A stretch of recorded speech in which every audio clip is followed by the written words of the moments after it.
Chapter 19 of Dracula by Bram Stoker. Chapter 19. Jonathan Harker's Journal. 1st of October, 5 a.m. I went with the party to the search with an easy mind, for I think I never saw Mina so absolutely strong and well. I am so glad that she consented to hold back and let us men do the work.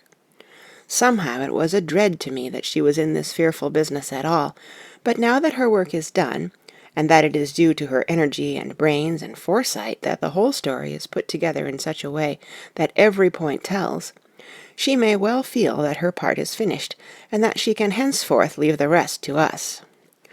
We were, I think, all a little upset by the scene with Mr. Renfield. When we came away from his room, we were silent till we got back to the study. Then Mr. Morris said to Dr. Seward, "Say, Jack, if that man wasn't attempting a bluff, he is about the sanest lunatic I ever saw. I'm not sure, but I believe that he had some serious purpose, and if he had, it was pretty rough on him not to get a chance." Lord Godalming and I were silent, but Dr. Van Helsing added, "Friend John, you know more of lunatics than I do, and I'm glad of it, for I fear that if it had been to me to decide, I would before that last hysterical outburst have given him free. But we live and learn, and in our present task we must take no chance, as my friend Quincy would say. All is best as they are." Dr. Seward seemed to answer them both in a dreamy kind of way. "I don't know but that I agree with you. If that man had been an ordinary lunatic, I would have taken my chance of trusting him, but he seems so mixed up with the Count in an indexy kind of way that I am afraid of doing anything wrong by helping his fads. I can't forget how he prayed with almost equal fervour for a cat, and then tried to tear my throat out with his teeth. Besides, he called the Count Lord and Master, and he may want to get out to help him in some diabolical way. That horrid thing has the wolves and the rats and his own kind to help him, so I suppose he isn't above trying to use a respectable lunatic. He certainly did seem earnest, though. I only hope we have done what is best.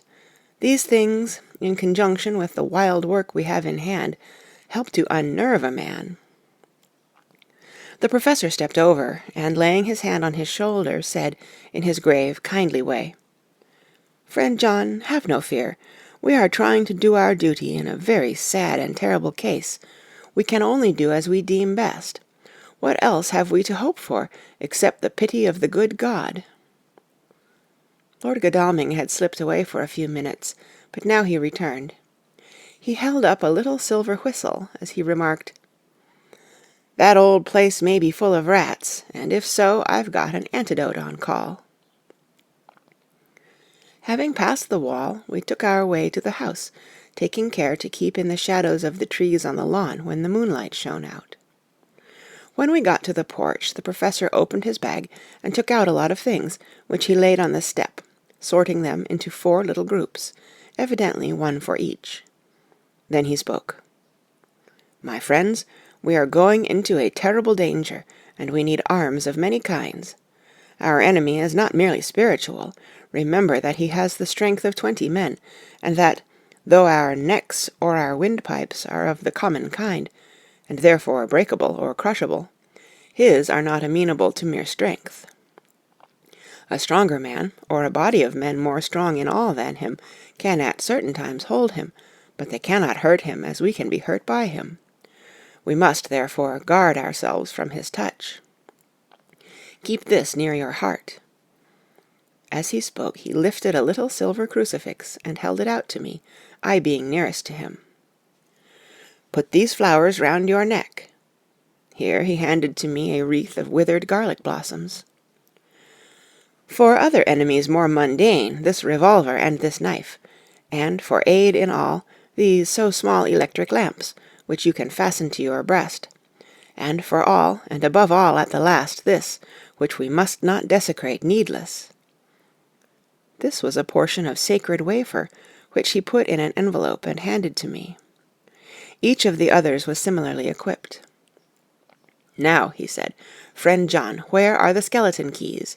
if so that we can open the door, we need not break house by the window, as before at Miss Lucy's." Dr. Seward tried one or two skeleton keys, his mechanical dexterity as a surgeon standing him in good stead. Presently he got one to suit. After a little play back and forward, the bolt yielded, and with a rusty clang shot back. We pressed on the door, the rusty hinges creaked, and it slowly opened. It was startlingly like the image conveyed to me in Dr. Seward's diary of the opening of Miss Westenra's tomb. I fancy that the same idea seemed to strike the others, for with one accord they shrank back. The Professor was the first to move forward, and stepped into the open door. "In manus tuas, Domine," he said, crossing himself as he passed over the threshold. We closed the door behind us, lest when we should have lit our lamps they should possibly attract attention from the road. The Professor carefully tried the lock, lest we might not be able to open it from within should we be in a hurry making our exit. Then we all lit our lamps, and proceeded on our search.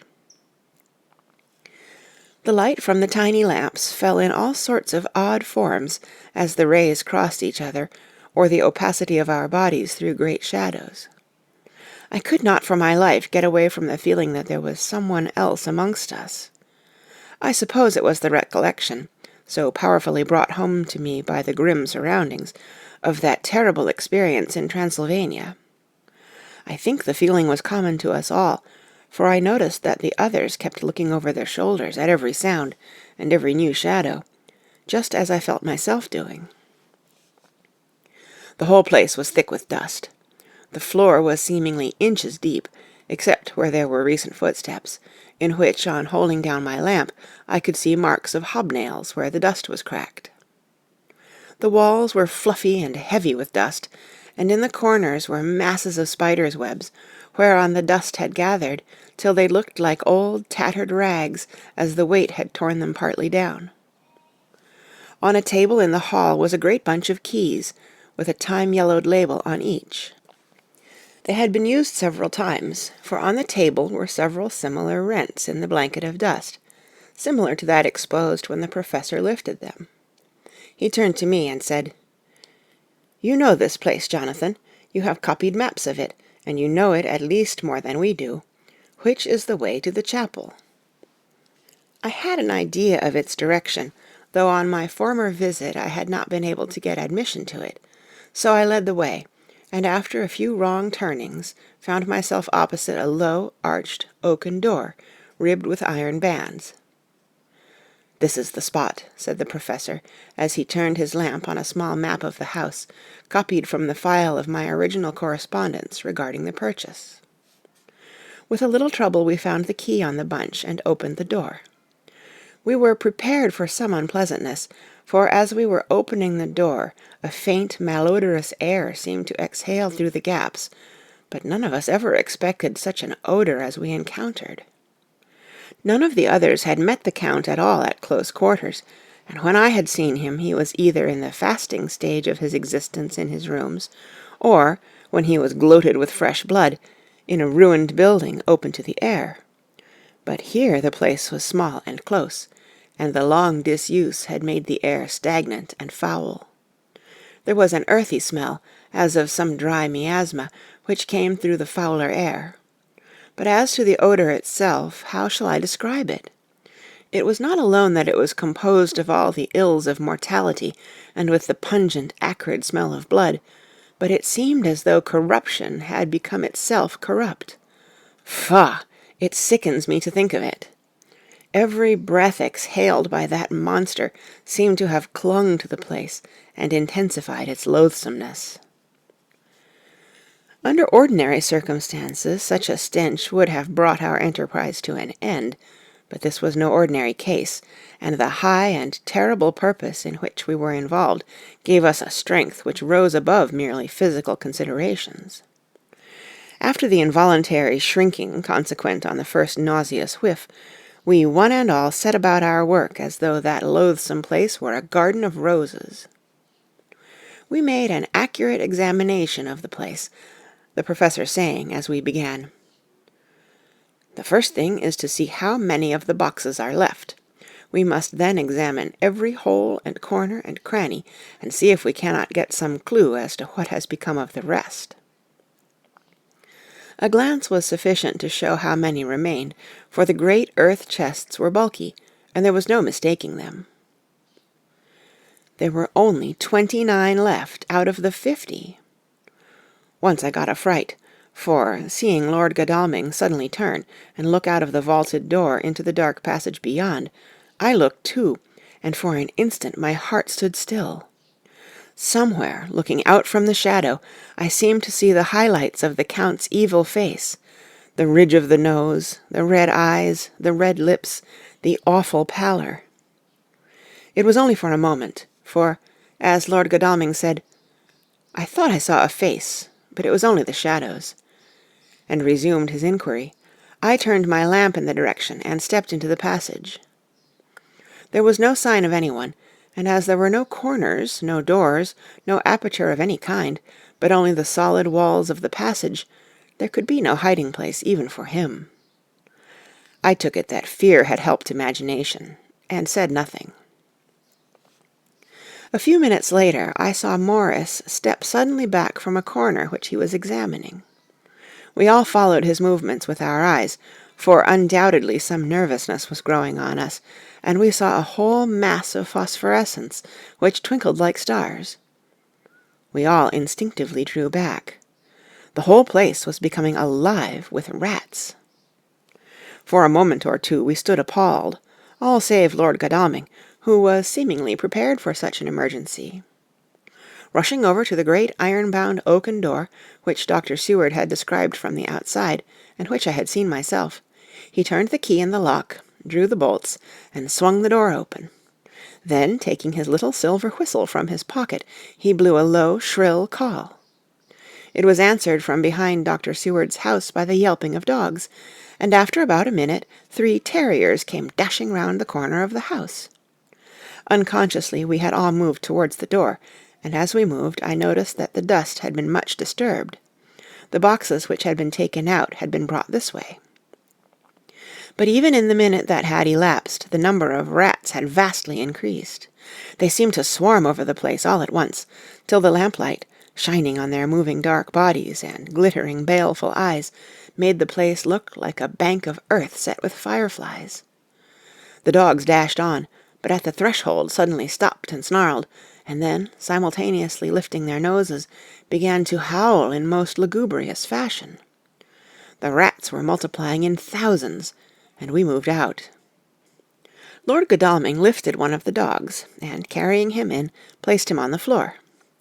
The instant his feet touched the ground he seemed to recover his courage, and rushed at his natural enemies. They fled before him so fast that before he had shaken the life out of a score, the other dogs, who had by now been lifted in the same manner, had but small prey ere the whole mass had vanished. With their going it seemed as if some evil presence had departed, for the dogs frisked about and barked merrily as they made sudden darts at their prostrate foes, and turned them over and tossed them in the air with vicious shakes. We all seemed to find our spirits rise. Whether it was the purifying of the deadly atmosphere by the opening of the chapel door, or the relief which we experienced in finding ourselves in the open, I know not, but most certainly the shadow of dread seemed to slip from us like a robe, and the occasion of our coming lost something of its grim significance, though we did not slacken a whit in our resolution. We closed the outer door, and barred and locked it, and, bringing the dogs with us, began our search of the house. We found nothing throughout except dust in extraordinary proportions, and all untouched save for my own footsteps when I had made my first visit. Never once did the dogs exhibit any symptom of uneasiness, and even when we returned to the chapel they frisked about as though they had been rabbit hunting in a summer wood. The morning was quickening in the east when we emerged from the front. Dr. Van Helsing had taken the key of the hall door from the bunch, and locked the door in orthodox fashion, putting the key into his pocket when he had done. "So far," he said, "our night has been eminently successful. No harm has come to us, such as I feared might be, and yet we have ascertained how many boxes are missing. More than all do I rejoice that this, our first and perhaps our most difficult and dangerous step, has been accomplished without the bringing thereinto our most sweet Madam Mina, or troubling her waking or sleeping thoughts with sights and sounds and smells of horror, which she might never forget. One lesson, too, we have learned, if it be allowable to argue a particulari, that the brute beasts which are to the Count's command are yet themselves not amenable to his spiritual power. For look, these rats that would come to his call, just as from his castle-top he summoned the wolves to your going and to that poor mother's cry, though they come to him, they run pell-mell from the so little dogs of my friend Arthur. We have other matters before us, other dangers, other fears, and that monster, he has not used his power over the brute world for the only or the last time tonight.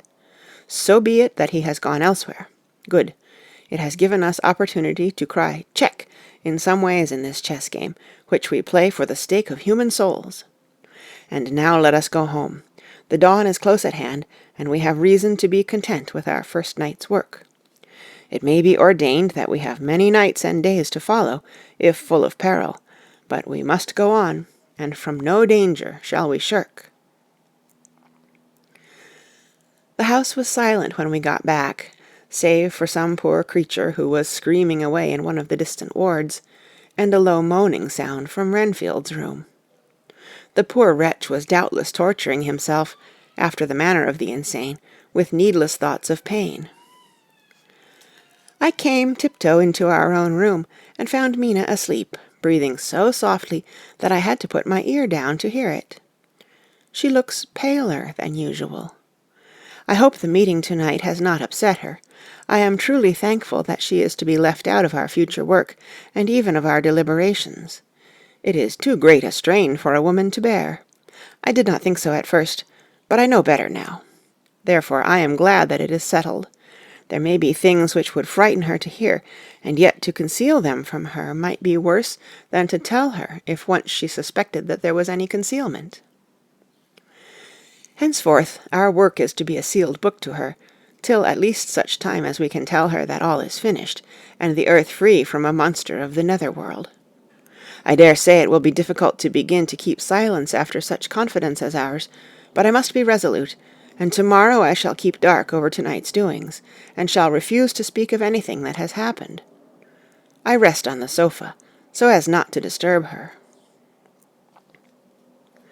1st of October, later. I suppose it was natural that we should all have overslept ourselves, for the day was a busy one, and the night had no rest at all. Even Mina must have felt its exhaustion, for though I slept till the sun was high, I was awake before her, and had to call 2 or 3 times before she awoke.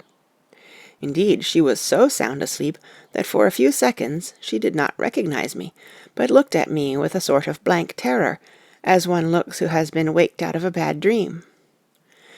She complained a little of being tired, and I let her rest till later in the day.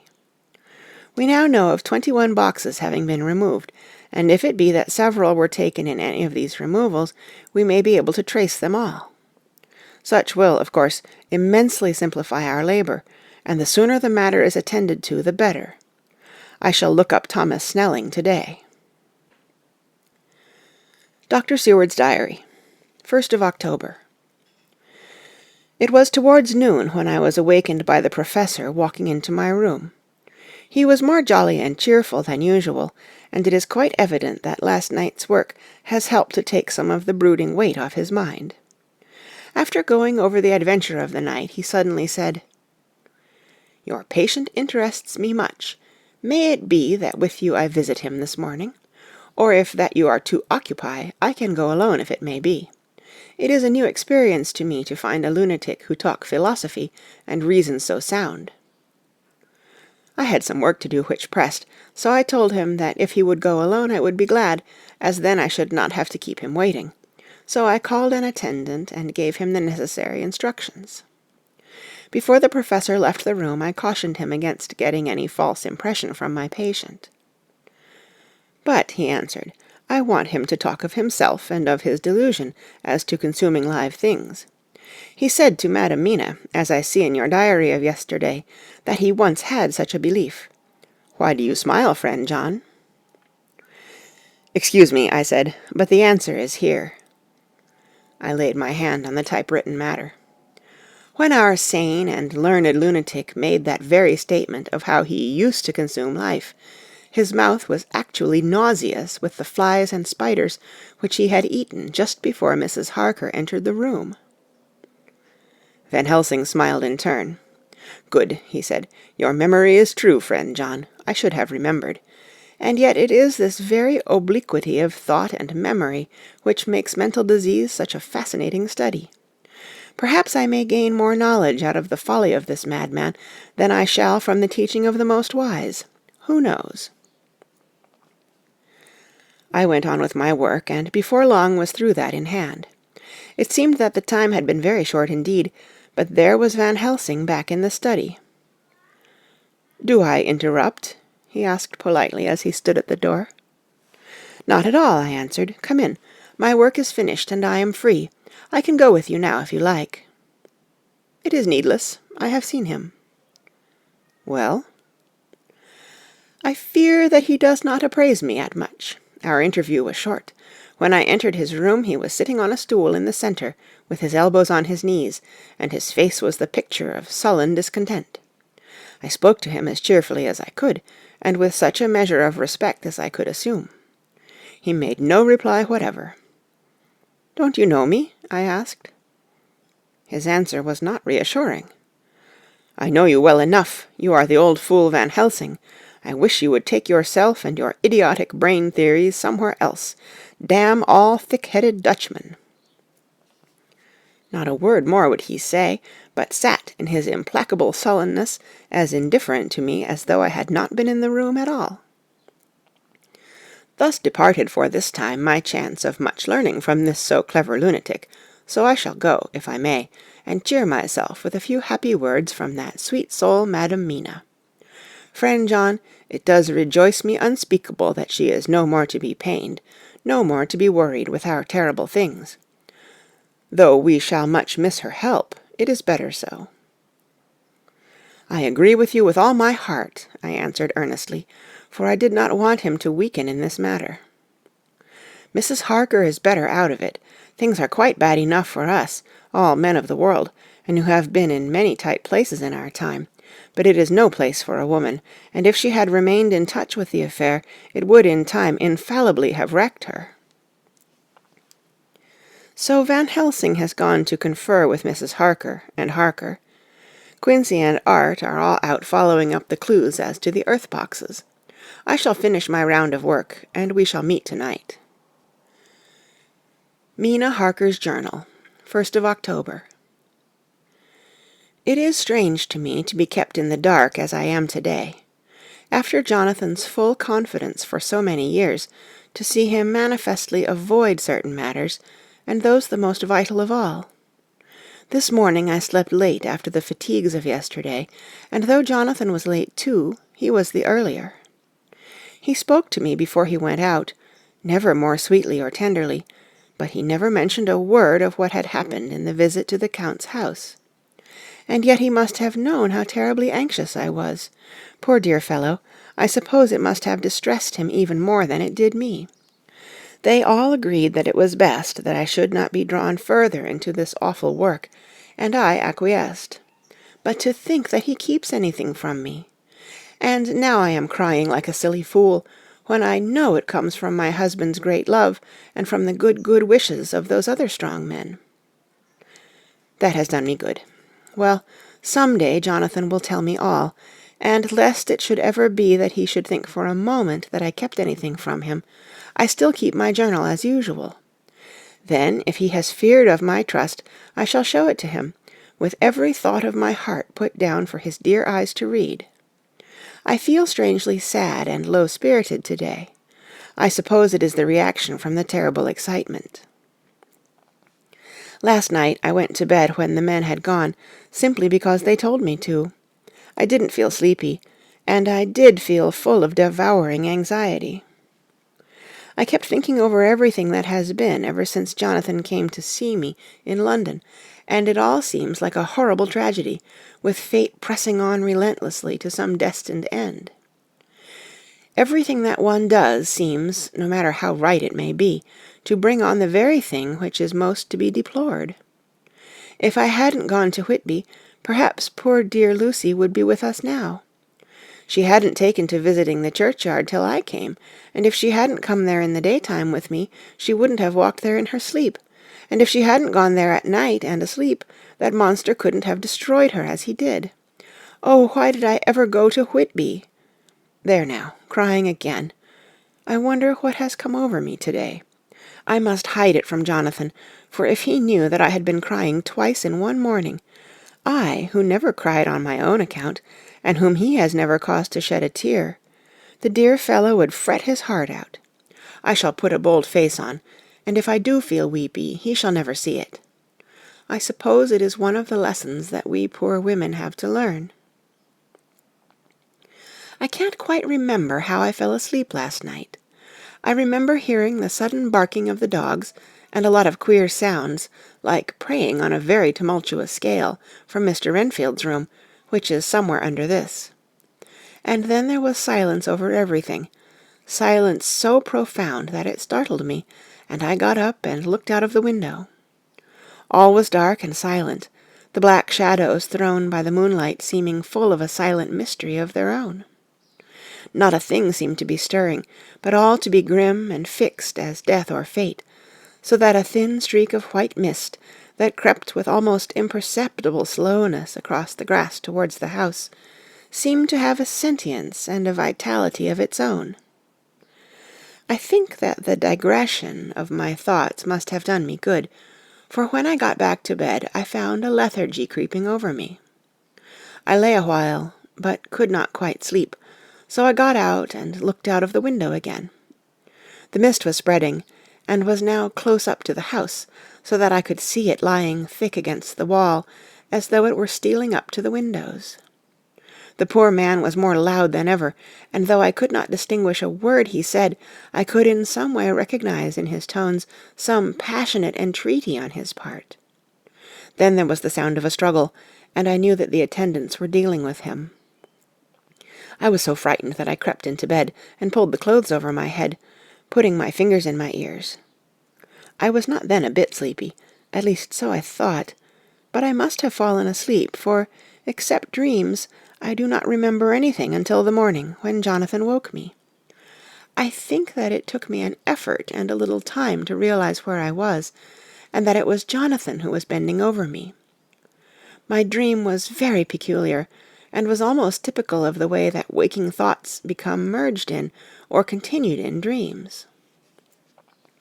I thought that I was asleep, and waiting for Jonathan to come back.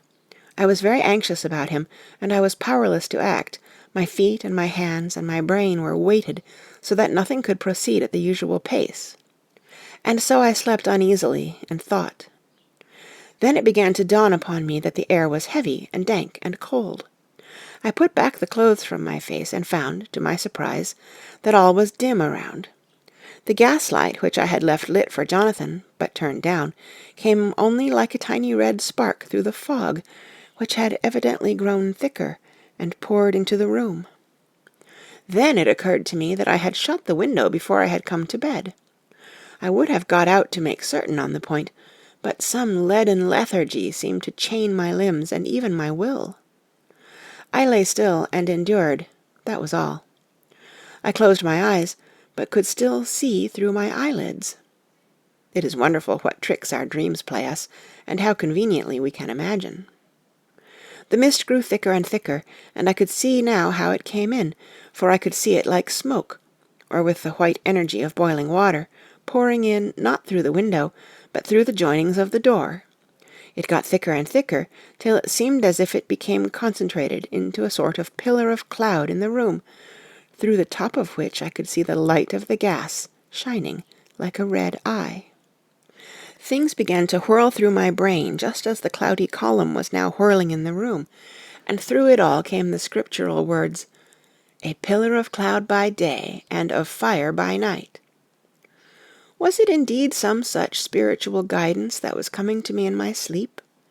But the pillar was composed of both the day and the night guiding, for the fire was in the red eye, which at the thought got a new fascination for me, till as I looked, the fire divided, and seemed to shine on me through the fog like two red eyes, such as Lucy told me of in her momentary mental wandering when, on the cliff, the dying sunlight struck the windows of St. Mary's Church. Suddenly the horror burst upon me that it was thus that Jonathan had seen those awful women growing into reality through the whirling mist in the moonlight, and in my dream I must have fainted, for all became black darkness. The last conscious effort which imagination made was to show me a livid white face bending over me out of the mist. I must be careful of such dreams, for they would unseat one's reason if there were too much of them. I would get Dr. Van Helsing or Dr. Seward to prescribe something for me which would make me sleep, only that I fear to alarm them. Such a dream at the present time would become woven into their fears for me. To-night I shall strive hard to sleep naturally. If I do not, I shall to-morrow night get them to give me a dose of chloral. That cannot hurt me for once, and it will give me a good night's sleep. Last night tired me more than if I had not slept at all. 2nd of October, 10 p.m. Last night I slept, but did not dream.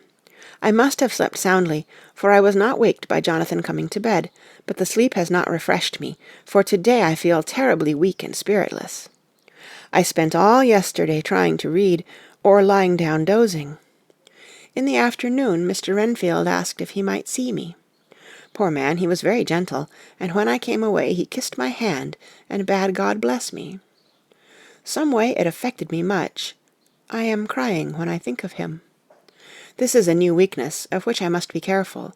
Jonathan would be miserable if he knew I had been crying. He and the others were out till dinner-time, and they all came in tired.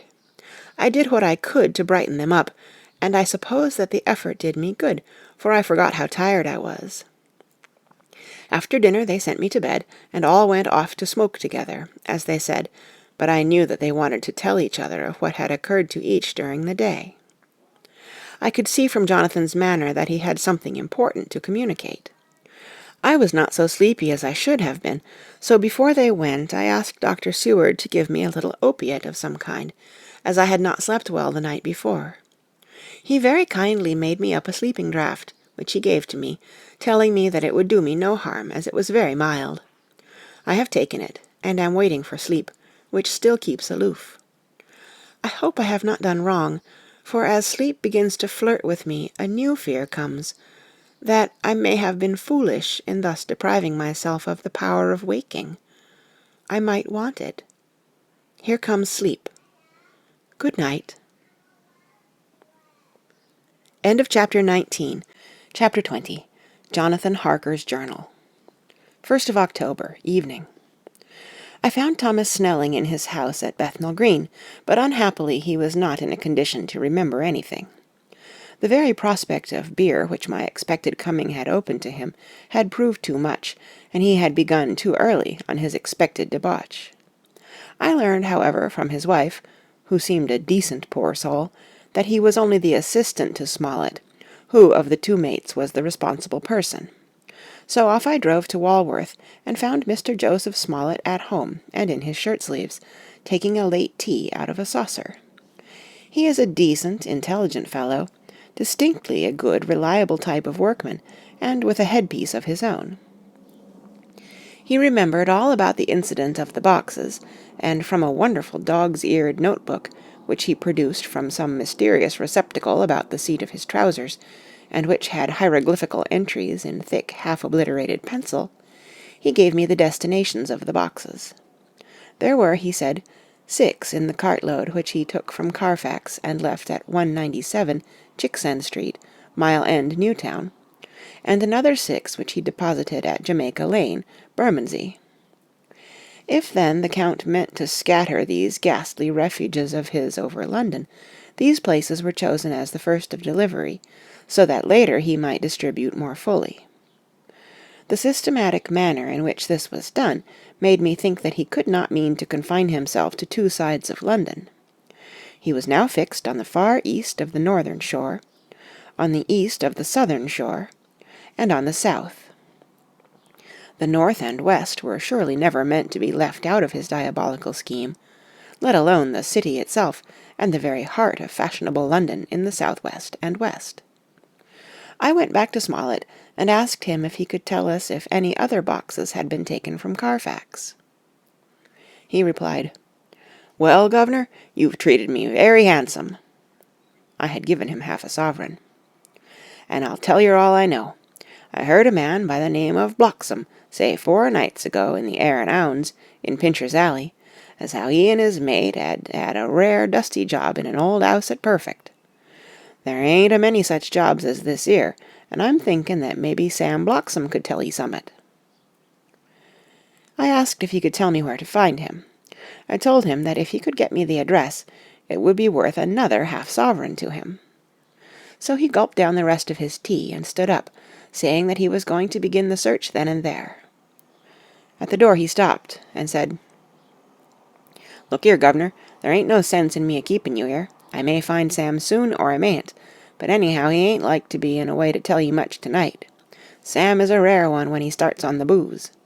If you can give me an envelope with a stamp on it, and put your address on it, I'll find out where Sam is to be found, and post it ye tonight. But ye'd better be up arter him soon in the morning, or maybe you won't catch him, for Sam gets off main early, never mind the booze the night afore." This was all practical, so one of the children went off with a penny to buy an envelope and a sheet of paper, and to keep the change. When she came back, I addressed the envelope and stamped it, and when Smollett had again faithfully promised to post the address when found, I took my way to home. We're on the track, anyhow. I am tired tonight, and want sleep. Mina is fast asleep, and looks a little too pale. Her eyes look as though she had been crying. Poor dear, I've no doubt it frets her to be kept in the dark, and it may make her doubly anxious about me and the others. But it is best as it is. It is better to be disappointed and worried in such a way now, than to have her nerve broken. The doctors were quite right to insist on her being kept out of this dreadful business. I must be firm, for on me this particular burden of silence must rest. I shall not ever enter on the subject with her under any circumstances.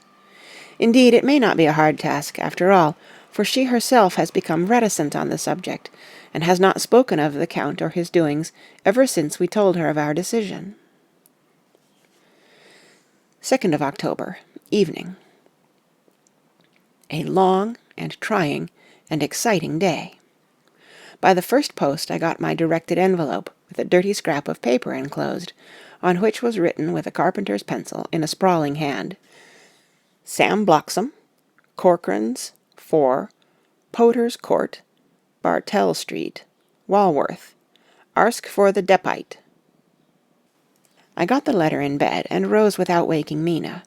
She looked heavy and sleepy and pale, and far from well. I determined not to wake her, but that, when I should return from this new search, I would arrange for her going back to Exeter. I think she would be happier in our own home, with her daily tasks to interest her, than in being here amongst us and in ignorance. I only saw Dr. Seward for a moment, and told him where I was off to, promising to come back and tell the rest so soon as I should have found out anything.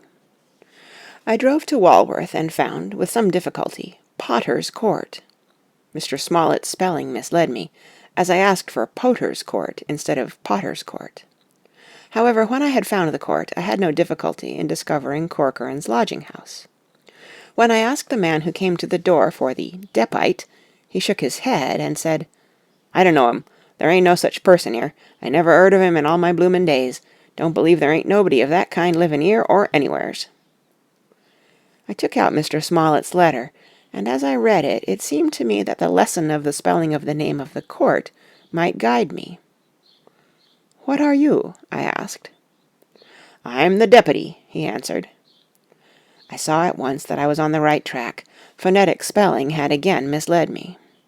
A half-crown tip put the deputy's knowledge at my disposal, and I learned that Mr. Bloxham, who had slept off the remains of his beer on the previous night at Corcoran's, had left for his work at Poplar at 5 o'clock that morning. He could not tell me where the place of work was situated, but he had a vague idea that it was some kind of a new-fangled warehouse, and with this slender clue I had to start for Poplar. It was 12 o'clock before I got any satisfactory hint of such a building, and this I got at a coffee shop, where some workmen were having their dinner. One of these suggested that there was being erected at Cross Angel Street a new cold storage building, and as this suited the condition of a new-fangled warehouse, I at once drove to it. An interview with a surly gatekeeper and a surlier foreman, both of whom were appeased with the coin of the realm, put me on the track of Bloxam. He was sent for on my suggesting that I was willing to pay his day's wages to his foreman for the privilege of asking him a few questions on a private matter. He was a smart enough fellow, though rough of speech and bearing. When I had promised to pay for his information, and had given him an earnest, he told me that he had made 2 journeys between Carfax and a house in Piccadilly, and had taken from this house to the latter 9 great boxes, main heavy ones, with a horse and cart hired by him for this purpose. I asked him if he could tell me the number of the house in Piccadilly, to which he replied, "Well, governor, I forgets the number, but it was only a few doors from a big white church or something of the kind, not long built. It was a dusty old house, too, though nothing to the dustiness of the house we took the bloomin' boxes from." "How did you get into the houses if they were both empty?" "There was the old party what engaged me a-waitin' at the house in Purfleet. He helped me to lift the boxes and put them in the dray. Curse me, but he was the strongest chap I ever struck, and him an old feller with a white mustache, one that thin you would think he couldn't throw a shatter." How this phrase thrilled through me.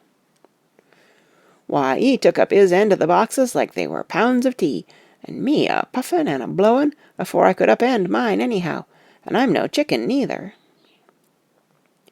"How did you get into the house in Piccadilly?" I asked. "He was there, too.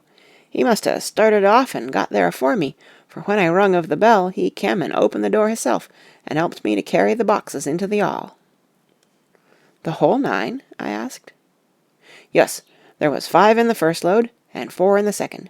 It was main dry work, and I don't so well remember how I got home." I interrupted him. "Were the boxes left in the hall?"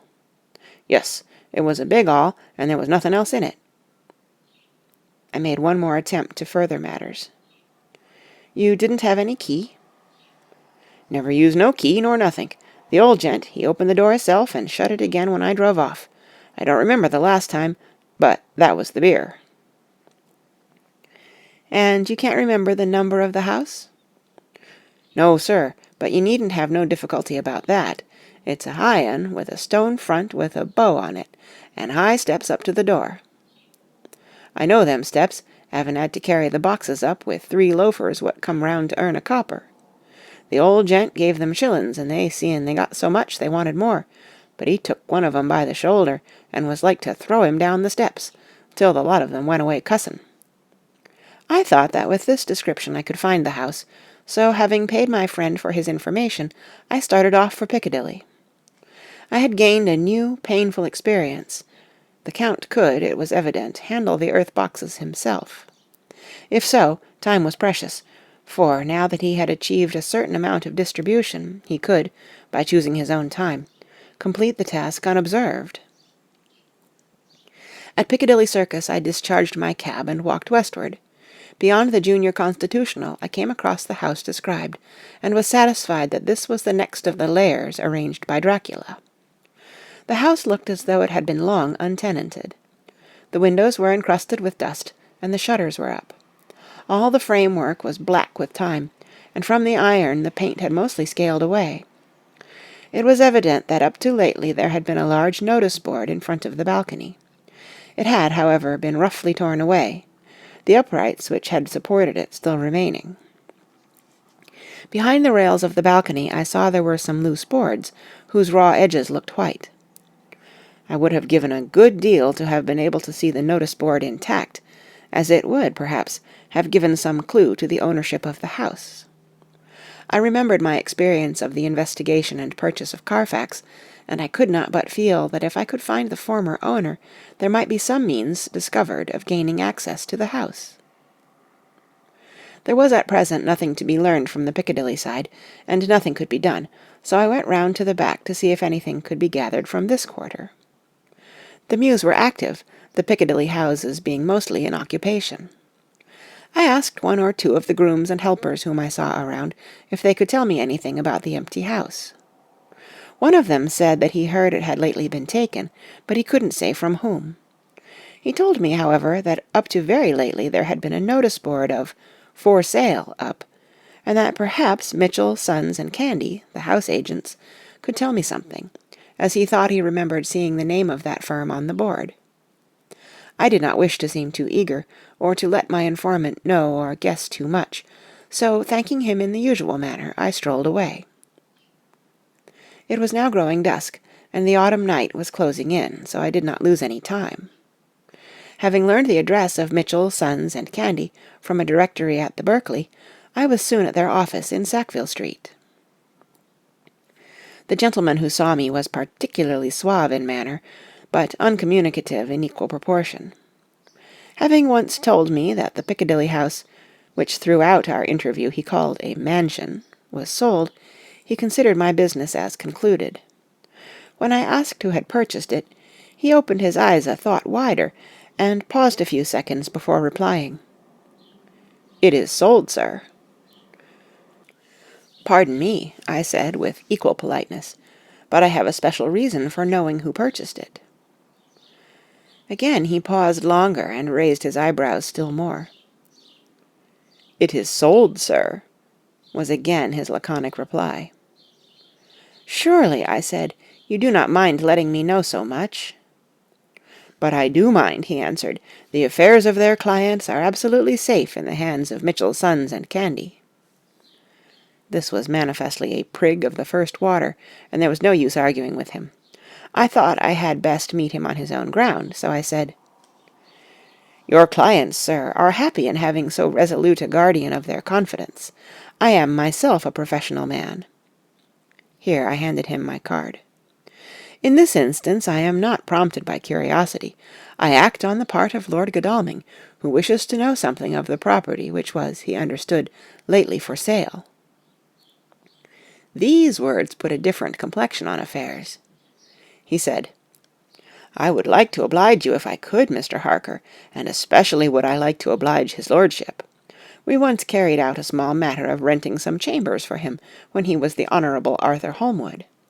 If you will let me have his lordship's address, I will consult the house on the subject, and will, in any case, communicate with his lordship by to-night's post.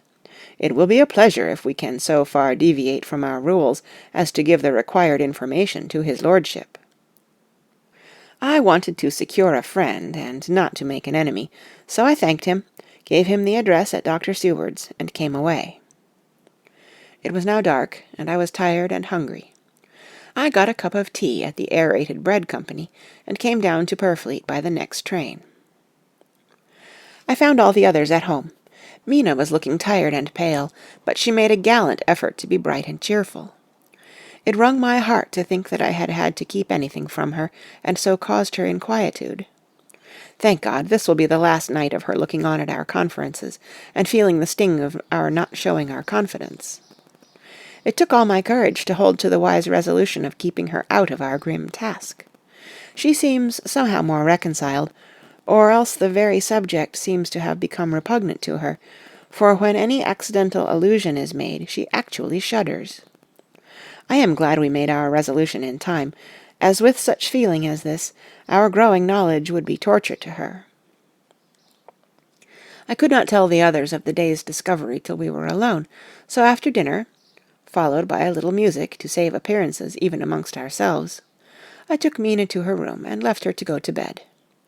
The dear girl was more affectionate with me than ever, and clung to me as though she would detain me, but there was much to be talked of, and I came away. Thank God, the ceasing of telling things has made no difference between us. When I came down again, I found the others all gathered round the fire in the study. In the train I had written my diary so far, and simply read it off to them as the best means of letting them get abreast of my own information. When I had finished, Van Helsing said, "This has been a great day's work, friend Jonathan. Doubtless we are on the track of the missing boxes. If we find them all in that house, then our work is near the end. But if there be some missing, we must search until we find them. Then shall we make our final coup, and hunt the wretch to his real death." We all sat silent a while, and all at once Mr. Morris spoke. "Say, how are we going to get into that house?" "We got into the other," answered Lord Godalming quickly. "But, Art, this is different. We broke house at Carfax, but we had night and a walled park to protect us. It will be a mighty different thing to commit burglary in Piccadilly, either by day or night. I confess I don't see how we are going to get in, unless that agency duck can find us a key of some sort. Perhaps we shall know when you get his letter in the morning." Lord Godalming's brows contracted, and he stood up and walked about the room. By and by he stopped and said, turning from one to another of us, "Quincy's head is level. This burglary business is getting serious. We got off once all right, but we have now a rare job on hand, unless we can find the Count's key basket." As nothing could well be done before morning, and as it would be at least advisable to wait till Lord Godalming should hear from Mitchell's, we decided not to take any active step before breakfast time. For a good while we sat and smoked, discussing the matter in its various lights and bearings. I took the opportunity of bringing this diary right up to the moment. I am very sleepy, and shall go to bed. Just a line. Mina sleeps soundly, and her breathing is regular. Her forehead is puckered up into little wrinkles, as though she thinks even in her sleep. She is still too pale, but does not look so haggard as she did this morning. Tomorrow will, I hope, mend all this. She will be herself at home in Exeter. Oh, but I am sleepy. Dr. Seward's Diary, 1st of October. I am puzzled afresh about Renfield. His moods change so rapidly that I find it difficult to keep touch of them, and as they always mean something more than his own well-being, they form a more than interesting study. This morning, when I went to see him after his repulse of Van Helsing, his manner was that of a man commanding destiny. He was, in fact, commanding destiny, subjectively. He did not really care for any of the things of mere earth. He was in the clouds, and looked down on all the weaknesses and wants of us poor mortals.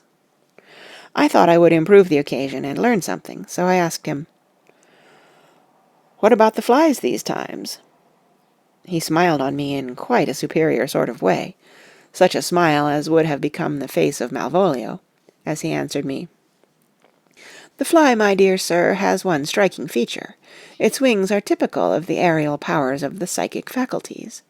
The ancients did well when they typified the soul as a butterfly." I thought I would push his analogy to its utmost logically, so I said quickly, "Oh, it is a soul you are after now, is it?"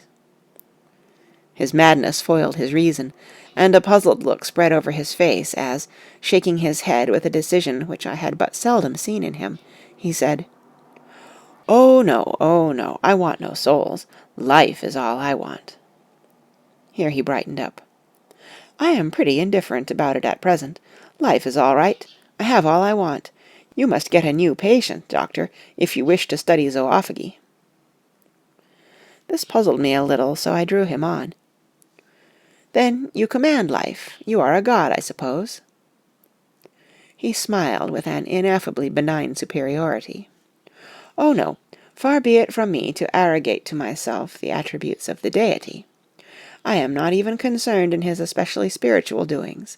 If I may state my intellectual position, I am, so far as concerns things purely terrestrial, somewhat in the position which Enoch occupied spiritually." This was a poser to me. I could not at the moment recall Enoch's appositeness, so I had to ask a simple question, though I felt that by so doing I was lowering myself in the eyes of the lunatic. "And why with Enoch?" "Because he walked with God." I could not see the analogy, but did not like to admit it, so I harked back to what he had denied. "So you don't care about life, and you don't want souls. Why not?" I put my question quickly and somewhat sternly, on purpose to disconcert him. The effort succeeded. For an instant he unconsciously relapsed into his old servile manner, bent low before me, and actually fawned upon me, as he replied, "I don't want any souls, indeed, I don't. I couldn't use them if I had them. They would be no manner of use to me. I couldn't eat them, or—" He suddenly stopped, and the old cunning look spread over his face, like a wind-sweep on the surface of the water. "And, doctor, as to life, what is it, after all? When you've got all you require, and you know that you will never want, that is all. I have friends, good friends, like you, Dr. Seward." This was said with a leer of inexpressible cunning. "I know that I shall never lack the means of life." I think that through the cloudiness of his insanity he saw some antagonism in me, for he at once fell back on the last refuge of such as he, a dogged silence. After a short time I saw that for the present it was useless to speak to him. He was sulky, and so I came away. Later in the day he sent for me. Ordinarily I would not have come without special reason, but just at present I am so interested in him that I would gladly make an effort. Besides, I am glad to have anything to help pass the time. Harker is out, following up clues, and so are Lord Godalming and Quincey. Van Helsing sits in my study poring over the record prepared by the Harkers. He seems to think that by accurate knowledge of all details he will light upon some clue. He does not wish to be disturbed in the work without cause. I would have taken him with me to see the patient, only I thought that after his last repulse he might not care to go again. There was also another reason. Renfield might not speak so freely before a third person, as when he and I were alone. I found him sitting out in the middle of the floor on his stool, a pose which is generally indicative of some mental energy on his part. When I came in, he said at once, as though the question had been waiting on his lips, "What about souls?" It was evident then that my surmise had been correct. Unconscious cerebration was doing its work, even with the lunatic. I determined to have the matter out. "What about them yourself?" I asked. He did not reply for a moment, but looked all round him, and up and down, as though he expected to find some inspiration for an answer. "I don't want any souls," he said in a feeble, apologetic way. The matter seemed preying on his mind, and so I determined to use it, to be cruel only to be kind. So I said, "You like life, and you want life?" "Oh, yes, but that is all right. You needn't worry about that." "But," I asked, "how are we to get the life without getting the soul also?" This seemed to puzzle him, so I followed it up.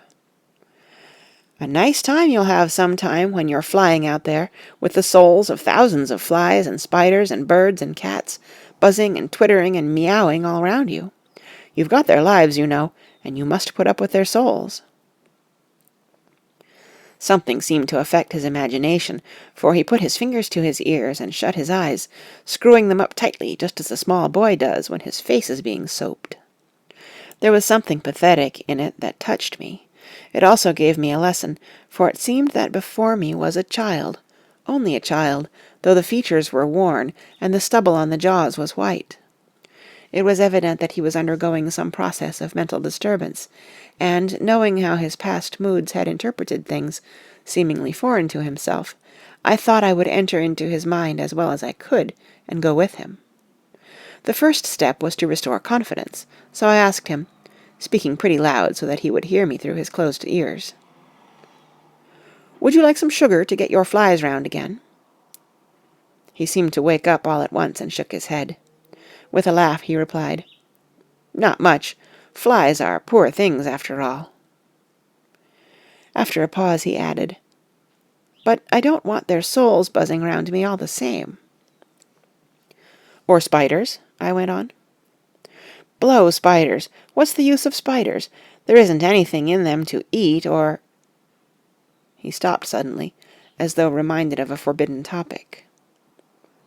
So, I thought to myself, this is the second time he has suddenly stopped at the word drink. What does it mean? Renfield seemed himself aware of having made a lapse, for he hurried on, as though to distract my attention from it.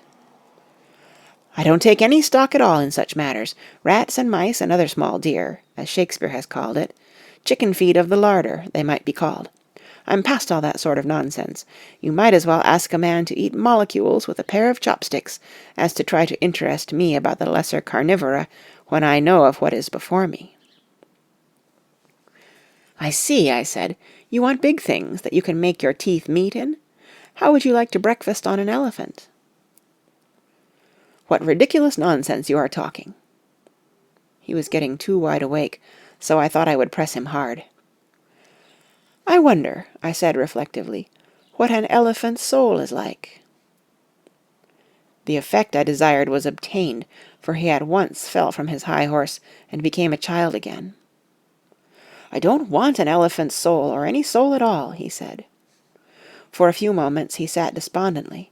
Suddenly he jumped to his feet, with his eyes blazing, and all the signs of intense cerebral excitement. "To hell with you and your souls!" he shouted. "Why do you plague me about souls?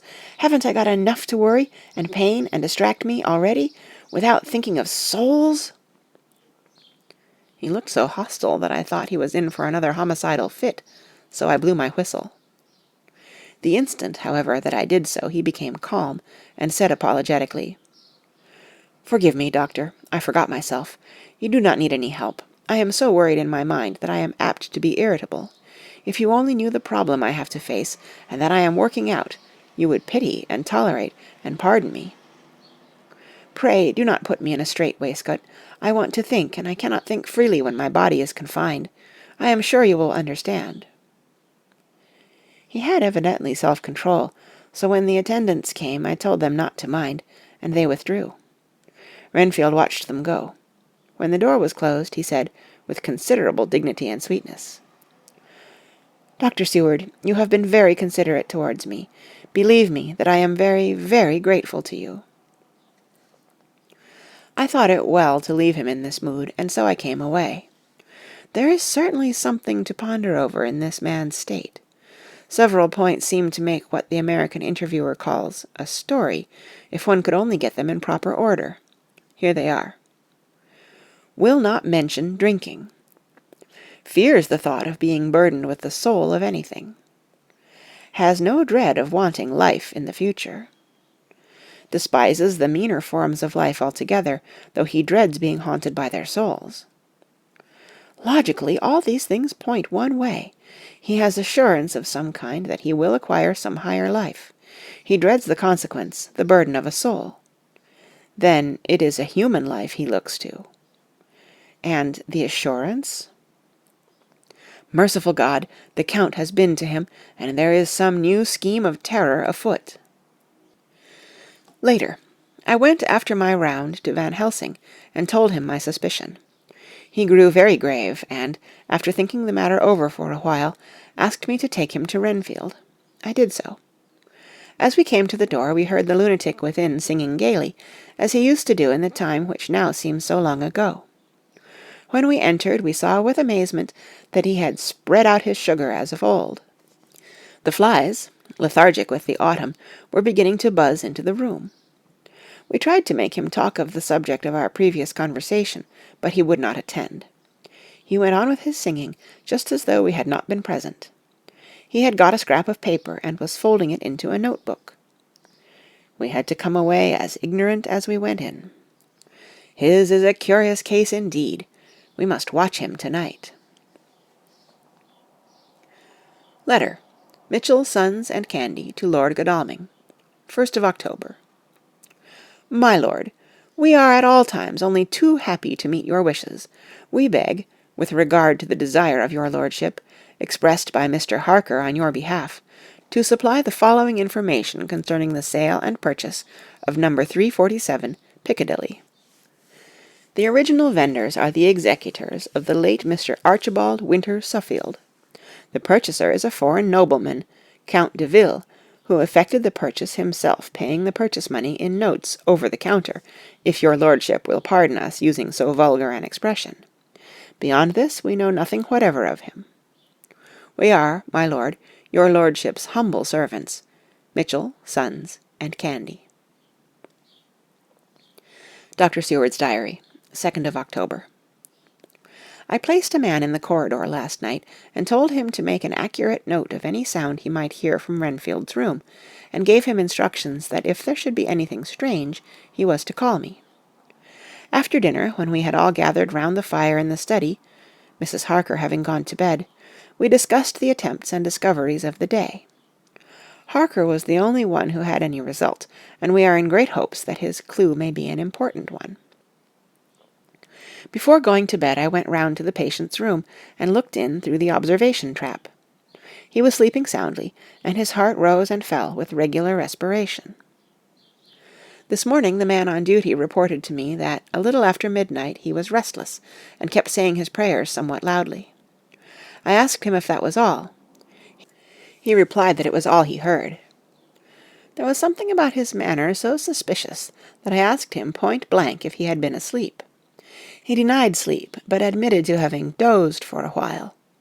It is too bad that men cannot be trusted unless they are watched. To-day Harker is out following up his clue, and Art and Quincy are looking after horses. Godalming thinks it will be well to have horses always in readiness, for when we get the information which we seek, there will be no time to lose. We must sterilize all the imported earth between sunrise and sunset. We shall thus catch the Count at his weakest, and without a refuge to fly to. Van Helsing is off to the British Museum, looking up some authorities on ancient medicine.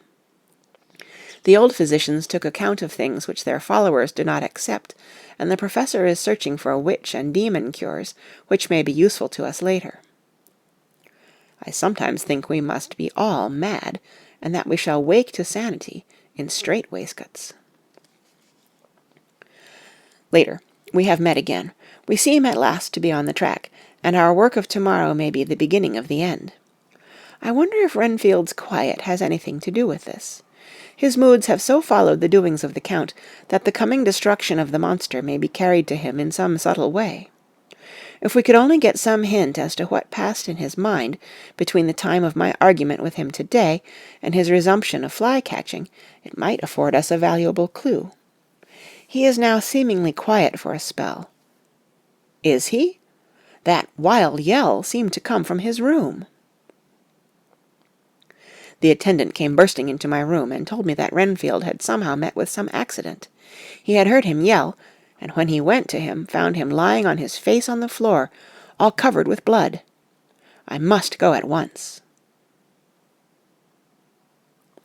End of Chapter 20. Chapter 21. Dr. Seward's Diary. 3rd of October. Let me put down with exactness all that happened, as well as I can remember it, since last I made an entry. Not a detail that I can recall must be forgotten. In all calmness I must proceed. When I came to Renfield's room, I found him lying on the floor on his left side in a glittering pool of blood. When I went to move him, it became at once apparent that he had received some terrible injuries.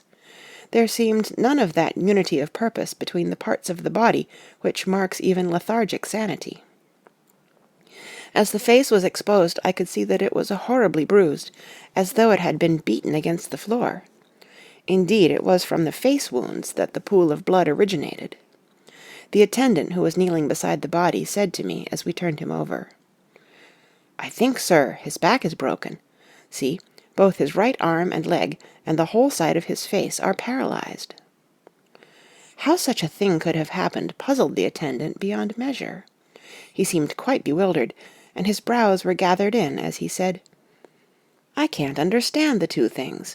He could mark his face like that by beating his own head on the floor. I saw a young woman do it once at the Eversfield Asylum before anyone could lay hands on her. And I suppose he might have broke his neck by falling out of bed, if he got in an awkward kink. But for the life of me I can't imagine how the two things occurred. If his back was broke, he couldn't beat his head, and if his face was like that before the fall out of bed, there would be marks of it." I said to him, "Go to Dr. Van Helsing and ask him to kindly come here at once. I want him without an instant's delay." The man ran off, and within a few minutes the professor, in his dressing-gown and slippers, appeared. When he saw Renfield on the ground, he looked keenly at him a moment, and then turned to me. I think he recognized my thought in my eyes, for he said very quietly, manifestly for the ears of the attendant.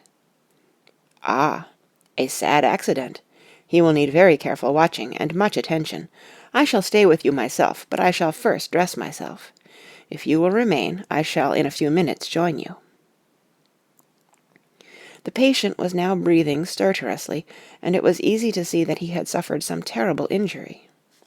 Van Helsing returned with extraordinary celerity, bringing with him a surgical case. He had evidently been thinking, and had his mind made up, for, almost before he looked at the patient, he whispered to me, "Send the attendant away. We must be alone with him when he becomes conscious, after the operation." So I said, "I think that will do now, Simmons. We have done all that we can at present. You had better go your round, and Dr. Van Helsing will operate. Let me know instantly if there be anything unusual anywhere." The man withdrew, and we went into a strict examination of the patient. The wounds of the face were superficial. The real injury was a depressed fracture of the skull, extending right up through the motor area. The professor thought a moment and said, "We must reduce the pressure and get back to normal conditions, as far as can be. The rapidity of the suffusion shows the terrible nature of his injury. The whole motor area seems affected. The suffusion of the brain will increase quickly, so we must trephine at once, or it may be too late." As he was speaking, there was a soft tapping at the door. I went over and opened it, and found in the corridor without Arthur and Quincy, in pyjamas and slippers. The former spoke. "I heard your man call up Dr. Van Helsing and tell him of an accident, so I woke Quincy, or rather called for him, as he was not asleep. Things are moving too quickly and too strangely for sound sleep for any of us these times. I've been thinking that tomorrow night we'll not see things as they have been. We'll have to look back, and forward a little more than we have done. May we come in?" I nodded, and held the door open till they had entered. Then I closed it again. When Quincy saw the attitude and state of the patient, and noted the horrible pool on the floor, he said softly, "My God, what has happened to him? Poor, poor devil!" I told him briefly, and added that we expected he would recover consciousness after the operation, for a short time at all events. He went at once, and sat down on the edge of the bed, with Godalming beside him. We all watched in patience. "We shall wait," said Van Helsing, "just long enough to fix the best spot for trephining, so that we may most quickly and perfectly remove the blood clot, for it is evident that the hemorrhage is increasing." The minutes during which we waited passed with fearful slowness. I had a horrible sinking in my heart, and from Van Helsing's face I gathered that he felt some fear or apprehension as to what was to come. I dreaded the words that Renfield might speak. I was positively afraid to think, but the conviction of what was coming was on me, as I have read of men who have heard the death watch. The poor man's breathing came in uncertain gasps. Each instant he seemed as though he would open his eyes and speak, but then would follow a prolonged stertorous breath, and he would relapse into a more fixed insensibility. Inured as I was to sick beds and death, this suspense grew and grew upon me. I could almost hear the beating of my own heart, and the blood surging through my temples sounded like blows from a hammer. The silence finally became agonizing. I looked at my companions, one after another, and saw from their flushed faces and damp brows that they were enduring equal torture. There was a nervous suspense over us all, as though overhead some dread bell would peal out powerfully when we should least expect it. At last there came a time when it was evident that the patient was sinking fast. He might die at any moment. I looked up at the professor and caught his eyes fixed on mine. His face was sternly set as he spoke. "There is no time to lose. His words may be worth many lives. I have been thinking so as I stood here. It may be there is a soul at stake. We shall operate just above the ear." Without another word he made the operation. For a few moments the breathing continued to be stertorous. Then there came a breath so prolonged that it seemed as though it would tear open his chest. Suddenly his eyes opened and became fixed in a wild, helpless stare.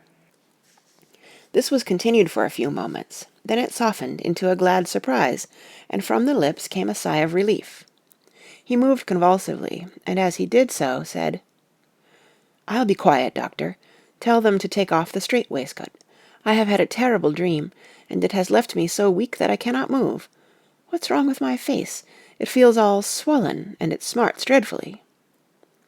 He tried to turn his head, but even with the effort his eyes seemed to grow glassy again, so I gently put it back. Then Van Helsing said, in a quiet, grave tone, "Tell us your dream, Mr. Renfield." As he heard the voice, his face brightened through its mutilation, and he said, "That is Dr. Van Helsing. How good it is of you to be here. Give me some water, my lips are dry, and I shall try to tell you. I dreamed—" He stopped and seemed fainting. I called quietly to Quincy, "The brandy. It is in my study. Quick!" He flew and returned with a glass, the decanter of brandy, and a carafe of water. We moistened the parched lips, and the patient quickly revived. It seemed, however, that his poor injured brain had been working in the interval, for, when he was quite conscious, he looked at me piercingly, with an agonized confusion which I shall never forget, and said, "I must not deceive myself. It was no dream, but all a grim reality." Then his eyes roved round the room. As they caught sight of the two figures sitting patiently on the edge of the bed, he went on, "If I were not sure already, I would know from them." For an instant his eyes closed, not with pain or sleep, but voluntarily, as though he were bringing all his faculties to bear. When he opened them, he said, hurriedly, and with more energy than he had yet displayed, "Quick, doctor, quick! I am dying. I feel that I have but a few minutes, and then I must go back to death, or worse. Wet my lips with brandy again.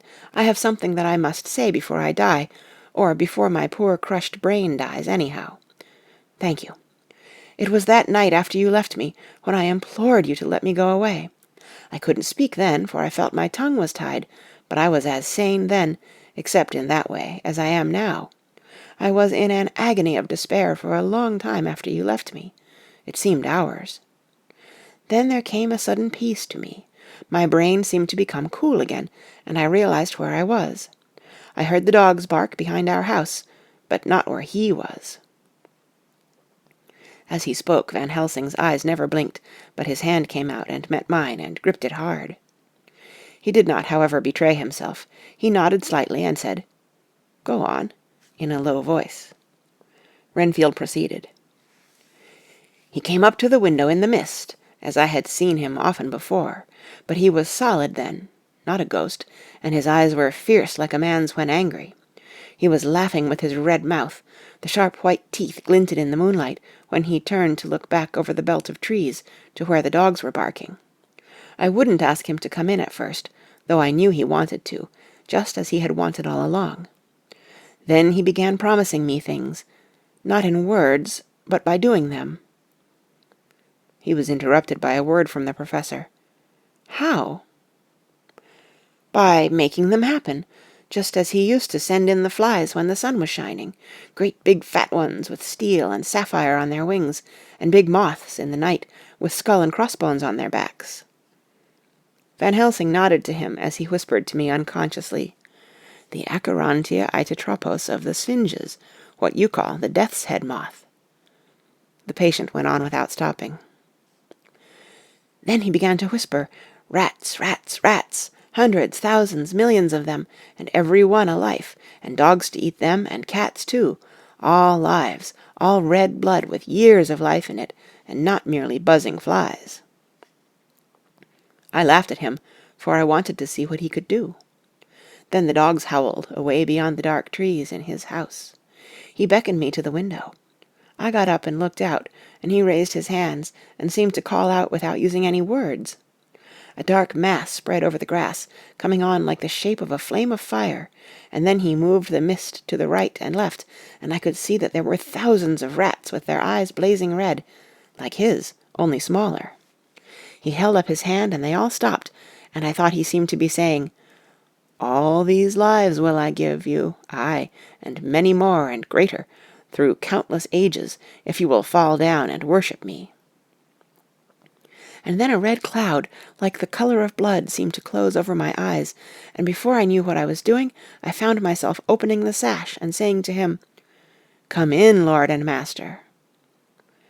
The rats were all gone, but he slid into the room through the sash, though it was only open an inch wide, just as the moon herself has often come in through the tiniest crack, and has stood before me in all her size and splendor. His voice was weaker, so I moistened his lips with the brandy again, and he continued, but it seemed as though his memory had gone on working in the interval, for his story was further advanced. I was about to call him back to the point, but Van Helsing whispered to me, "Let him go on. Do not interrupt him. He cannot go back, and maybe could not proceed at all if once he lost the thread of his thought." He proceeded. "All day I waited to hear from him, but he did not send me anything, not even a blowfly, and when the moon got up I was pretty angry with him. When he slid in through the window, though it was shut, and did not even knock, I got mad with him. He sneered at me, and his white face looked out of the mist with his red eyes gleaming, and he went on as though he owned the whole place, and I was no one. He didn't even smell the same as he went by me. I couldn't hold him. I thought that, somehow, Mrs. Harker had come into the room." The two men sitting on the bed stood up and came over, standing behind him so that he could not see them, but where they could hear better. They were both silent, but the professor started and quivered. His face, however, grew grimmer and sterner still. Renfield went on without noticing. "When Mrs. Harker came in to see me this afternoon, she wasn't the same. It was like tea after the teapot had been watered." Here we all moved, but no one said a word. He went on. "I didn't know that she was here till she spoke, and she didn't look the same. I don't care for the pale people. I like them with lots of blood in them, and hers had all seemed to have run out. I didn't think of it at the time, but when she went away I began to think, and it made me mad to know that he had been taking the life out of her." I could feel that the rest quivered, as I did, but we remained otherwise still. "So when he came tonight I was ready for him. I saw the mist stealing in, and I grabbed it tight. I had heard that madmen have unnatural strength, and as I knew I was a madman, at times anyhow, I resolved to use my power. Aye, and he felt it too, for he had to come out of the mist to struggle with me. I held tight, and I thought I was going to win, for I didn't mean him to take any more of her life, till I saw his eyes. They burned into me, and my strength became like water. He slipped through it, and when I tried to cling to him, he raised me up and flung me down. There was a red cloud before me, and a noise like thunder, and the mist seemed to steal away under the door."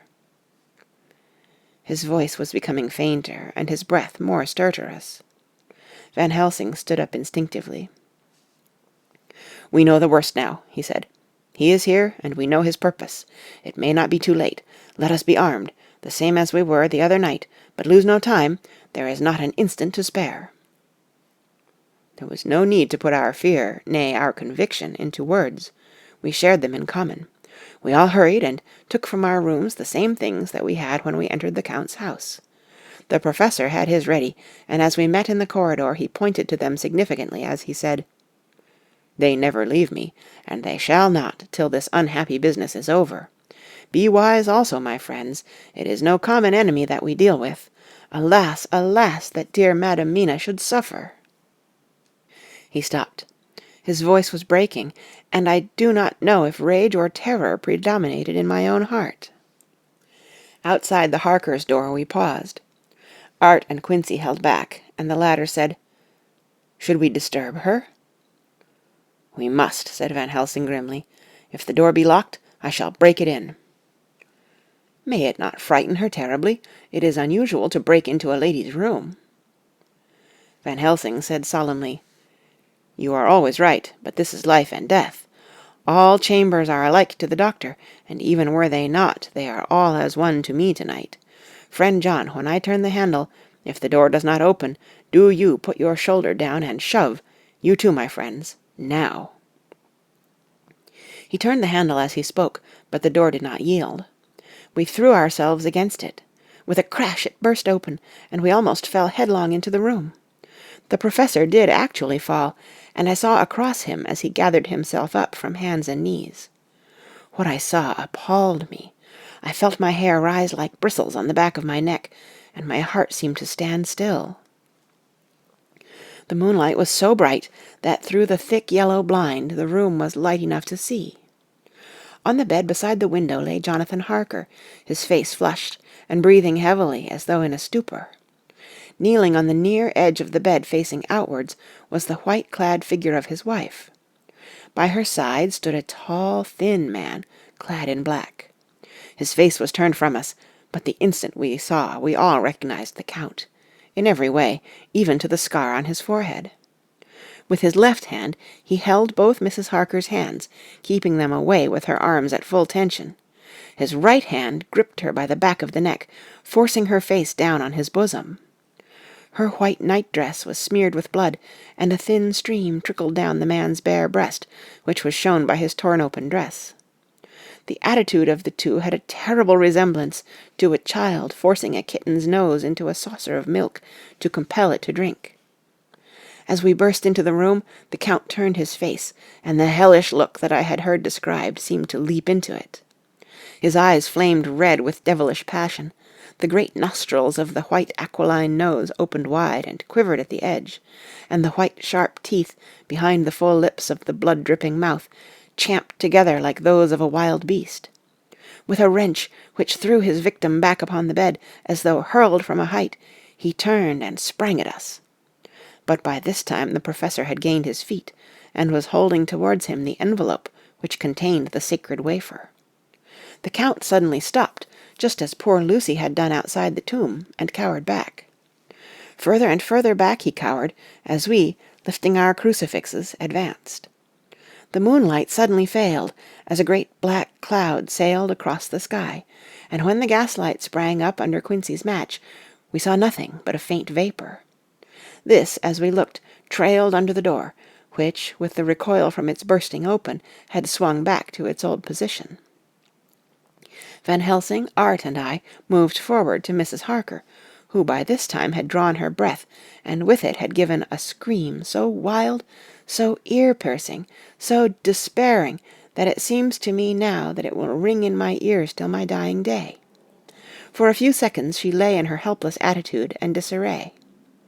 Her face was ghastly, with a pallor which was accentuated by the blood which smeared her lips and cheeks and chin. From her throat trickled a thin stream of blood. Her eyes were mad with terror. Then she put before her face her poor crushed hands, which bore on their whiteness the red mark of the Count's terrible grip, and from behind them came a low, desolate wail, which made the terrible scream seem only the quick expression of an endless grief. Van Helsing stepped forward and drew the coverlet gently over her body, whilst Art, after looking at her face for an instant despairingly, ran out of the room.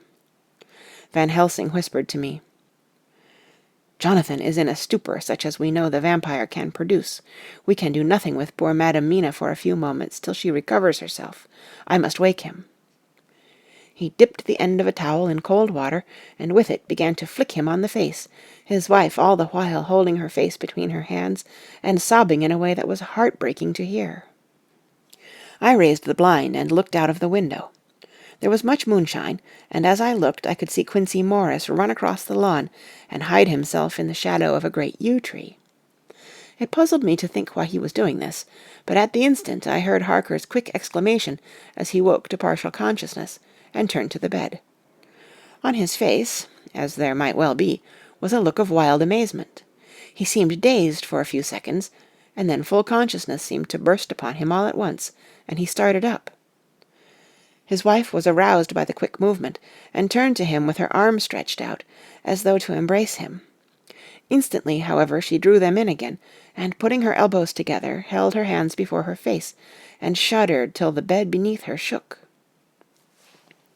"In God's name, what does this mean?" Harker cried out. "Dr. Seward, Dr. Van Helsing, what is it? What has happened? What is wrong? Mina, dear, what is it? What does that blood mean? My God, has it come to this?" And, raising himself to his knees, he beat his hands wildly together. Good God, help us! Help her! Oh, help her!" With a quick movement he jumped from bed and began to pull on his clothes, all the man in him awake at the need for instant exertion. "What has happened? Tell me all about it," he cried without pausing. "Dr. Van Helsing, you love Mina, I know. Oh, do something to save her. It cannot have gone too far yet. Guard her while I look for him." His wife, through her terror and horror and distress, saw some sure danger to him.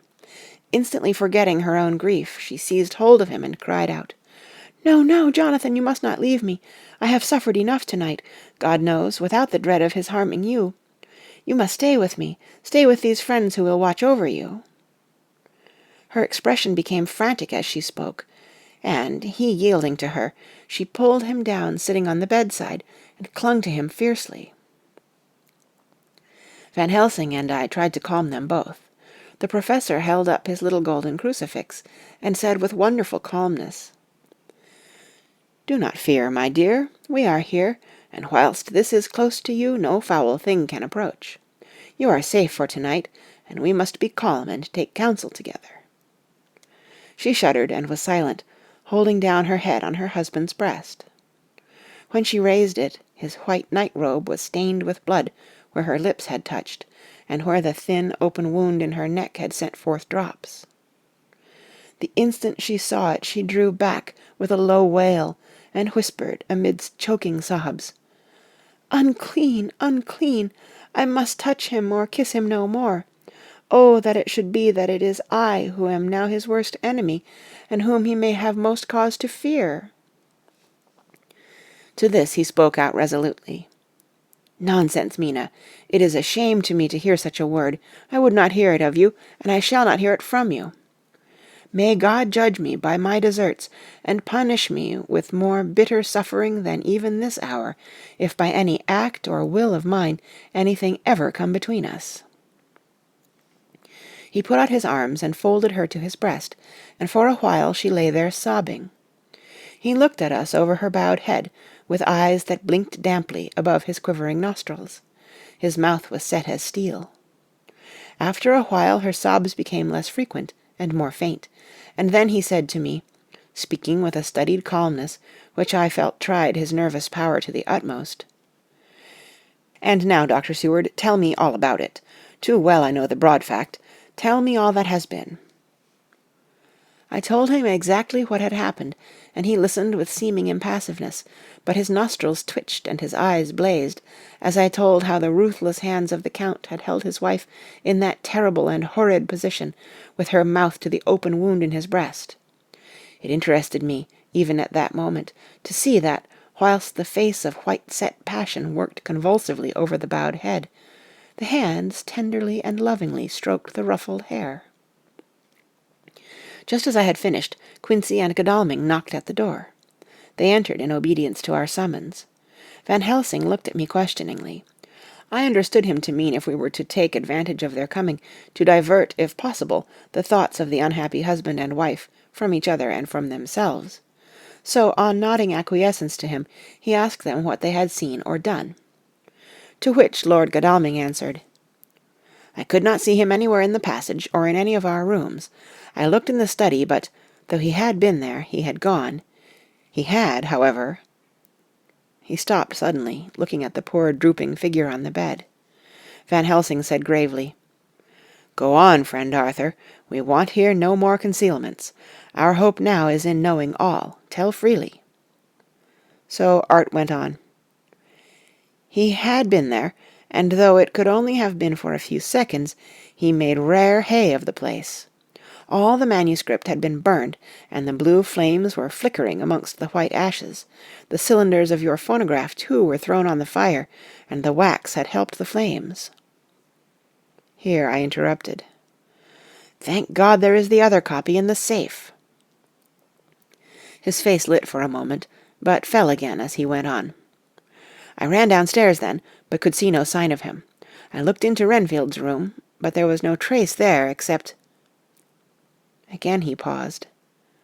"Go on," said Harker hoarsely, so he bowed his head, and, moistening his lips with his tongue, added, "except that the poor fellow is dead." Mrs. Harker raised her head. Looking from one to the other of us, she said solemnly, "God's will be done." I could not but feel that Art was keeping back something, but as I took it that it was with a purpose, I said nothing. Van Helsing turned to Morris and asked, "And you, friend Quincy, have you any to tell?" "A little," he answered.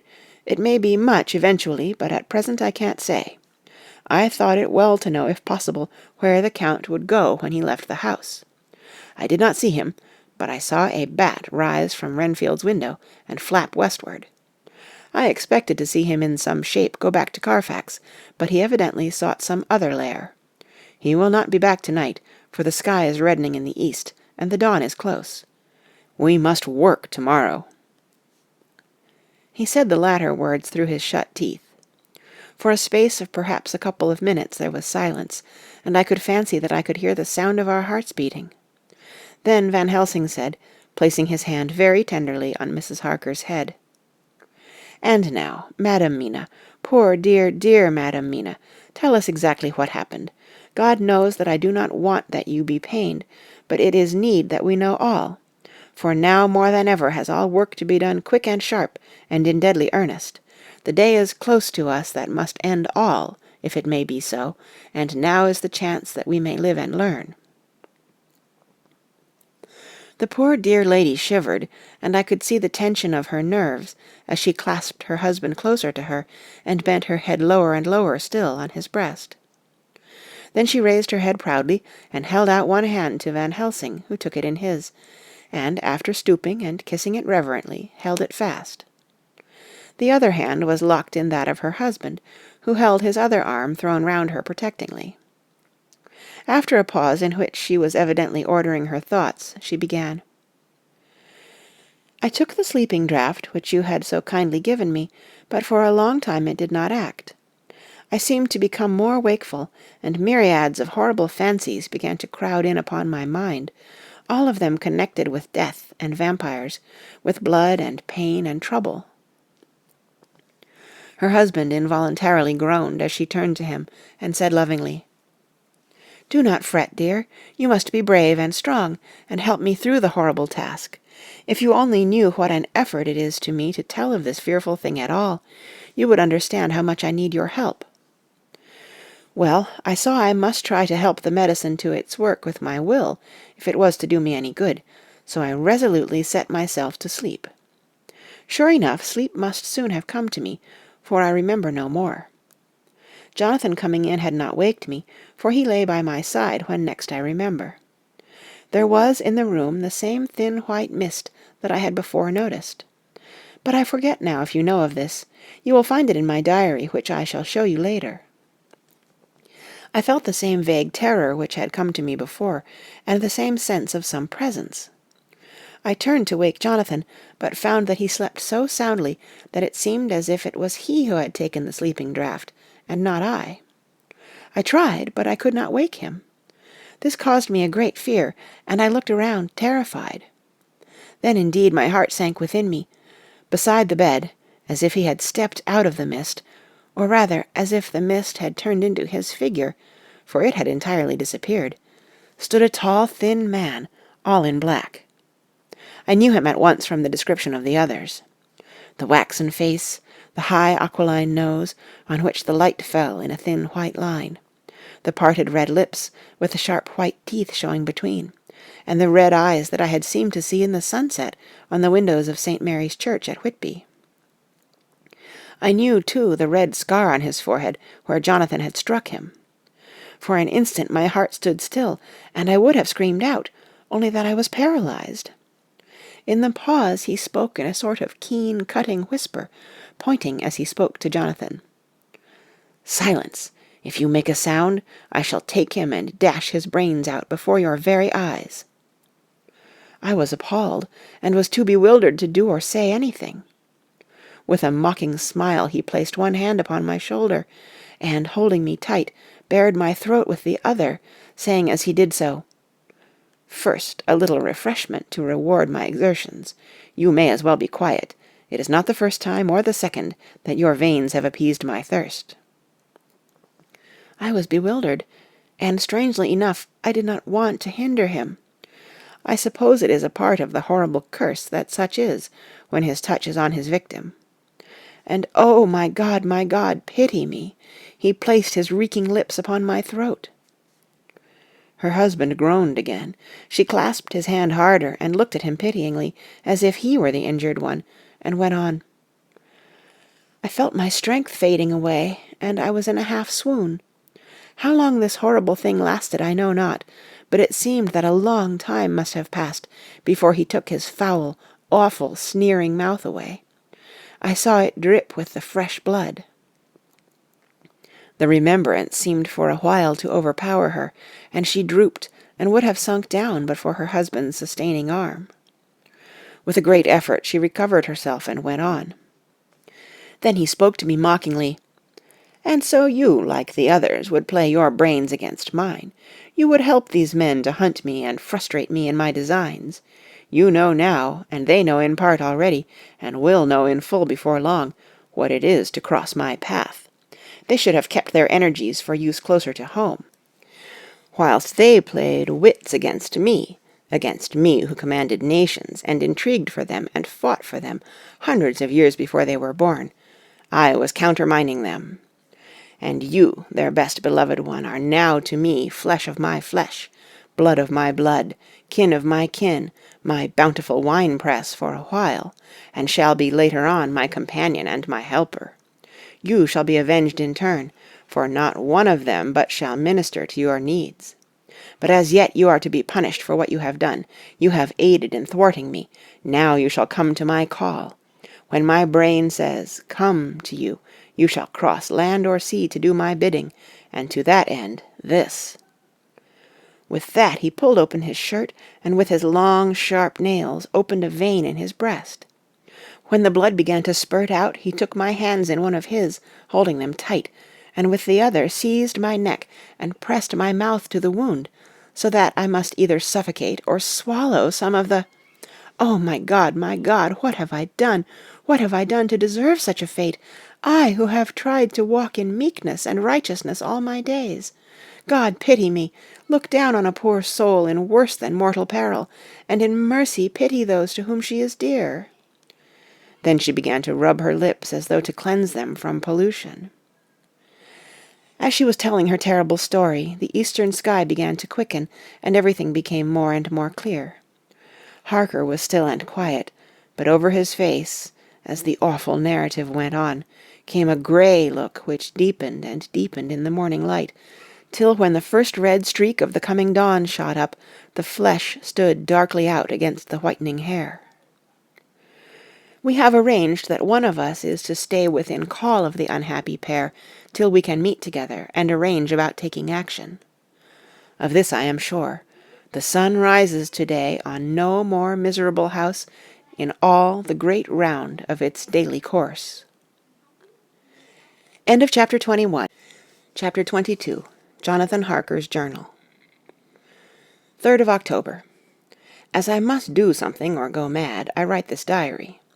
It is now 6 o'clock, and we are to meet in the study in half an hour and take something to eat, for Dr. Van Helsing and Dr. Seward are agreed that if we do not eat, we cannot work our best. Our best will be, God knows, required today. I must keep writing at every chance, for I dare not stop to think. All, big and little, must go down. Perhaps at the end the little things may teach us most. The teaching, big or little, could not have landed Mina or me anywhere worse than we are today. However, we must trust and hope. Poor Mina told me just now, with the tears running down her dear cheeks, that it is in trouble and trial that our faith is tested, that we must keep on trusting, and that God will aid us up to the end. The end! Oh, my God, what end? To work, to work! When Dr. Van Helsing and Dr. Seward had come back from seeing poor Renfield, we went gravely into what was to be done. First, Dr. Seward told us that when he and Dr. Van Helsing had gone down to the room below, they had found Renfield lying on the floor, all in a heap. His face was all bruised and crushed in, and the bones of the neck were broken. Dr. Seward asked the attendant who was on duty in the passage if he had heard anything. He said that he had been sitting down, he confessed to half-dozing, when he heard loud voices in the room, and then Renfield had called out loudly several times, "God! God! God!" After that there was the sound of falling, and when he entered the room, he found him lying on the floor, face down, just as the doctors had seen him. Van Helsing asked if he had heard voices or a voice, and he said he could not say, that at first it had seemed to him as if there were two, but as there was no one in the room, it could have been only one. He could swear to it, if required, that the word God was spoken by the patient. Dr. Seward said to us, when we were alone, that he did not wish to go into the matter. The question of an inquest had to be considered, and it would never do to put forward the truth, as no one would believe it. As it was, he thought that on the attendant's evidence he could give a certificate of death by misadventure in falling from bed. In case the coroner should demand it, there would be a formal inquest, necessarily to the same result. When the question began to be discussed as to what should be our next step, the very first thing we decided was that Mina should be in full confidence, that nothing of any sort, no matter how painful, should be kept from her. She herself agreed as to its wisdom, and it was pitiful to see her so brave, and yet so sorrowful, and in such a depth of despair. "There must be no concealment," she said. "Alas, we have had too much already, and besides there is nothing in all the world that can give me more pain than I have already endured, than I suffer now. Whatever may happen, it must be of new hope or of new courage to me." Van Helsing was looking at her fixedly as she spoke, and said suddenly but quietly, "But, dear Madam Mina, are you not afraid, not for yourself, but for others from yourself, after what has happened?" Her face grew set in its lines, but her eyes shone with the devotion of a martyr as she answered, "Ah, no, for my mind is made up." "To what?" he asked gently, whilst we were all very still, for each in our own way we had a sort of vague idea of what she meant. Her answer came with direct simplicity, as though she were simply stating a fact. "Because if I find in myself, and I shall watch keenly for it, a sign of harm to any that I love, I shall die." "You would not kill yourself?" he asked hoarsely. "I would, if there were no friend who loved me, who would save me such a pain and so desperate an effort." She looked at him meaningly as she spoke. He was sitting down, but now he rose and came close to her, and put his hand on her head as he said solemnly, "My child, there is such an one, if it were for your good. For myself, I could hold it in my account with God to find such an euthanasia for you, even at this moment if it were best, nay, were it safe. But, my child—" For a moment he seemed choked, and a great sob rose in his throat. He gulped it down and went on. "There are here some who would stand between you and death. You must not die. You must not die by any hand, but least of all by your own. Until the other, who has fouled your sweet life, is true dead, you must not die. For if he is still with the quick undead, your death would make you even as he is. No, you must live. You must struggle and strive to live, though death would seem a boon unspeakable. You must fight death himself, though he come to you in pain or in joy, by the day or the night, in safety or in peril. On your living soul I charge you that you do not die, nay, nor think of death, till this great evil be past." The poor dear grew white as death, and shook and shivered, as I have seen a quicksand shake and shiver at the incoming of the tide. We were all silent. We could do nothing. At length she grew more calm, and turning to him said sweetly, but oh so sorrowfully, as she held out her hand, "I promise you, my dear friend, that if God will let me live, I shall strive to do so, till, if it may be in his good time, this horror may have passed away from me." She was so good and brave that we all felt that our hearts were strengthened to work and endure for her, and we began to discuss what we were to do. I told her that she was to have all the papers in the safe, and all the papers or diaries and phonographs we might hereafter use, and was to keep the record as she had done before. She was pleased with the prospect of anything to do, if pleased could be used in connection with so grim an interest. As usual, Van Helsing had thought ahead of everyone else, and was prepared with an exact ordering of our work. "It is perhaps well," he said, "that at our meeting after our visit to Carfax we decided not to do anything with the earth-boxes that lay there. Had we done so, the Count must have guessed our purpose, and would doubtless have taken measures in advance to frustrate such an effort with regard to the others, but now he does not know our intentions. Nay, more, in all probability, he does not know that such a power exists to us as can sterilize his lairs, so that he cannot use them as of old. We are now so much further advanced in our knowledge as to their disposition that, when we have examined the house in Piccadilly, we may track the very last of them. To-day, then, is ours, and in it rests our hope. The sun that rose on our sorrow this morning guards us in its course. Until it sets tonight, that monster must retain whatever form he now has. He is confined within the limitations of his earthly envelope. He cannot melt into thin air, nor disappear through cracks or chinks or crannies. If he go through a doorway, he must open the door, like a mortal. And so we have this day to hunt out all his lairs and sterilize them. So we shall, if we have not yet catch him and destroy him, drive him to bay in some place where the catching and the destroying shall be, in time, sure." Here I started up, for I could not contain myself at the thought that the minutes and seconds, so preciously laden with Mina's life and happiness, were flying from us, since whilst we talked action was impossible. But Van Helsing held up his hand warningly. "Nay, friend Jonathan," he said, "in this the quickest way home is the longest way, so your proverbs say. We shall all act and act with desperate quick, when the time has come. But think, in all probable the key of the situation is in that house in Piccadilly. The Count may have many houses which he has bought. Of them he will have deeds of purchase, keys, and other things. He will have paper that he write on. He will have his book of checks. There are many belongings that he must have somewhere. Why not in this place, so central, so quiet, where he come and go by the front or the back at all hour, when in the very vast of the traffic there is none to notice?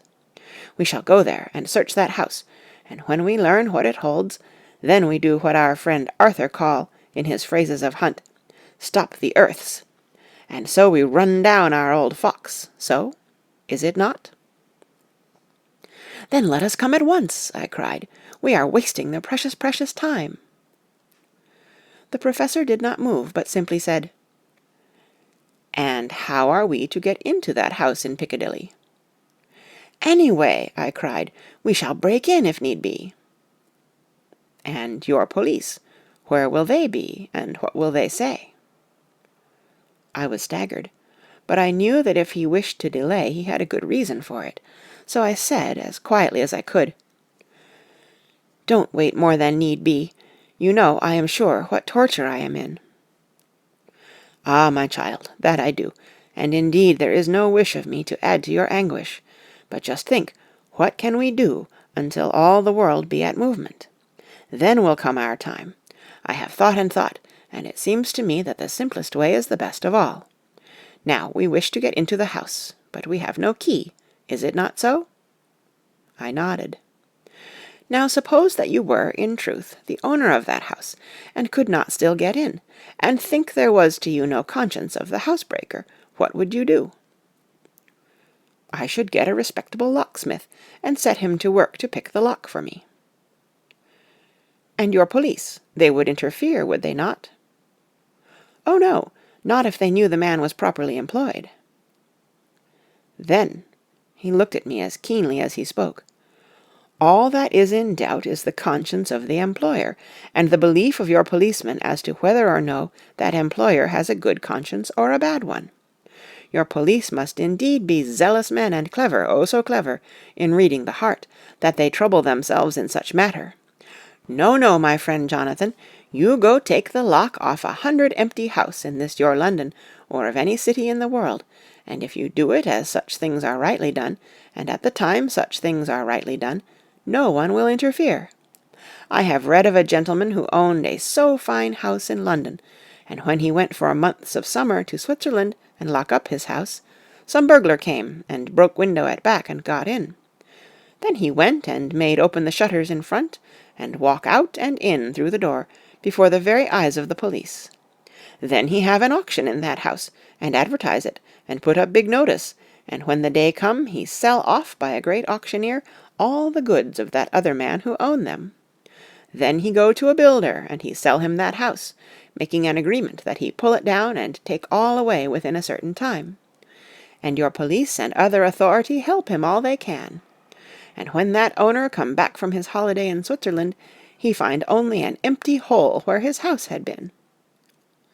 This was all done en règle, and in our work we shall be en règle too. We shall not go so early that the policemen who have then little to think of shall deem it strange, but we shall go after 10 o'clock, when there are many about, and such things would be done were we indeed owners of the house. I could not but see how right he was, and the terrible despair of Mina's face became relaxed a thought. There was hope in such good counsel. Van Helsing went on. When once within that house we may find more clues. At any rate some of us can remain there whilst the rest find the other places where there be more earth-boxes, at Bermondsey and Mile End. Lord Godalming stood up. I can be of some use here, he said. I shall wire to my people to have horses and carriages where they will be most convenient. Look here, old fellow, said Morris. It is a capital idea to have all ready in case we want to go horsebacking, but don't you think that one of your snappy carriages with its heraldic adornments in a byway of Walworth or Mile End would attract too much attention for our purposes? It seems to me that we ought to take cabs when we go south or east, and even leave them somewhere near the neighbourhood we are going to. Friend Quincy is right, said the Professor. His head is what you call in plane with the horizon. It is a difficult thing that we go to do, and we do not want no peoples to watch us, if so it may. Mina took a growing interest in everything, and I was rejoiced to see that the exigency of affairs was helping her to forget for a time the terrible experience of the night. She was very, very pale, almost ghastly, and so thin that her lips were drawn away, showing her teeth in somewhat of prominence. I did not mention this last, lest it should give her needless pain, but it made my blood run cold in my veins to think of what had occurred with poor Lucy when the Count had sucked her blood. As yet there was no sign of the teeth growing sharper, but the time as yet was short, and there was time for fear. When we came to the discussion of the sequence of our efforts and of the disposition of our forces, there were new sources of doubt. It was finally agreed that before starting for Piccadilly we should destroy the Count's lair close at hand. In case he should find it out too soon, we should thus be still ahead of him in our work of destruction, and his presence in his purely material shape, and at his weakest, might give us some new clue. As to the disposal of forces, it was suggested by the Professor that, after our visit to Carfax, we should all enter the house in Piccadilly, that the 2 doctors and I should remain there, whilst Lord Godalming and Quincy found the lairs at Walworth and Mile End, and destroyed them. It was possible, if not likely, the Professor urged, that the Count might appear in Piccadilly during the day, and that if so we might be able to cope with him then and there. At any rate, we might be able to follow him in force. To this plan I strenuously objected, and so far as my going was concerned, for I said that I intended to stay and protect Mina. I thought that my mind was made up on the subject, but Mina would not listen to my objection. She said that there might be some law matter in which I could be useful, that amongst the Count's papers might be some clue which I could understand out of my experience in Transylvania, and that, as it was, all the strength we could muster was required to cope with the Count's extraordinary power. I had to give in, for Mina's resolution was fixed. She said that it was the last hope for her that we should all work together. As for me, she said, I have no fear. Things have been as bad as they can be, and whatever may happen must have in it some element of hope or comfort. Go, my husband. God can, if he wishes it, guard me as well alone as with anyone present. So I started up, crying out, "Then in God's name let us come at once, for we are losing time. The Count may come to Piccadilly earlier than we think." "Not so," said Van Helsing, holding up his hand. "But why?" I asked. "Do you forget," he said, with actually a smile, "that last night he banqueted heavily, and will sleep late?" Did I forget? Shall I ever? Can I ever? Can any of us ever forget that terrible scene? Mina struggled hard to keep her brave countenance, but the pain overmastered her, and she put her hands before her face and shuddered, whilst she moaned. Van Helsing had not intended to recall her frightful experience. He had simply lost sight of her and her part in the affair in his intellectual effort. When it struck him what he said, he was horrified at his thoughtlessness, and tried to comfort her. "Oh, Madam Mina," he said, "dear, dear Madam Mina, alas, that I of all who so reverence you should have said anything so forgetful. These stupid old lips of mine and this stupid old head do not deserve so, but you will forget it, will you not?" He bent low beside her as he spoke. She took his hand, and looking at him through her tears, said hoarsely, "No, I shall not forget, for it is well that I remember, and with it I have so much in memory of you that is sweet, that I take it all together. Now, you must all be going soon. Breakfast is ready, and we must all eat, that we may be strong." Breakfast was a strange meal to us all. We tried to be cheerful and encourage each other, and Mina was the brightest and most cheerful of us. When it was over, Van Helsing stood up and said, "Now, my dear friends, we go forth to our terrible enterprise. Are we all armed, as we were on that night when first we visited our enemy's lair? Armed against ghostly as well as carnal attack?" We all assured him. "Then it is well. Now, Madam Mina, you are in any case quite safe here until the sunset, and before then we shall return, if... We shall return. But before we go, let me see you armed against personal attack.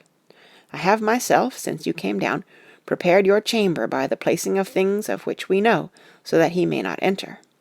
Now let me guard yourself.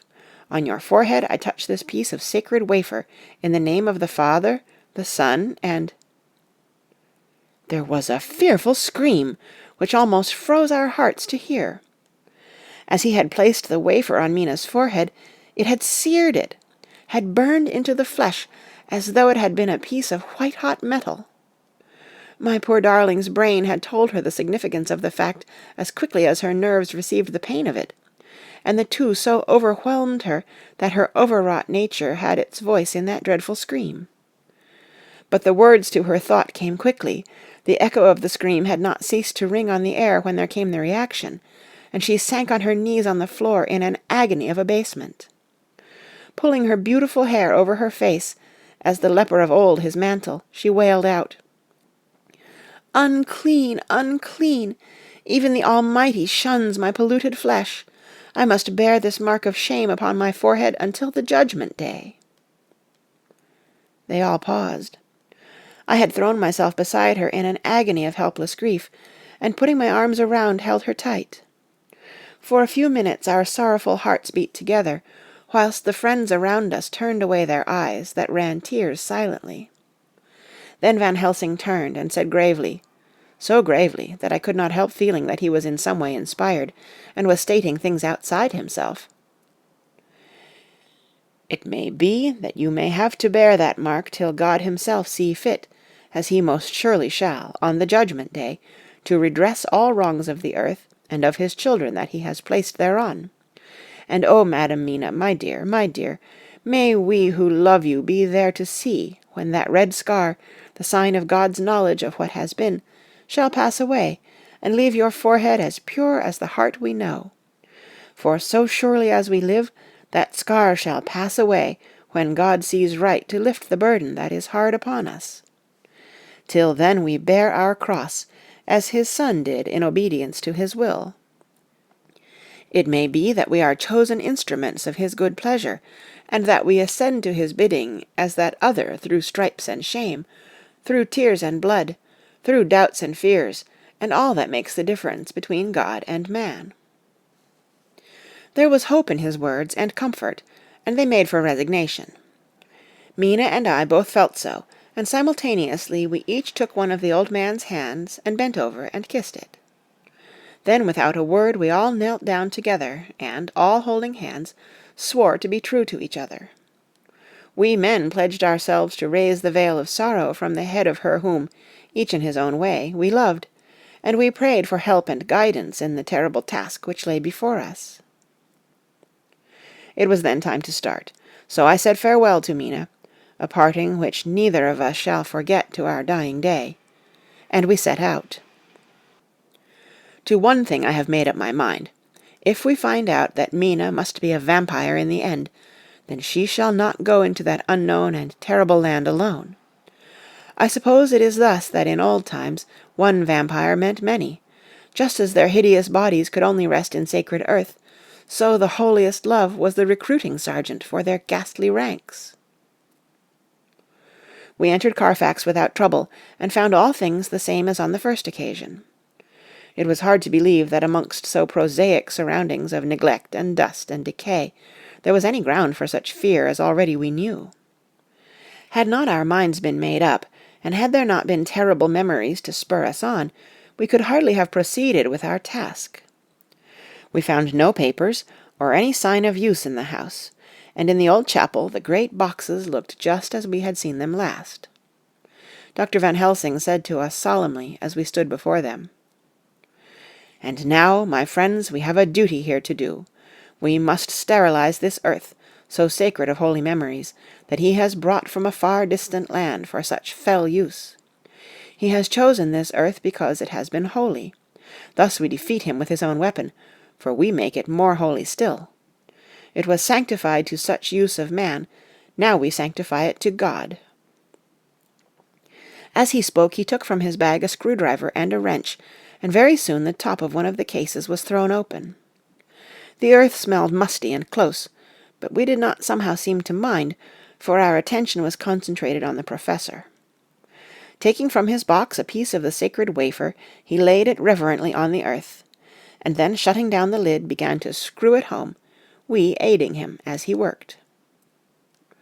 One by one we treated in the same way each of the great boxes, and left them as we had found them to all appearance, but in each was a portion of the host. When we closed the door behind us, the professor said solemnly, "So much is already done. If it may be that with all the others we can be so successful, then the sunset of this evening may shine on Madam Mina's forehead all white as ivory, and with no stain." As we passed across the lawn on our way to the station to catch our train, we could see the front of the asylum. I looked eagerly, and in the window of my own room saw Mina. I waved my hand to her, and nodded to tell that our work there was successfully accomplished.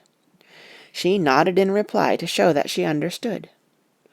The last I saw, she was waving her hand in farewell. It was with a heavy heart that we sought the station, and just caught the train, which was steaming in as we reached the platform. I have written this in the train. Piccadilly, 12:30 o'clock. Just before we reached Fenchurch Street, Lord Godalming said to me, "Quincey and I will find a locksmith. You had better not come with us in case there should be any difficulty, for under the circumstances it wouldn't seem so bad for us to break into an empty house. But you are a solicitor, and the Incorporated Law Society might tell you that you should have known better." I demurred as to my not sharing any danger even of odium, but he went on, "Besides, it will attract less attention if there are not too many of us. My title will make it all right with the locksmith, and with any policeman that may come along.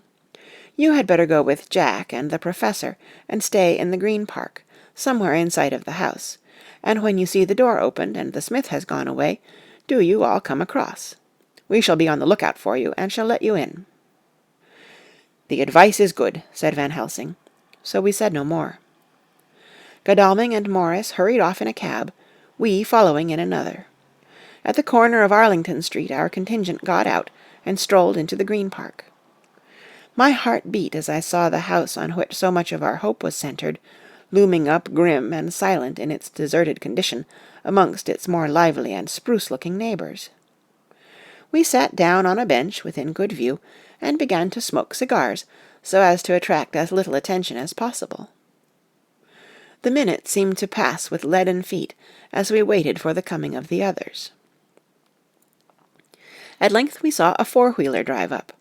Out of it, in leisurely fashion, got Lord Godalming and Morris, and down from the box descended a thick-set working-man with his rush-woven basket of tools. Morris paid the cabman, who touched his hat and drove away. Together the two ascended the steps, and Lord Godalming pointed out what he wanted done. The workman took off his coat leisurely and hung it on one of the spikes of the rail, saying something to a policeman who just then sauntered along. The policeman nodded acquiescence, and the man kneeling down placed his bag beside him. After searching through it, he took out a selection of tools which he produced to lay beside him in orderly fashion. Then he stood up, looked into the keyhole, blew into it, and, turning to his employers, made some remark. Lord Godalming smiled, and the man lifted a good-sized bunch of keys. Selecting one of them, he began to probe the lock, as if feeling his way with it. After fumbling about for a bit, he tried a second and then a third. All at once the door opened under a slight push from him, and he and the two others entered the hall. We sat still. My own cigar burnt furiously, but Van Helsing's went cold altogether. We waited patiently as we saw the workman come out and bring his bag. Then he held the door partly open, steadying it with his knees, whilst he fitted a key to the lock. This he finally handed to Lord Godalming, who took out his purse and gave him something. The man touched his hat, took his bag, put on his coat, and departed. Not a soul took the slightest notice of the whole transaction. When the man had fairly gone, we three crossed the street and knocked at the door. It was immediately opened by Quincey Morris, beside whom stood Lord Godalming, lighting a cigar. "The place smells so vilely," said the latter as we came in.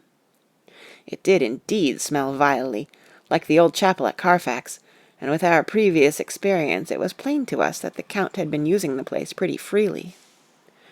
We moved to explore the house, all keeping together in case of attack, for we knew we had a strong and wily enemy to deal with, and as yet we did not know whether the Count might not be in the house. In the dining-room, which lay at the back of the hall, we found 8 boxes of earth. 8 boxes only out of the 9 which we sought. Our work was not over, and would never be until we should have found the missing box. First we opened the shutters of the window which looked out across a narrow stone-flagged yard at the blank face of a stable, pointed to look like the front of a miniature house. There were no windows in it, so we were not afraid of being overlooked. We did not lose any time in examining the chests. With the tools which we had brought with us, we opened them, one by one, and treated them as we had treated those others in the old chapel. It was evident to us that the Count was not at present in the house, and we proceeded to search for any of his effects. After a cursory glance at the rest of the rooms, from basement to attic, we came to the conclusion that the dining-room contained any effects which might belong to the Count, and so we proceeded to minutely examine them. They lay in a sort of orderly disorder on the great dining-room table. There were title deeds of the Piccadilly house in a great bundle, deeds of the purchase of the houses at Mile End and Bermondsey, note-paper, envelopes, and pens and ink. All were covered up in thin wrapping paper to keep them from the dust. There were also a clothes-brush, a brush and comb, and a jug and basin, the latter containing dirty water which was reddened as if with blood. Last of all was a little heap of keys of all sorts and sizes, probably those belonging to the other houses. When we had examined this last find, Lord Godalming and Quincey Morris, taking accurate notes of the various addresses of the houses in the east and the south, took with them the keys in a great bunch, and set out to destroy the boxes in these places. The rest of us are, with what patience we can, waiting their return, or the coming of the Count. End of Chapter 22. Chapter 23. Dr. Seward's Diary. 3rd of October. The time seemed terrible long whilst we were waiting for the coming of Godalming and Quincey Morris. The Professor tried to keep our minds active by using them all the time. I could see his beneficent purpose by the side-glances which he threw from time to time at Harker. The poor fellow is overwhelmed in a misery that is appalling to see. Last night he was a frank, happy-looking man, with strong, youthful face, full of energy, and with dark brown hair. To-day he is a drawn, haggard old man, whose white hair matches well with the hollow burning eyes and grief-written lines of his face. His energy is still intact. In fact, he is like a living flame. This may yet be his salvation, for, if all go well, it will tide him over the despairing period. He will then, in a kind of way, wake again to the realities of life. Poor fellow, I thought my own trouble was bad enough, but his... The professor knows this well enough, and is doing his best to keep his mind active. What he has been saying was, under the circumstances, of absorbing interest. So well as I can remember, here it is. I have studied over and over again since they came into my hands all the papers relating to this monster, and the more I have studied, the greater seems the necessity to utterly stamp him out. All through there are signs of his advance, not only of his power, but of his knowledge of it. As I learned from the researches of my friend Arminus of Budapest, he was in life a most wonderful man, soldier, statesman, and alchemist, which latter was the highest development of the science knowledge of his time. He had a mighty brain, a learning beyond compare, and a heart that knew no fear and no remorse. He dared even to attend the Scholomance, and there was no branch of knowledge of his time that he did not essay. Well in him the brain powers survived the physical death, though it would seem that memory was not all complete. In some faculties of mind he has been, and is, only a child, but he is growing, and some things that were childish at the first are now of man's stature. He is experimenting, and doing it well, and if it had not been that we have crossed his path, he would be yet, he may be yet if we fail, the father or furtherer of a new order of beings, whose road must lead through death, not life.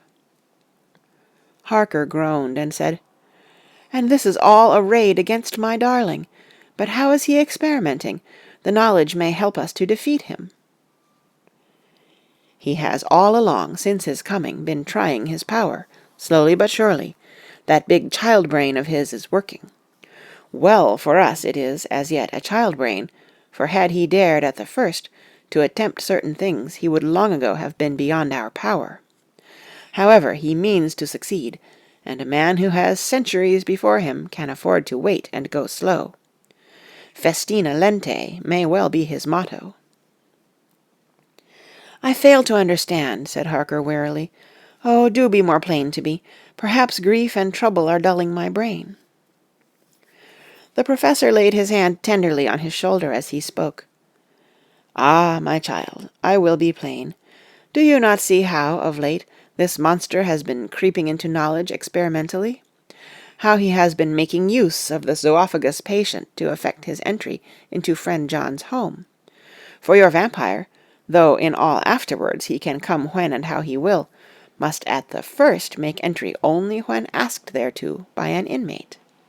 But these are not his most important experiments. Do we not see how at the first all these so great boxes were moved by others? He knew not then, but that must be so.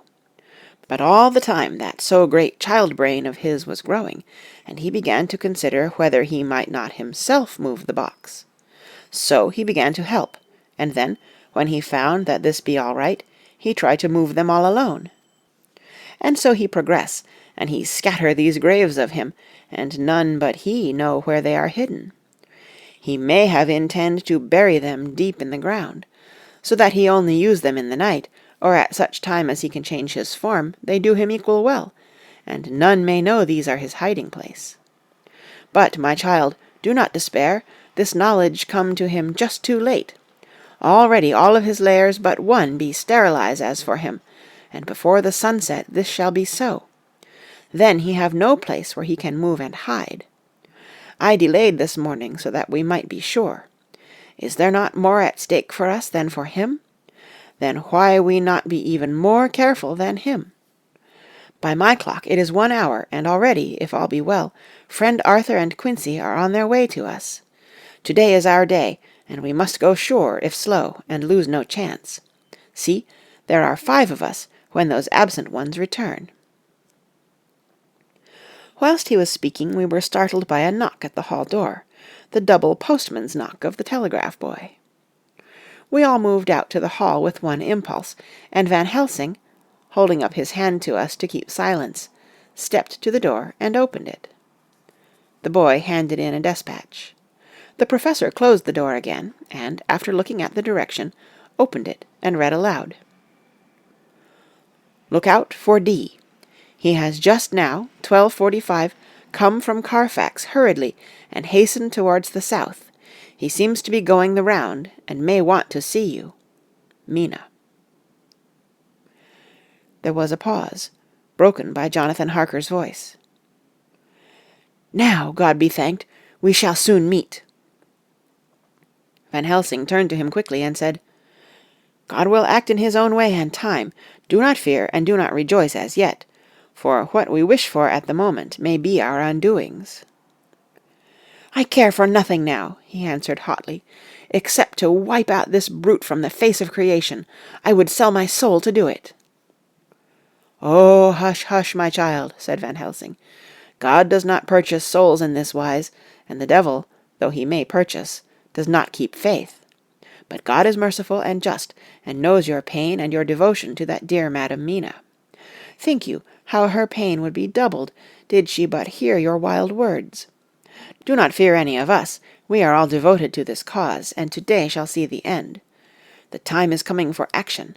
To-day this vampire is limit to the powers of man, and till sunset he may not change. It will take him time to arrive here. See, it is 20 minutes past 1, and there are yet some times before he can hither come, be he never so quick. What we must hope for is that my Lord Arthur and Quincy arrive first." About half an hour after we had received Mrs. Harker's telegram, there came a quiet, resolute knock at the hall door. It was just an ordinary knock, such as is given hourly by thousands of gentlemen, but it made the professor's heart and mine beat loudly. We looked at each other, and together moved out into the hall. We each held ready to use our various armaments, the spiritual in the left hand, the mortal in the right. Van Helsing pulled back the latch, and, holding the door half open, stood back, having both hands ready for action. The gladness of our hearts must have shone upon our faces when on the step, close to the door, we saw Lord Godalming and Quincy Morris. They came quickly in and closed the door behind them, the former saying, as they moved along the hall, "It is all right. We found both places, 6 boxes in each, and we destroyed them all." "Destroyed?" asked the professor. "For him." We were silent for a minute, and then Quincy said, "There's nothing to do but to wait here. If, however, he doesn't turn up by 5 o'clock, we must start off, for it won't do to leave Mrs. Harker alone after sunset." "He will be here before long now," said Van Helsing, who had been consulting his pocket-book. "Nota bene, in Madam's telegram he went south from Carfax. That means he went to cross the river, and he could only do so at slack of tide, which should be something before 1 o'clock. That he went south has a meaning for us. He is as yet only suspicious, and he went from Carfax first to the place where he would suspect interference least. You must have been at Bermondsey only a short time before him. That he is not here already shows that he went to Mile End next. This took him some time, for he would then have to be carried over the river in some way. Believe me, my friends, we shall not have long to wait now. We should have ready some plan of attack, so that we may throw away no chance. Hush, there is no time now. Have all your arms. Be ready." He held up a warning hand as he spoke, for we could all hear a key softly inserted in the lock of the hall door. I could not but admire, even at such a moment, the way in which a dominant spirit asserted itself.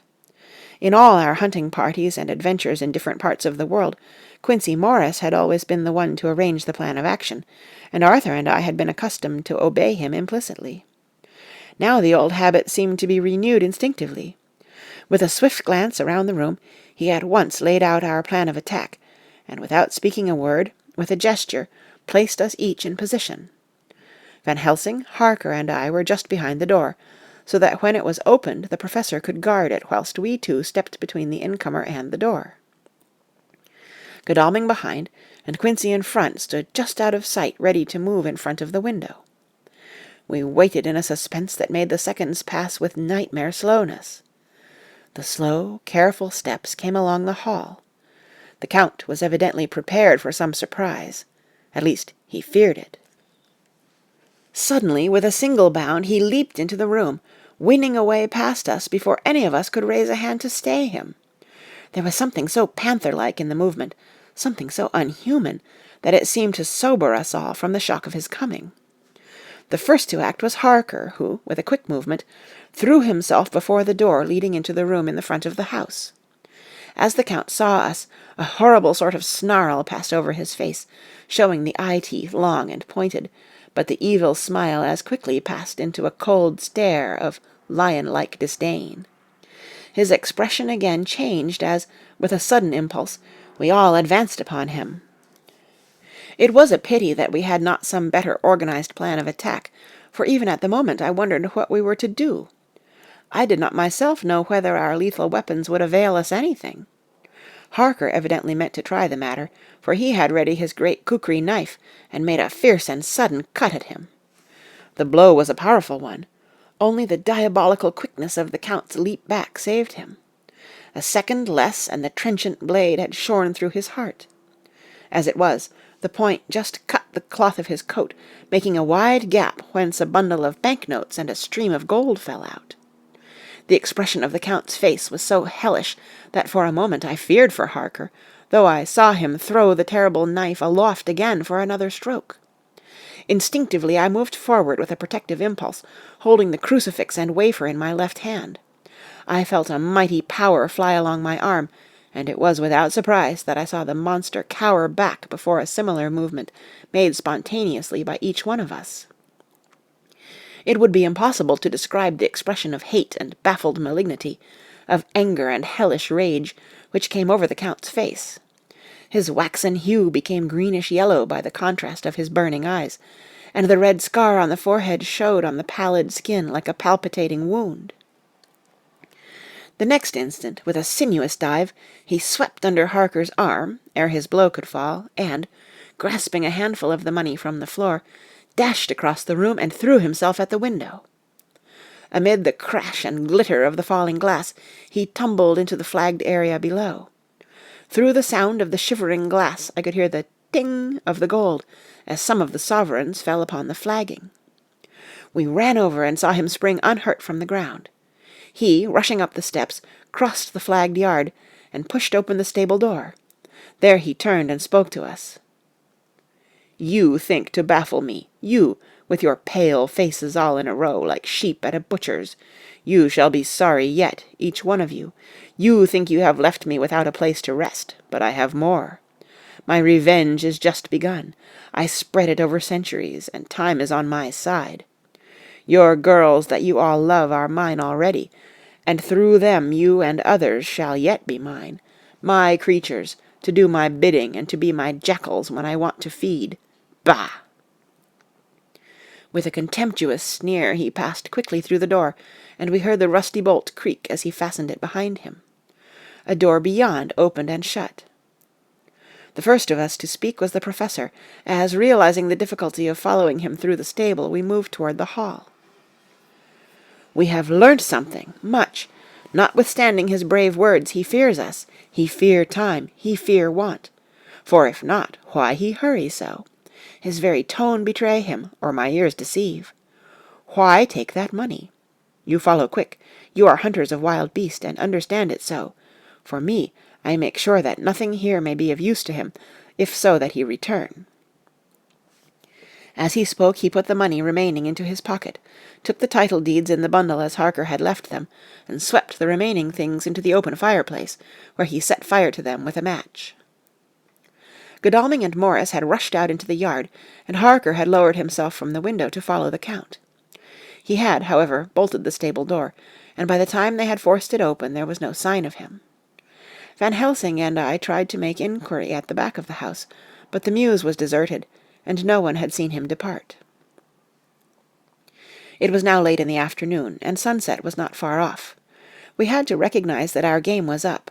With heavy hearts, we agreed with the Professor when he said, "Let us go back to Madam Mina. Poor, poor, dear Madam Mina. All we can do just now is done, and we can there at least protect her. But we need not despair. There is but one more earth-box, and we must try to find it. When that is done, all may yet be well." I could see that he spoke as bravely as he could to comfort Harker. The poor fellow was quite broken down. Now and again he gave a low groan which he could not suppress. He was thinking of his wife. With sad hearts we came back to my house, where we found Mrs. Harker waiting us, with an appearance of cheerfulness which did honour to her bravery and unselfishness. When she saw our faces, her own became as pale as death. For a second or two her eyes were closed as if she were in secret prayer, and then she said cheerfully, "I can never thank you all enough. Oh, my poor darling!" As she spoke she took her husband's grey head in her hands and kissed it. "Lay your poor head here and rest it. All will yet be well, dear. God will protect us, if he so will it in his good intent." The poor fellow groaned. There was no place for words in his sublime misery. We had a sort of perfunctory supper together, and I think it cheered us all up somewhat. It was, perhaps, the mere animal heat of food to hungry people, for none of us had eaten anything since breakfast, or the sense of companionship may have helped us, but anyhow we were all less miserable, and saw the morrow as not altogether without hope. True to our promise, we told Mrs. Harker everything which had passed, and although she grew snowy white at times, when danger had seemed to threaten her husband, and red at others when his devotion to her was manifested, she listened bravely and with calmness. When we came to the part where Harker had rushed at the Count so recklessly, she clung to her husband's arm, and held it tight as though her clinging could protect him from any harm that might come. She said nothing, however, till the narration was all done, and matters had been brought right up to the present time. Then, letting go her husband's hand, she stood up amongst us and spoke.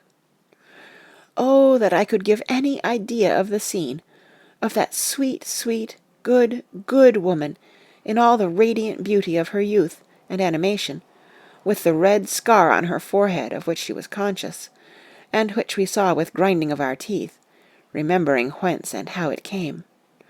Her loving kindness against our grim hate, her tender faith against all our fears and doubting, and we, knowing that so far as symbols went, she, with all her goodness and purity and faith, was outcast from God.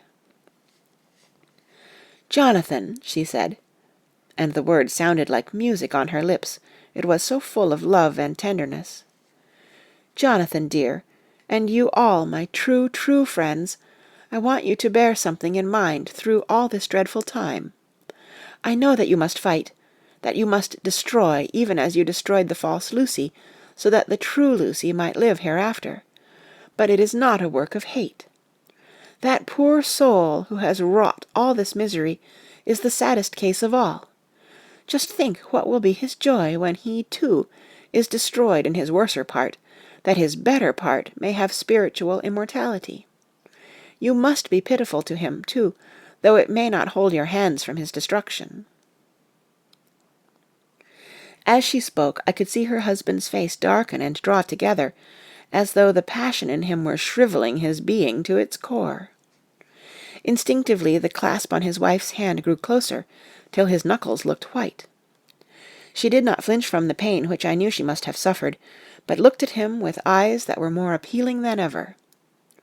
As she stopped speaking, he leaped to his feet, almost tearing his hand from hers as he spoke. "May God give him into my hand just for long enough to destroy that earthly life of him which we are aiming at. If beyond it I could send his soul for ever and ever to burning hell, I would do it." "Oh, hush! Oh, hush! In the name of the good God, don't say such things, Jonathan, my husband, or you will crush me with fear and horror. Just think, my dear, I have been thinking all this long, long day of it, that, perhaps, some day, I, too, may need such pity, and that some other like you, and with equal cause for anger, may deny it to me. Oh, my husband, indeed I would have spared you such a thought, had there been another way, but I pray that God may not have treasured your wild words, except as the heart-broken wail of a very loving and sorely stricken man. O God, let those poor white hairs go in evidence of what he has suffered, who all his life has done no wrong, and on whom so many sorrows have come. We men were all in tears now. There was no resisting them, and we wept openly. She wept, too, to see that her sweeter counsels had prevailed. Her husband flung himself on his knees beside her, and putting his arms round her, hid his face in the folds of her dress. Van Helsing beckoned to us, and we stole out of the room, leaving the two loving hearts alone with their God. Before they retired, the professor fixed up the room against any coming of the vampire, and assured Mrs. Harker that she might rest in peace. She tried to school herself to the belief, and, manifestly for her husband's sake, tried to seem content. It was a brave struggle, and was, I think and believe, not without its reward. Van Helsing had placed at hand a bell which either of them was to sound in case of any emergency. When they had retired, Quincey, Godalming, and I arranged that we should sit up, dividing the night between us, and watch over the safety of the poor stricken lady. The first watch falls to Quincey, so the rest of us shall be off to bed as soon as we can. Godalming has already turned in, for his is the second watch. Now that my work is done, I, too, shall go to bed. Jonathan Harker's Journal. 3rd and 4th of October, close to midnight. I thought yesterday would never end. There was over me a yearning for sleep, in some sort of blind belief that to wake would be to find things changed, and that any change must now be for the better. Before we parted, we discussed what our next step was to be, but we could arrive at no result. All we knew was that one earth-box remained, and that the Count alone knew where it was.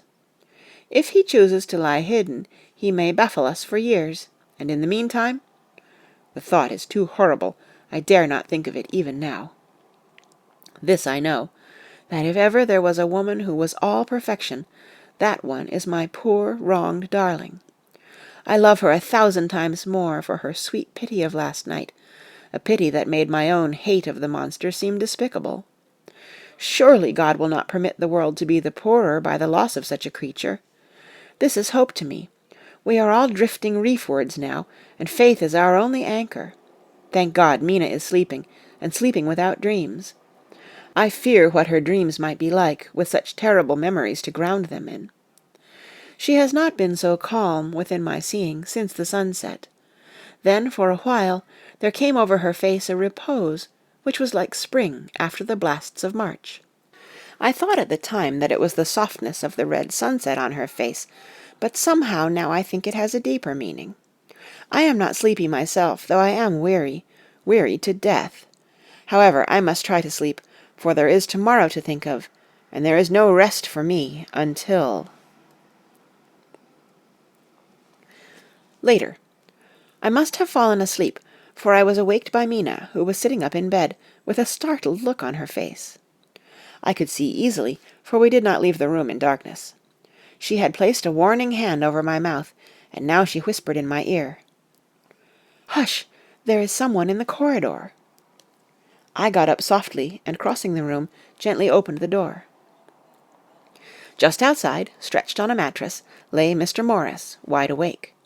He raised a warning hand for silence as he whispered to me, "Hush! Go back to bed. It is all right. One of us will be here all night. We don't mean to take any chances." His look and gesture forbade discussion, so I came back and told Mina. She sighed, and positively a shadow of a smile stole over her poor pale face as she put her arms round me and said softly, "Oh, thank God for good brave men!" With a sigh she sank back again to sleep. I write this now as I am not sleepy, though I must try again. 4th of October, morning. Once again during the night I was wakened by Mina.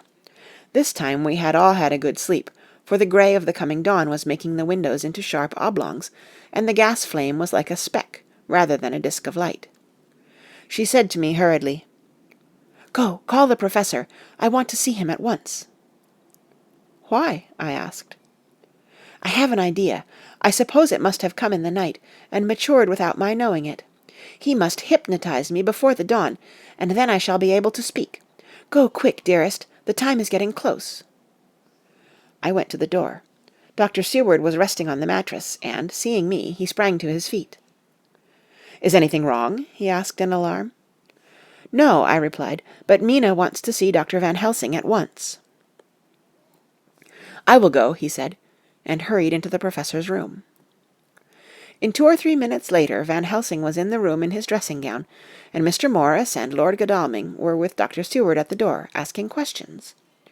When the professor saw Mina, a positive smile, ousted the anxiety of his face. He rubbed his hands as he said, "Oh, my dear Madam Mina, this is indeed a change. See, friend Jonathan, we have got our dear Madam Mina, as of old, back to us to-day." Then, turning to her, he said cheerfully, "And what am I to do for you? For at this hour you do not want me for nothings." "I want you to hypnotize me," she said. "Do it before the dawn, for I feel that then I can speak, and speak freely. Be quick, for the time is short." Without a word he motioned her to sit up in bed. Looking fixedly at her, he commenced to make passes in front of her, and from over the top of her head downward, with each hand in turn. Mina gazed at him fixedly for a few minutes, during which my own heart beat like a trip-hammer, for I felt that some crisis was at hand. Gradually her eyes closed, and she sat stock still. Only by the gentle heaving of her bosom could one know that she was alive. The professor made a few more passes and then stopped, and I could see that his forehead was covered with great beads of perspiration. Mina opened her eyes, but she did not seem the same woman. There was a far-away look in her eyes, and her voice had a sad dreaminess which was new to me. Raising his hand to impose silence, the professor motioned to me to bring the others in. They came on tiptoe, closing the door behind them, and stood at the foot of the bed, looking on. Mina appeared not to see them. The stillness was broken by Van Helsing's voice speaking in a low, level tone, which would not break the current of her thoughts. "Where are you?" The answer came in a neutral way. "I do not know. Sleep has no place it can call its own." For several minutes there was silence. Mina sat rigid, and the professor stood staring at her fixedly. The rest of us hardly dared to breathe. The room was growing lighter. Without taking his eyes from Mina's face, Dr. Van Helsing motioned me to pull up the blind. I did so, and the day seemed just upon us. A red streak shot up, and a rosy light seemed to diffuse itself through the room.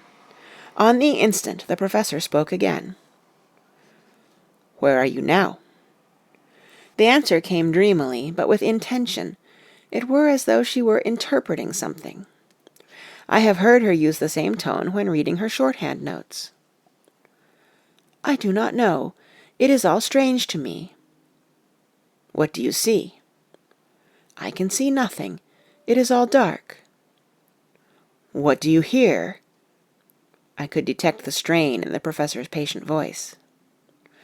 "The lapping of water. It is gurgling by, and little waves leap. I can hear them on the outside." "Then you are on a ship?" We all looked at each other, trying to glean something each from the other. We were afraid to think. The answer came quick. "Oh, yes." "What else do you hear?" "The sound of men stamping overhead as they run about. There is the creaking of a chain, and the loud tinkle as the check of the capstan falls into the ratchet." "What are you doing?" "I am still, oh so still. It is like death." The voice faded away into a deep breath as of one sleeping, and the open eyes closed again.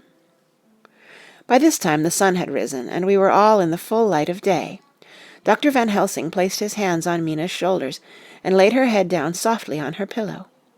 She lay like a sleeping child for a few moments, and then, with a long sigh, awoke and stared in wonder to see us all around her.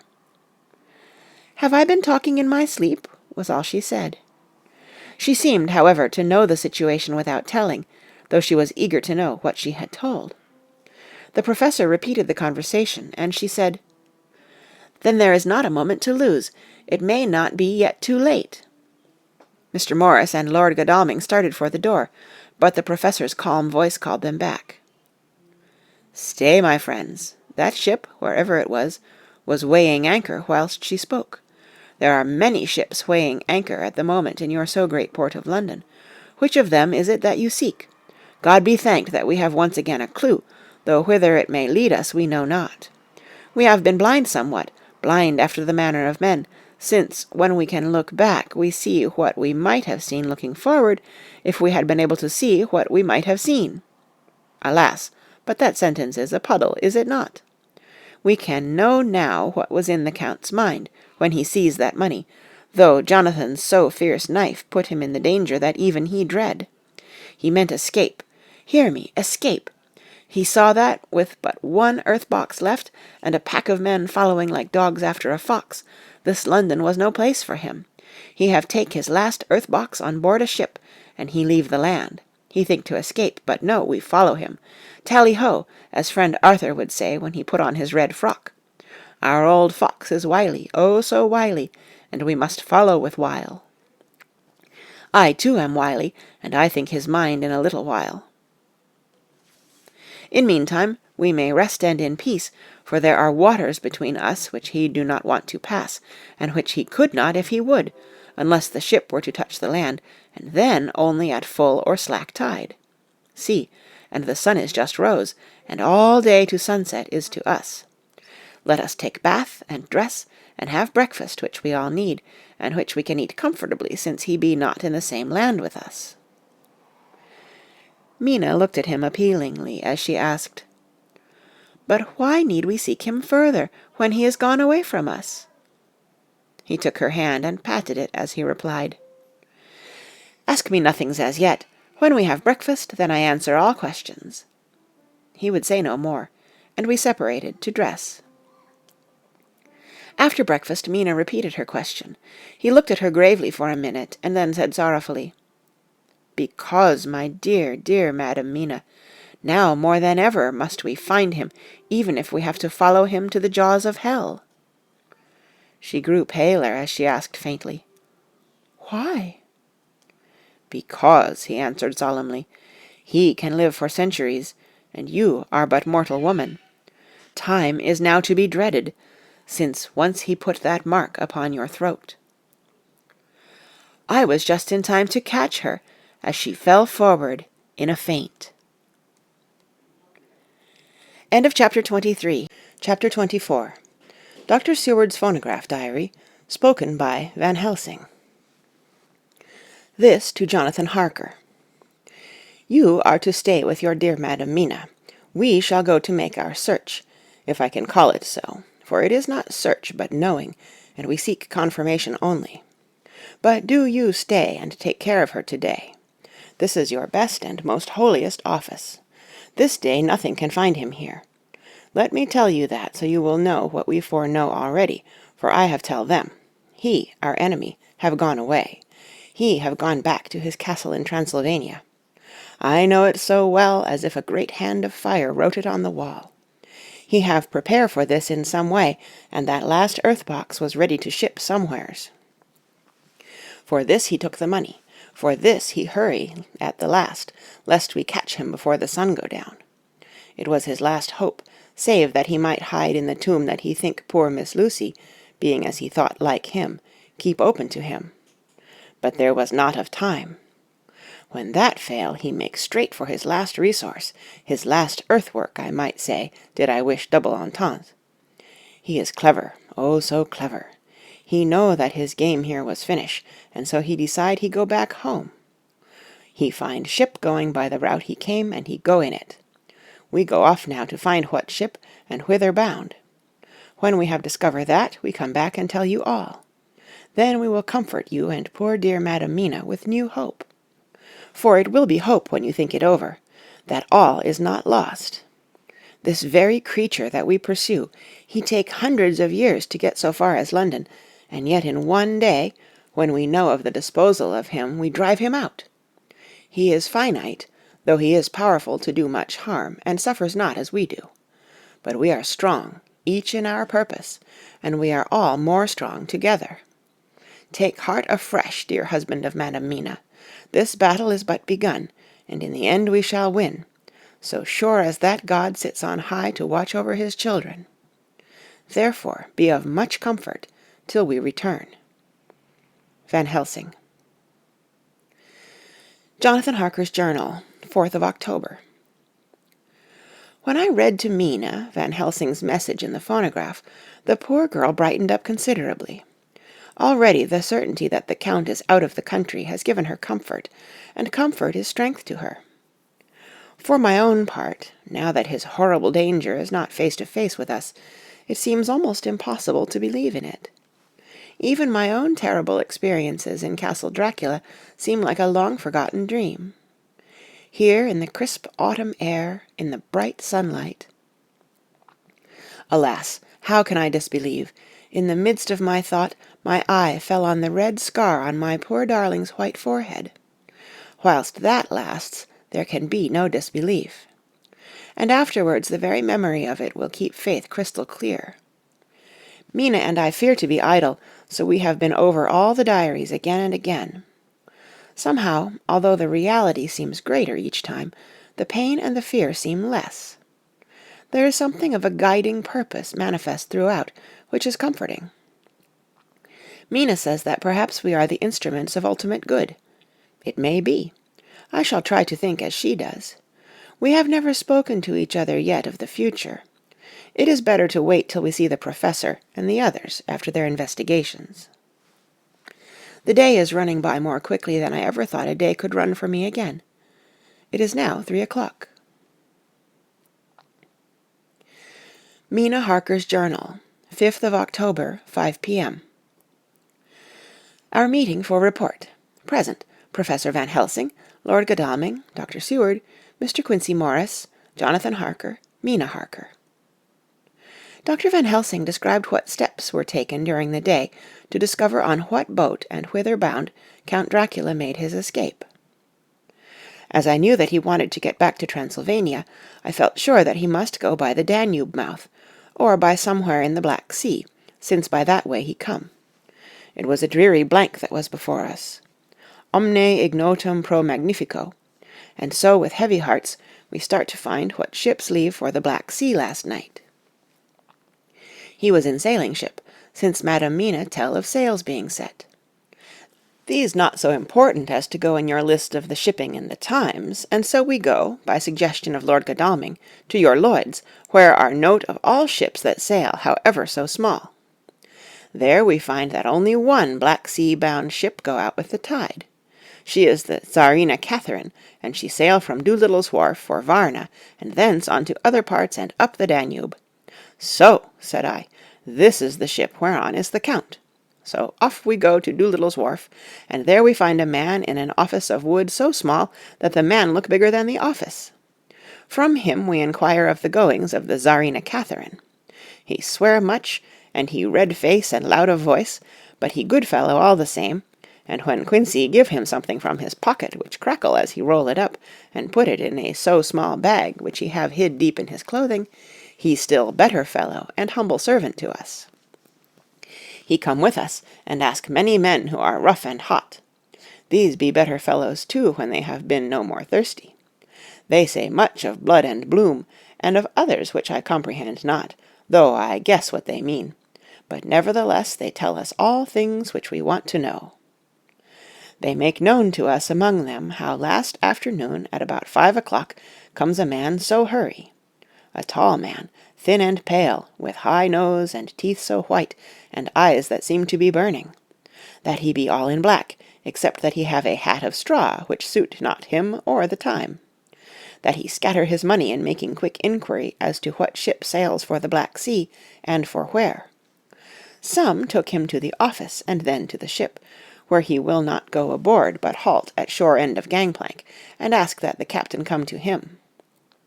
The captain come, when told that he will be pay well, and though he swear much at the first, he agree to term. Then the thin man go, and some one tell him where horse and cart can be hired. He go there, and soon he come again, himself driving cart on which a great box. This he himself lift down, though it take several to put it on truck for the ship. He give much talk to captain as to how and where his box is to be placed, but the captain like it not, and swear at him in many tongues, and tell him that if he like he can come and see where it shall be. But he say no, that he come not yet, for that he have much to do. Whereupon the captain tell him that he had better be quick, with blood, for that his ship will leave the place of blood before the turn of the tide, with blood.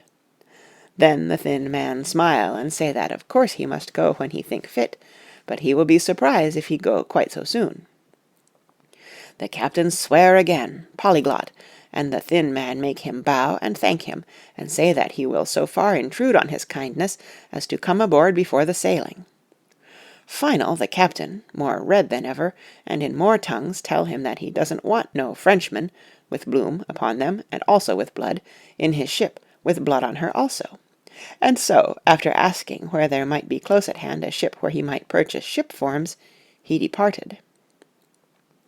No one knew where he went, or bloomin' well cared, they said, for they had something else to think of, well with blood again, for it soon became apparent to all that the Tsarina Catherine would not sail as was expected.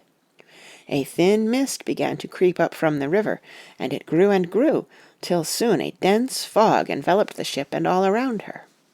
The captain swore polyglot, very polyglot, polyglot with bloom and blood, but he could do nothing. The water rose and rose, and he began to fear that he would lose the tide altogether. He was in no friendly mood when, just at full tide, the thin man came up the gangplank again, and asked to see where his box had been stowed. Then the captain replied that he wished that he and his box, old and with much bloom and blood, were in hell. But the thin man did not be offend, and went down with the mate, and saw where it was placed, and came up and stood a while on deck in fog. He must have come off by himself, for none notice him. Indeed, they thought not of him, for soon the fog began to melt away, and all was clear again.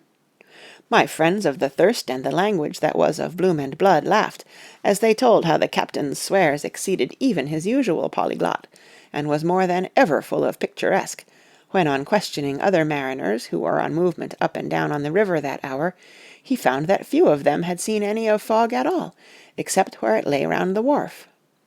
However, the ship went out on the ebb tide, and was doubtless by morning far down the river mouth. She was by then, when they told us, well out to sea. And so, my dear Madam Mina, it is that we have to rest for a time, for our enemy is on the sea, with the fog at his command, on his way to the Danube mouth. To sail a ship takes time, go she never so quick, and when we start we go on land more quick, and we meet him there. Our best hope is to come on him when in the box, between sunrise and sunset, for then he can make no struggle, and we may deal with him as we should. There are days for us in which we can make ready our plan. We know all about where he go, for we have seen the owner of the ship, who have shown us invoices and all papers that can be. The box we seek is to be landed in Varna, and to be given to an agent, one Ristix, who will there present his credentials, and so our merchant friend will have done his part. When he asks if there be any wrong, for that so he can telegraph and have inquiry made at Varna, we say no, for what is to be done is not for police or of the customs. It must be done by us alone, and in our own way. When Dr. Van Helsing had done speaking, I asked him if he were certain that the Count had remained on board the ship. He replied, "We have the best proof of that, your own evidence, when in the hypnotic trance this morning." I asked him again if it were really necessary that they should pursue the Count, for oh, I dread Jonathan leaving me, and I know that he would surely go if the others went. He answered in growing passion, at first quietly, As he went on, however, he grew more angry and more forceful, till in the end we could not but see wherein was at least some of that personal dominance which made him so long a master amongst men. Yes, it is necessary, necessary, necessary, for your sake in the first, and then for the sake of humanity. This monster has done much harm already, in the narrow scope where he find himself, and in the short time when as yet he was only as a body groping his so small measure in darkness and not knowing. All this have I told these others. You, my dear Madam Mina, will learn it in the phonograph of my friend John, or in that of your husband. I have told them how the measure of leaving his own barren land, barren of peoples, and coming to a new land, where life of man teems till they are like the multitude of standing corn, was the work of centuries. Were another of the undead, like him, to try to do what he has done, perhaps not all the centuries of the world that have been, or that will be, could aid him. With this one, all the forces of nature that are occult and deep and strong must have worked together in some wondrous way. The very place where he have been alive, undead for all these centuries, is full of strangeness of the geologic and chemical world. There are deep caverns and fissures that reach none know whither. There have been volcanoes, some of whose openings still send out waters of strange properties, and gases that kill or make to vivify. Doubtless there is something magnetic or electric in some of these combinations of occult forces, which work for physical life in strange way, and in himself were from the first some great qualities. In a hard and warlike time he was celebrate that he have more iron nerve, more subtle brain, more braver heart than any man. In him some vital principle have in strange way found their utmost, and as his body keep strong and grow and thrive, so his brain grow too. All this without that diabolic aid which is surely to him, for it have to yield to the powers that come from and are symbolic of good. And now this is what he is to us. He have infect you. Oh, forgive me, my dear, that I must say such, but it is for good of you that I speak. He infect you in such wise that even if he do no more, you have only to live in your own old sweet way, and so in time, death, which is of man's common lot, and with God's sanction, shall make you like to him. This must not be. We have sworn together that it must not.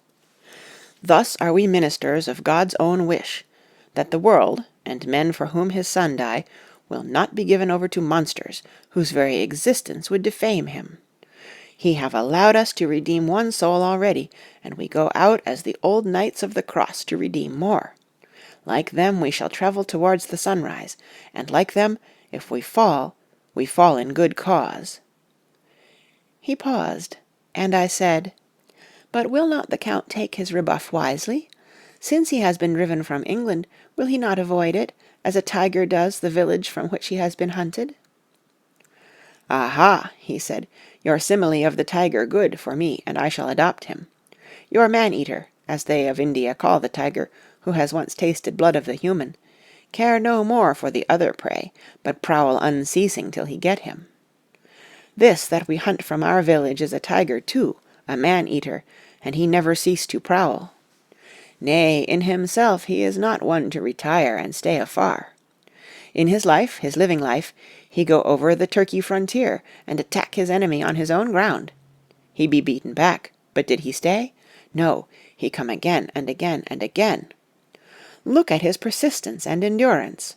With the child brain that was to him, he have long since conceived the idea of coming to a great city. What does he do? He find out the place of all the world most of promise for him. Then he deliberately set himself down to prepare for the task. He find in patience just how is his strength, and what are his powers. He study new tongues. He learn new social life, new environment of old ways, the politic, the law, the finance, the science, the habit of a new land and a new people, who have come to be since he was. His glimpse that he have had whet his appetite only, and enkeen his desire. Nay, it help him to grow as to his brain, for it all proved to him how right he was at the first in his surmises. He have done this alone, all alone, from a ruined tomb in a forgotten land. What more may he not do when the greater world of thought is open to him? He that can smile at death as we know him, who can flourish in the midst of diseases that kill off whole peoples. Oh, if such an one was to come from God and not the devil, what a force for good might he not be in this old world of ours! But we are pledged to set the world free. Our toil must be in silence, and our efforts all in secret, for in this enlightened age, when men believe not even what they see, the doubting of wise men would be his greatest strength. It would be at once his sheath and his armour, and his weapons to destroy us, his enemies, who are willing to peril even our own souls for the safety of one we love, for the good of mankind, and for the honour and glory of God.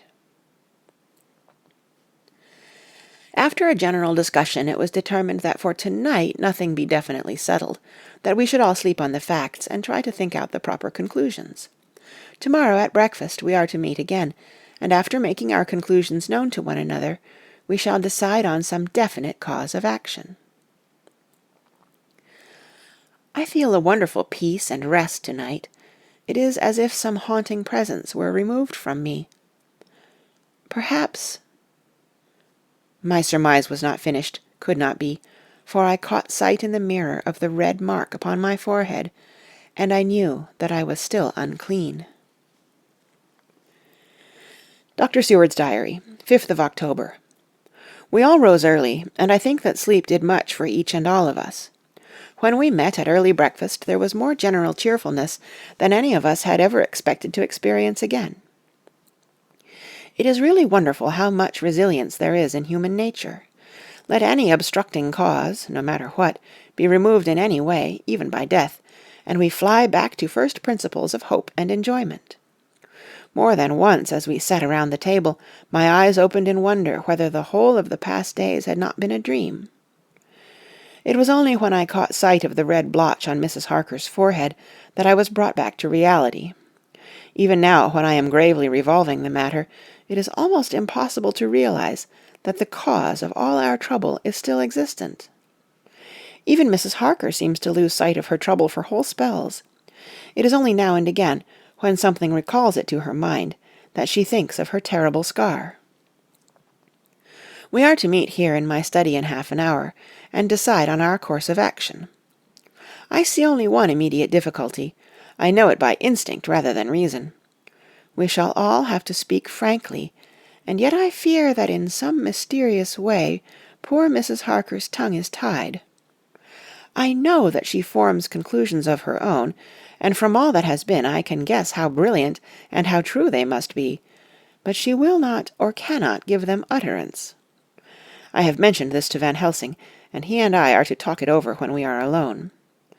I suppose it is some of that horrid poison which has got into her veins beginning to work. The Count had his own purposes when he gave her what Van Helsing called the vampire's baptism of blood. Well, there may be a poison that distills itself out of good things. In an age when the existence of ptomaines is a mystery, we should not wonder at anything. One thing I know, that if my instinct be true regarding poor Mrs. Harker's silences, then there is a terrible difficulty, an unknown danger, in the work before us. The same power that compels her silence may compel her speech. I dare not think further, for so I should in my thoughts dishonour a noble woman. Van Helsing is coming to my study a little before the others. I shall try to open the subject with him. Later. When the professor came in, we talked over the state of things. I could see that he had something on his mind which he wanted to say, but felt some hesitancy about broaching the subject. After beating about the bush a little, he said suddenly, "Friend John, there is something that you and I must talk of alone, just at the first at any rate. Later, we may have to take the others into our confidence." Then he stopped, so I waited. He went on. "Madam Mina, our poor dear Madam Mina, is changing." A cold shiver ran through me to find my worst fears thus endorsed. Van Helsing continued, "With the sad experience of Miss Lucy, we must this time be warned before things go too far. Our task is now in reality more difficult than ever, and this new trouble makes every hour of the direst importance. I can see the characteristics of the vampire coming in her face. It is now but very, very slight, but it is to be seen if we have eyes to notice without prejudge. Her teeth are some sharper, and at times her eyes are more hard. But these are not all. There is to her the silence now often, as so it was with Miss Lucy. She did not speak, even when she wrote that which she wished to be known later. Now my fear is this. If it be that she can, by our hypnotic trance, tell what the Count see and hear, is it not more true that he who have hypnotized her first, and who have drink of her very blood, and make her drink of his, should, if he will, compel her mind to disclose to him that which she know? I nodded acquiescence, and he went on. Then what we must do is to prevent this. We must keep her ignorant of our intent, and so she cannot tell what she know not. This is a painful task. Oh, so painful that it heartbreak me to think of, but it must be. When today we meet, I must tell her that, for reason which we will not to speak, she must not more be of our counsel, but be simply guarded by us. He wiped his forehead, which had broken out in profuse perspiration at the thought of the pain which he might have to inflict upon the poor soul already so tortured. I knew that it would be some sort of comfort to him if I told him that I also had come to the same conclusion, for at any rate it would take away the pain of doubt. I told him, and the effect was as I expected. It is now close to the time of our general gathering. Van Helsing has gone away to prepare for the meeting, and his painful part of it. I really believe his purpose is to be able to pray alone. Later. At the very outset of our meeting, a great personal relief was experienced by both Van Helsing and myself. Mrs. Harker had sent a message by her husband to say that she would not join us at present, as she thought it better that we should be free to discuss our movements without her presence to embarrass us. The professor and I looked at each other for an instant, and somehow we both seemed relieved. For my own part, I thought that if Mrs. Harker realized the danger herself, it was much pain as well as much danger averted. Under the circumstances we agreed, by a questioning look and answer, with finger on lip, to preserve silence in our suspicions until we should have been able to confer alone again. We went at once into our plan of campaign.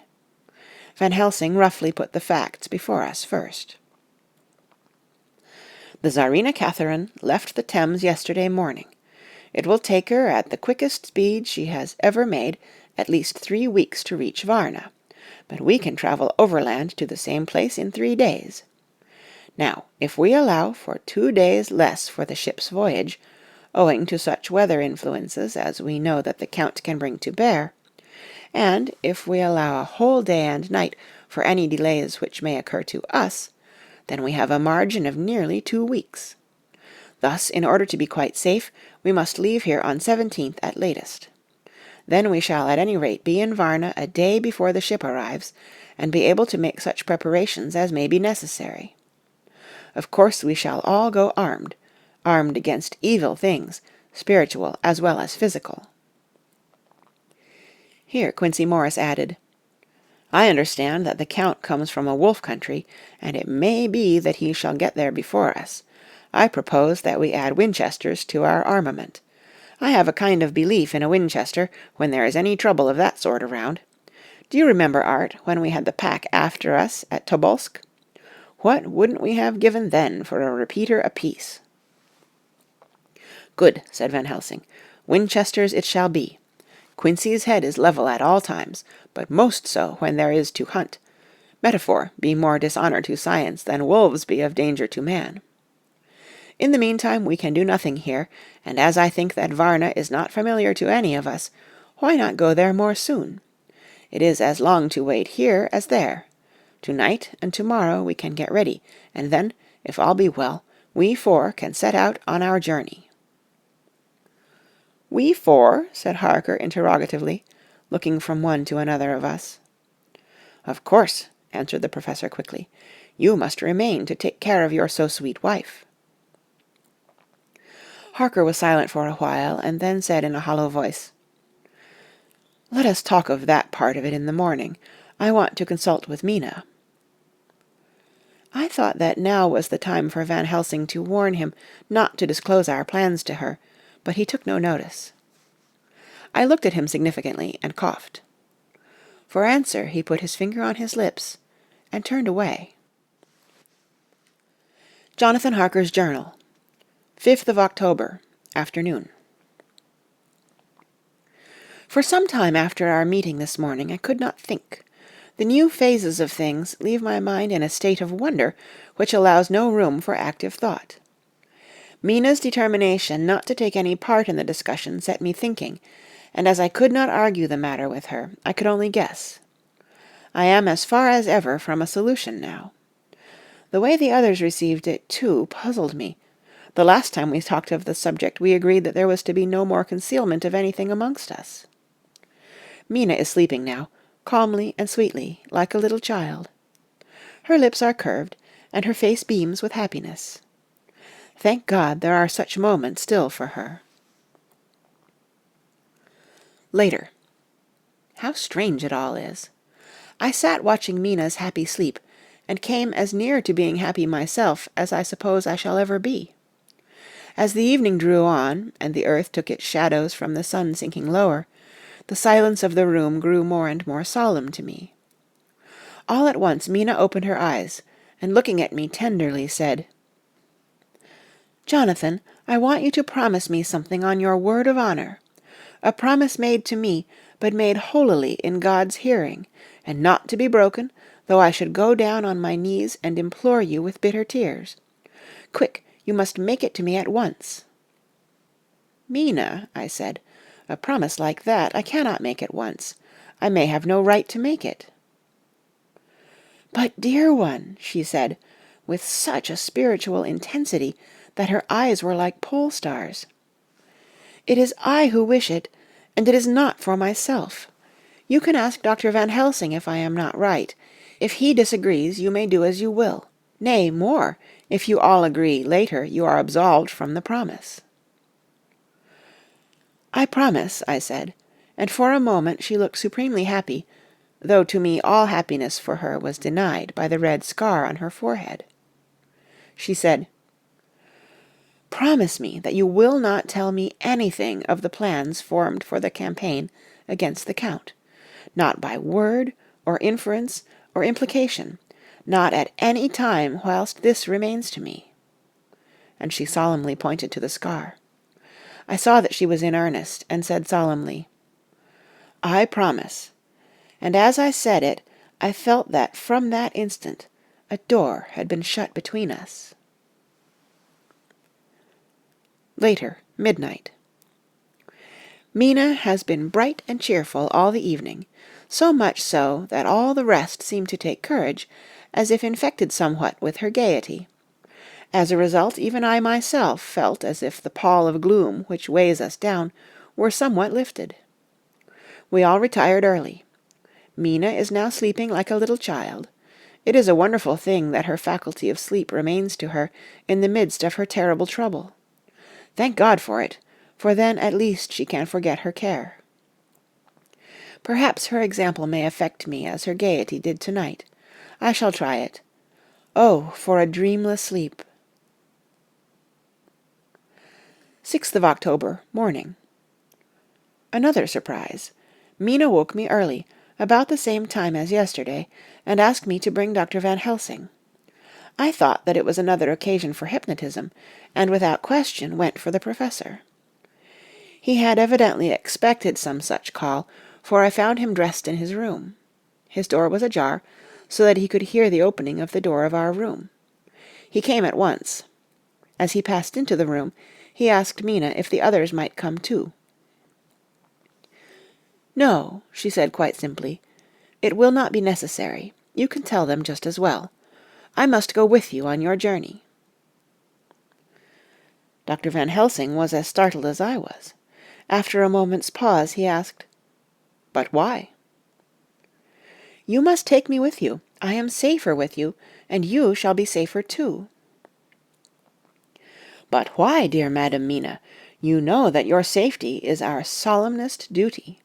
We go into danger to which you are, or may be, more liable than any of us from circumstances, things that have been." He paused, embarrassed. As she replied, she raised her finger and pointed to her forehead. "I know. That is why I must go. I can tell you now, whilst the sun is coming up. I may not be able again. I know that when the Count wills me I must go. I know that if he tells me to come in secret, I must come by wile, by any device to hoodwink, even Jonathan." God saw the look that she turned on me as she spoke, and if there be indeed a recording angel, that look is noted to her everlasting honour. I could only clasp her hand. I could not speak. My emotion was too great for even the relief of tears. She went on. "You men are brave and strong. You are strong in your numbers, for you can defy that which would break down the human endurance of one who had to guard alone. Besides, I may be of service, since you can hypnotize me, and so learn that which even I myself do not know."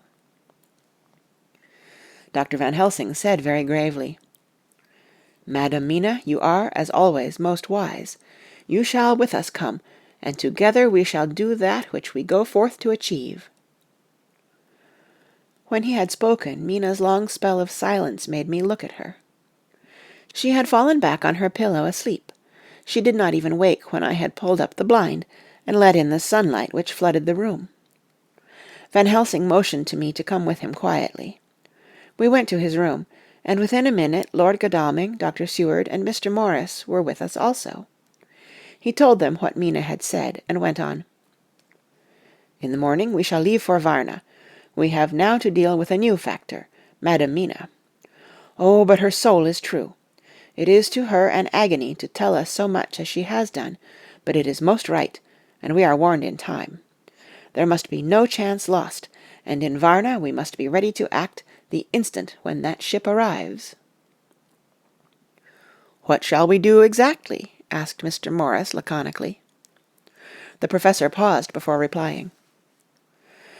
"We shall at the first board that ship. Then, when we have identified the box, we shall place a branch of the wild rose on it. This we shall fasten, for when it is there none can emerge. So at least says the superstition. And to superstition must we trust at the first. It was man's faith in the early, and it have its root in faith still. Then, when we get the opportunity that we seek, when none are near to see, we shall open the box, and all will be well." "I shall not wait for any opportunity," said Morris. "When I see the box I shall open it and destroy the monster, though there were 1,000 men looking on, and if I am to be wiped out for it the next moment." I grasped his hand instinctively, and found it as firm as a piece of steel. I think he understood my look. I hope he did. "Good boy," said Dr. Van Helsing. "Brave boy. Quincy is all man. God bless him for it. My child, believe me, none of us shall lag behind or pause from any fear. I do but say what we may do, what we must do. But indeed, we cannot say what we shall do. There are so many things which may happen, and their ways and their ends are so various, that until the moment we may not say. We shall all be armed, in all ways, and when the time for the end has come our effort shall not be lack. Now let us to-day put all our affairs in order. Let all things which touch on others dear to us, and who on us depend, be complete, for none of us can tell what, or when, or how the end may be. As for me, my own affairs are regulate, and as I have nothing else to do, I shall go make arrangements for the travel. I shall have all tickets and so forth for our journey." There was nothing further to be said, and we parted. I shall now settle up all my affairs of earth, and be ready for whatever may come. Later. It is all done. My will is made, and all complete.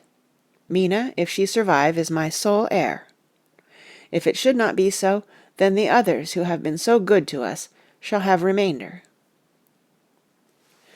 It is now drawing towards the sunset. Mina's uneasiness calls my attention to it. I am sure that there is something on her mind which the time of exact sunset will reveal. These occasions are becoming harrowing times for us all, for each new sunrise and sunset opens up some new danger, some new pain, which, however, may in God's will be means to a good end. I write all these things in the diary, since my darling must not hear them now, but if it may be that she can see them again, they shall be ready. She is calling to me. End of Chapter 24. Chapter 25. Dr. Seward's Diary. 11th of October, evening. Jonathan Harker has asked me to note this, as he says he is hardly equal to the task, and he wants an exact record kept. I think that none of us were surprised when we were asked to see Mrs. Harker a little before the time of sunset. We have of late come to understand that sunrise and sunset are to her times of peculiar freedom, when her old self can be manifest without any controlling force subduing or restraining her, or inciting her to action. This mood or condition begins some half-hour or more before actual sunrise or sunset, and lasts till either the sun is high, or whilst the clouds are still aglow with the rays streaming above the horizon. At first there is a sort of negative condition, as if some tie were loosened, and then the absolute freedom quickly follows. When, however, the freedom ceases, the change back or relapse comes quickly, preceded only by a spell of warning silence. Tonight, when we met, she was somewhat constrained, and bore all the signs of an internal struggle. I put it down myself to her making a violent effort at the earliest instant she could do so. A very few minutes, however, gave her complete control of herself. Then, motioning to her husband to sit beside her on the sofa, where she was half reclining, she made the rest of us bring chairs up close. Taking her husband's hand in hers, she began, "We are all here together in freedom, for perhaps the last time. I know, dear, I know that you will always be with me to the end." This was to her husband, whose hand had, as we could see, tightened upon hers.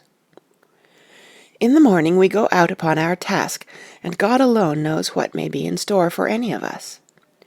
You are going to be so good to me as to take me with you. I know that all the brave, earnest men can do for a poor weak woman, whose soul perhaps is lost. No, not yet, but is at any rate at stake. You will do. But you must remember that I am not as you are. There is a poison in my blood, in my soul, which may destroy me, which must destroy me, unless some relief comes to us. Oh, my friends, you know as well as I do that my soul is at stake, and though I know there is one way out for me, you must not and I must not take it." She looked appealingly to us all in turn, beginning and ending with her husband. "What is that way?" asked Van Helsing in a hoarse voice. "What is that way which we must not, may not take?" "That I may die now, either by my own hand or that of another, before the greater evil is entirely wrought. I know, and you know, that were I once dead, you could and would set free my immortal spirit, even as you did my poor Lucy's. Were death, or the fear of death, the only thing that stood in the way, I would not shrink to die here, now, amidst the friends who love me. But death is not all. I cannot believe that to die in such a case, when there is hope before us, and a bitter task to be done, is God's will. Therefore I, on my part, give up here the certainty of eternal rest, and go out into the dark, where may be the blackest things that the world or the nether world holds." We were all silent, for we knew instinctively that this was only a prelude. The faces of the others were set, and Harker's grew ashen grey. Perhaps he guessed better than any of us what was coming. She continued, "This is what I can give into the hotch-pot." I could not but note the quaint legal phrase which she used in such a place, and with all seriousness. "What will each of you give? Your lives I know," she went on quickly. "That is easy for brave men. Your lives are God's, and you can give them back to him. But what will you give to me?" She looked again questioningly, but this time avoided her husband's face. Quincy seemed to understand. He nodded, and her face lit up. "Then I shall tell you plainly what I want, for there must be no doubtful matter in this connection between us now. You must promise me, one and all, even you, my beloved husband, that, should the time come, you will kill me." "What is that time?" The voice was Quincy's, but it was low and strained. "When you shall be convinced that I am so changed that it is better that I die that I may live. When I am thus dead in the flesh, then you will, without a moment's delay, drive a stake through me and cut off my head, or do whatever else may be wanting to give me rest." Quincy was the first to rise after the pause. He knelt down before her, and taking her hand in his, said solemnly, "I'm only a rough fellow who hasn't, perhaps, lived as a man should to win such a distinction, but I swear to you by all that I hold sacred and dear that, should the time ever come, I shall not flinch from the duty that you have set us. And I promise you, too, that I shall make all certain, for if I am only doubtful, I shall take it that the time has come." "My true friend," was all she could say amid her fast-falling tears, as, bending over, she kissed his hand. "I swear the same, my dear Madam Mina," said Van Helsing. "And I," said Lord Godalming, each of them in turn kneeling to her to take the oath. I followed myself. Then her husband turned to her, wan-eyed and with a greenish pallor which subdued the snowy whiteness of his hair, and asked, "And must I, too, make such a promise, O my wife?"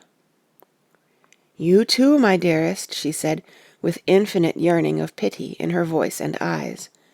"You must not shrink. You are nearest and dearest and all the world to me. Our souls are knit into one, for all life and all time.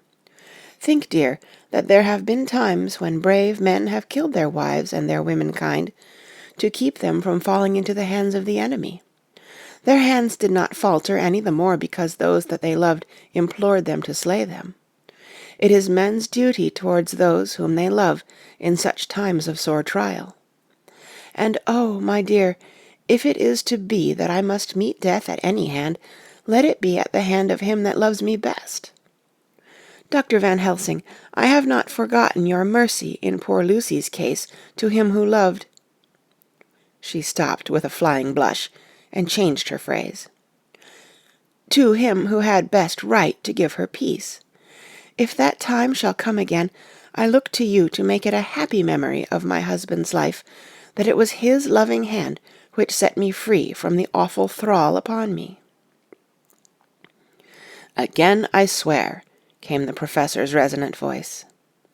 Mrs. Harker smiled, positively smiled, as with a sigh of relief she leaned back and said, "And now one word of warning, a warning which you must never forget. This time, if it ever come, may come quickly and unexpectedly, and in such case you must lose no time in using your opportunity. At such a time I myself might be—nay, if the time ever comes, shall be leagued with your enemy against you. One more request." She became very solemn as she said this. "It is not vital and necessary like the other, but I want you to do one thing for me if you will." We all acquiesced, but no one spoke. There was no need to speak. "I want you to read the burial service." She was interrupted by a deep groan from her husband. Taking his hand in hers, she held it over her heart and continued, "You must read it over me some day. Whatever may be the issue of all this fearful state of things, it will be a sweet thought to all or some of us. You, my dearest, will, I hope, read it, for then it will be in your voice in my memory for ever, come what may." "But oh, my dear one," he pleaded, death is afar off from you." "Nay," she said, holding up a warning hand, "I am deeper in death at this moment than if the weight of an earthly grave lay heavy upon me." "Oh, my wife, must I read it?" he said, before he began. "It would comfort me, my husband," was all she said. And he began to read when she had got the book ready.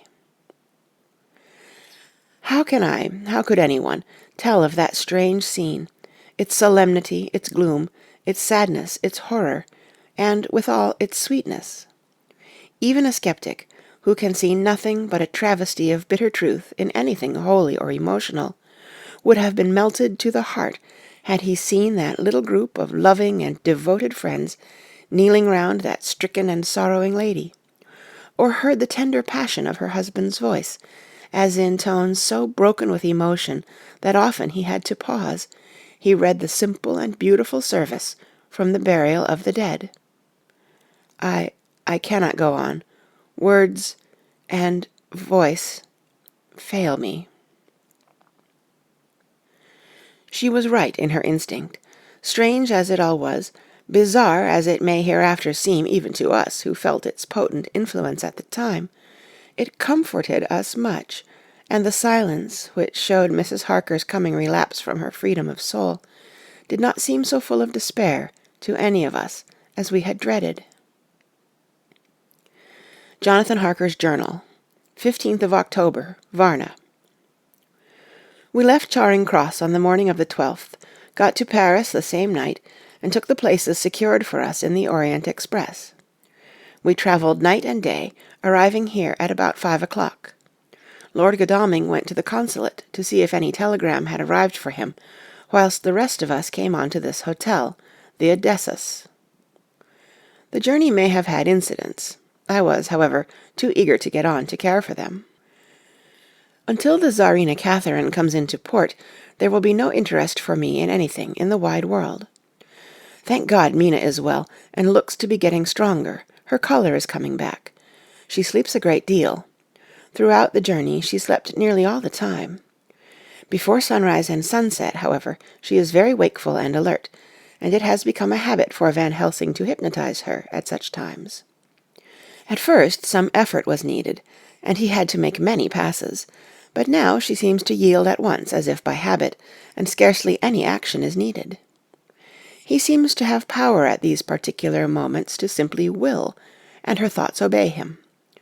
He always asks her what she can see and hear.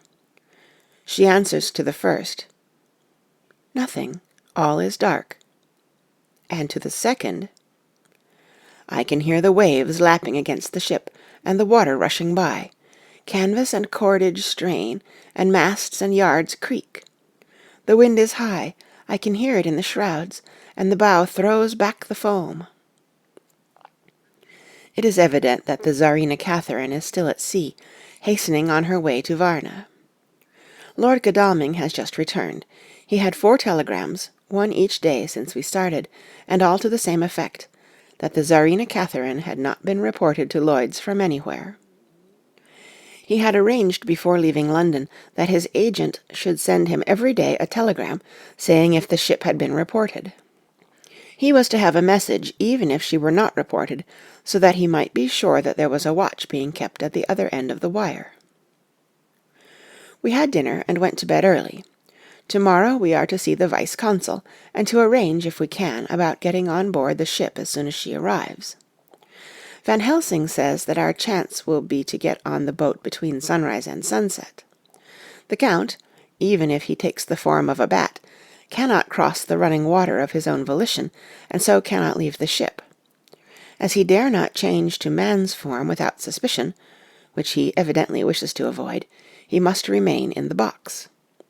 If then we can come on board after sunrise, he is at our mercy, for we can open the box and make sure of him, as we did of poor Lucy, before he wakes. What mercy he shall get from us will not count for much. We think that we shall not have much trouble with officials or the seamen. Thank God, this is the country where bribery can do anything, and we are well supplied with money. We have only to make sure that the ship cannot come into port between sunset and sunrise without our being warned, and we shall be safe. Judge Moneybag will settle this case, I think. 16th of October. Mina's report still the same, lapping waves and rushing water, darkness and favouring winds. We are evidently in good time, and when we hear of the Tsarina Catherine we shall be ready. As she must pass the Dardanelles, we are sure to have some report. 17th of October. Everything is pretty well fixed now, I think, to welcome the Count on his return from his tour. Godalming told the shippers that he fancied that the box sent aboard might contain something stolen from a friend of his, and got a half consent that he might open it at his own risk. The owner gave him a paper telling the captain to give him every facility in doing whatever he chose on board the ship, and also a similar authorization to his agent at Varna. We have seen the agent, who was much impressed with Godalming's kindly manner to him, and we are all satisfied that whatever he can do to aid our wishes will be done. We have already arranged what to do in case we get the box open. If the Count is there, Van Helsing and Seward will cut off his head at once and drive a stake through his heart. Morris and Godalming and I shall prevent interference, even if we have to use the arms which we shall have ready. The professor says that if we can so treat the Count's body, it will soon after fall into dust. In such case there would be no evidence against us, in case any suspicion of murder were aroused. But even if it were not, we should stand or fall by our act, and perhaps some day this very script may be evidence to come between some of us and a rope. For myself, I should take the chance only too thankfully if it were to come. We mean to leave no stone unturned to carry out our intent. We have arranged with certain officials that the instant the Tsarina Catherine is seen, we are to be informed by a special messenger. 24th of October. A whole week of waiting. Daily telegrams to Godalming, but only the same story. Not yet reported. Mina's morning and evening hypnotic answer is unvaried. Lapping waves, rushing water, and creaking masts. Telegram, October 24th. Rufus Smith, Lloyd's, London, to Lord Godalming, care of H.B.M., Vice-Consul, Varna. Tsarina Catherine reported this morning from Dardanelles. Dr. Seward's Diary, 25th of October. How I miss my phonograph! To write diary with a pen is irksome to me, but Van Helsing says I must. We were all wild with excitement yesterday when Godalming got his telegram from Lloyd's. I know now what men feel in battle when the call to action is heard. Mrs. Harker, alone of our party, did not show any signs of emotion. After all, it is not strange that she did not, for we took special care not to let her know anything about it, and we all tried not to show any excitement when we were in her presence. In old days she would, I am sure, have noticed, no matter how we might have tried to conceal it, but in this way she is greatly changed during the past 3 weeks. The lethargy grows upon her, and though she seems strong and well, and is getting back some of her colour, Van Helsing and I are not satisfied. We talk of her often. We have not, however, said a word to the others. It would break poor Harker's heart, certainly his nerve, if he knew that we had even a suspicion on the subject. Van Helsing examines, he tells me, her teeth very carefully, whilst she is in the hypnotic condition, for he says that so long as they do not begin to sharpen, there is no active danger of a change in her. If this change should come, it would be necessary to take steps. We both know what those steps would have to be, though we do not mention our thoughts to each other. We should neither of us shrink from the task, awful though it be to contemplate.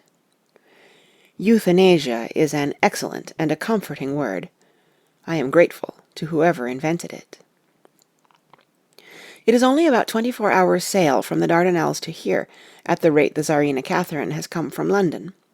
She should therefore arrive some time in the morning, but as she cannot possibly get in before then, we are all about to retire early. We shall get up at 1 o'clock, so as to be ready. 25th of October, noon. No news yet of the ship's arrival. Mrs. Harker's hypnotic report this morning was the same as usual, so it is possible that we may get news at any moment. We men are all in a fever of excitement, except Harker, who is calm. His hands are cold as ice, and an hour ago I found him whetting the edge of the great Gurkha knife, which he now always carries with him. It will be a bad lookout for the Count if the edge of that kukri ever touches his throat, driven by that stern, ice-cold hand. Van Helsing and I were a little alarmed about Mrs. Harker today. About noon she got into a sort of lethargy, which we did not like. Although we kept silence to the others, we were neither of us happy about it. She had been restless all the morning, so that we were at first glad to know that she was sleeping. When, however, her husband mentioned casually that she was sleeping so soundly that he could not wake her, we went to her room to see for ourselves.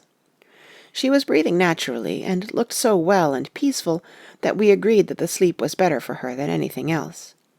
Poor girl, she has so much to forget that it is no wonder that sleep, if it brings oblivion to her, does her good. Later. Our opinion was justified, for when, after a refreshing sleep of some hours, she woke up, she seemed brighter and better than she had been for days. At sunset she made the usual hypnotic report. Wherever he may be in the Black Sea, the Count is hurrying to his destination. To his doom, I trust.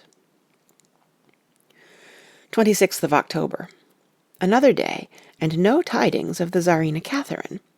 She ought to be here by now. That she is still journeying somewhere is apparent, for Mrs. Harker's hypnotic report at sunrise was still the same. It is possible that the vessel may be lying by, at times, for fog. Some of the steamers which came in last evening reported patches of fog both to north and south of the port. We must continue our watching, as the ship may now be signalled any moment. 27th of October, noon. Most strange! No news yet of the ship we wait for. Mrs. Harker reported last night and this morning as usual, lapping waves and rushing water, though she added that the waves were very faint.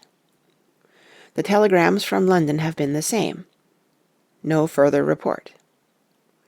Van Helsing is terribly anxious, and told me just now that he fears the Count is escaping us. He added significantly, I do not like that lethargy of Madam Mina's. Souls and memories can do strange things during trance. I was about to ask him more, but Harker just then came in, and he held up a warning hand. We must try tonight at sunset to make her speak more fully when in her hypnotic state. 28th of October. Telegram.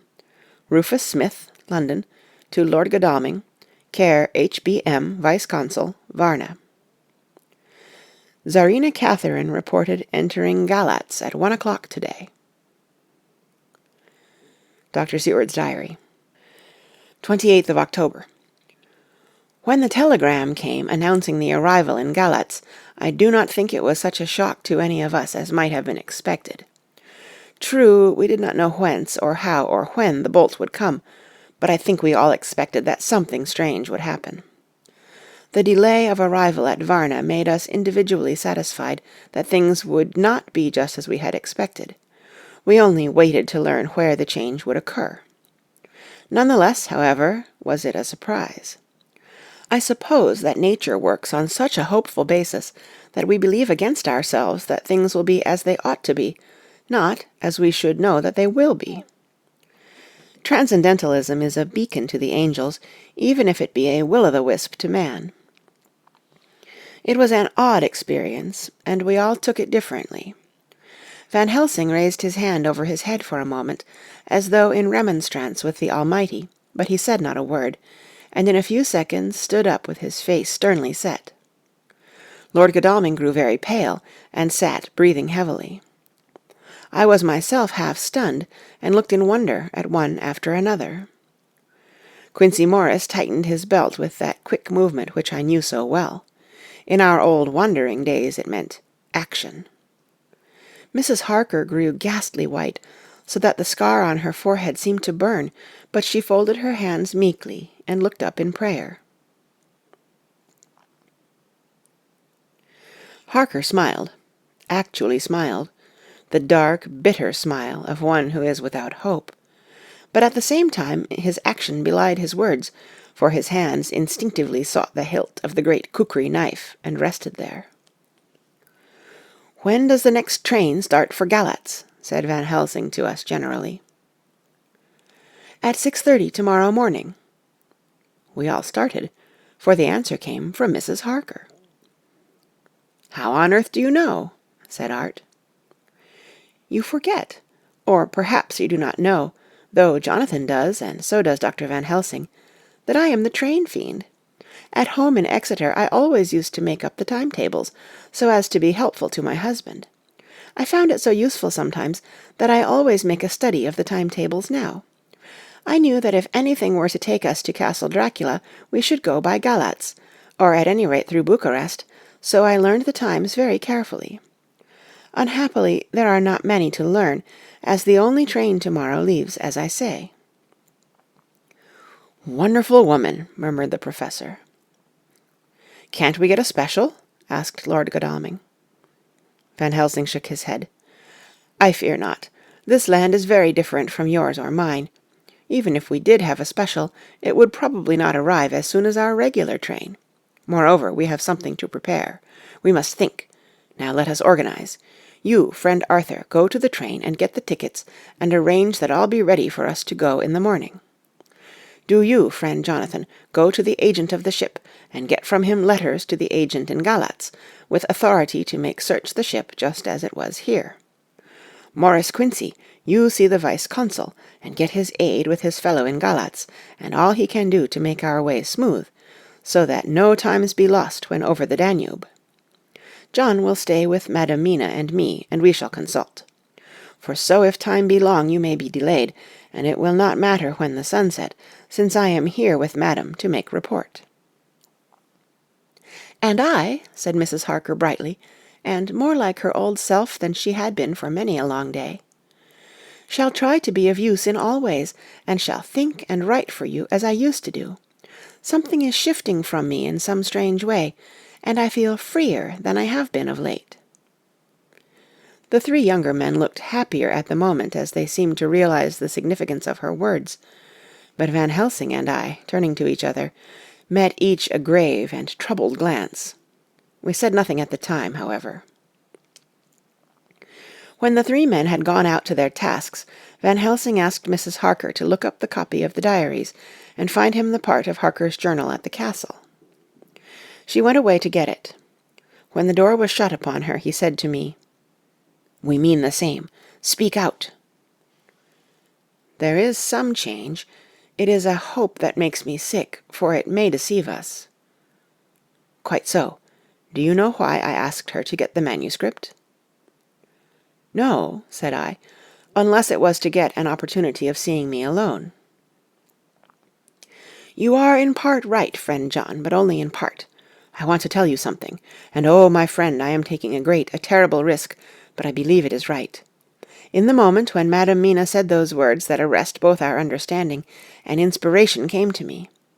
In the trance of 3 days ago the Count sent her his spirit to read her mind, or more like he took her to see him in his earth-box in the ship with water rushing, just as it go free at rise and set of sun. He learned then that we are here, for she have more to tell in her open life with eyes to see and ears to hear than he, shut as he is, in his coffin-box. Now he make his most effort to escape us. At present he want her not. He is sure with his so great knowledge that she will come at his call, but he cut her off, take her, as he can do, out of his power, so that she come not to him. Ah, there I have hope that our man-brains, that have been of man so long, and that have not lost the grace of God, will come higher than his child-brain, that lie in his tomb for centuries, that grow not yet to our stature, and that do only work selfish and therefore small. Here comes Madam Mina. Not a word to her of her trance. She know it not, and it would overwhelm her and make despair, just when we want all her hope, all her courage, when most we want all her great brain, which is trained like man's brain, but is of sweet woman, and have a special power which the Count give her, and which he may not take away altogether, though he think not so. Hush! Let me speak, and you shall learn. Oh, John, my friend, we are in awful straits. I fear as I never feared before. We can only trust the good God. Silence! Here she comes." I thought that the Professor was going to break down and have hysterics, just as he had when Lucy died, but with a great effort he controlled himself, and was at perfect nervous poise when Mrs. Harker tripped into the room, bright and happy-looking, and, in the doing of work, seemingly forgetful of her misery. As she came in, she handed a number of sheets of typewriting to Van Helsing. He looked over them gravely, his face brightening up as he read. Then, holding the pages between his finger and thumb, he said, "Friend John, to you with so much of experience already, and you too, dear Madam Mina, that are young, here is a lesson. Do not fear ever to think. A half-thought has been buzzing often in my brain, but I fear to let him loose his wings. Here now, with more knowledge, I go back to where that half-thought come from, and I find that he be no half-thought at all, that be a whole thought, though so young that he is not yet strong to use his little wings. Nay, like the ugly duck of my friend Hans Andersen, he be no duck-thought at all, but a big swan-thought that sail nobly on big wings, when the time come for him to try them. See, I read here what Jonathan have written. That other of his race who, in a later age, again and again, brought his forces over the great river into Turkey-land, who, when he was beaten back, came again and again and again, though he had to come alone from the bloody field where his troops were being slaughtered, since he knew that he alone could ultimately triumph. What does this tell us? Not much, no. The Count's child-thought see nothing, therefore he speaks so free. Your man-thought see nothing, my man-thought see nothing till just now. No, but there comes another word from someone who speak without thought, because she, too, know not what it mean, what it might mean. Just as there are elements which rest, yet when in nature's course they move on their way, and they touch, then poof, and there comes a flash of light, heaven-wide, that blind and kill and destroy some, but that show up all earth below for leagues and leagues. Is it not so? Well, I shall explain. To begin, have you ever studied the philosophy of crime? Yes and no. You, John, yes, for it is a study of insanity. You, no, Madam Mina, for crime touch you not but once.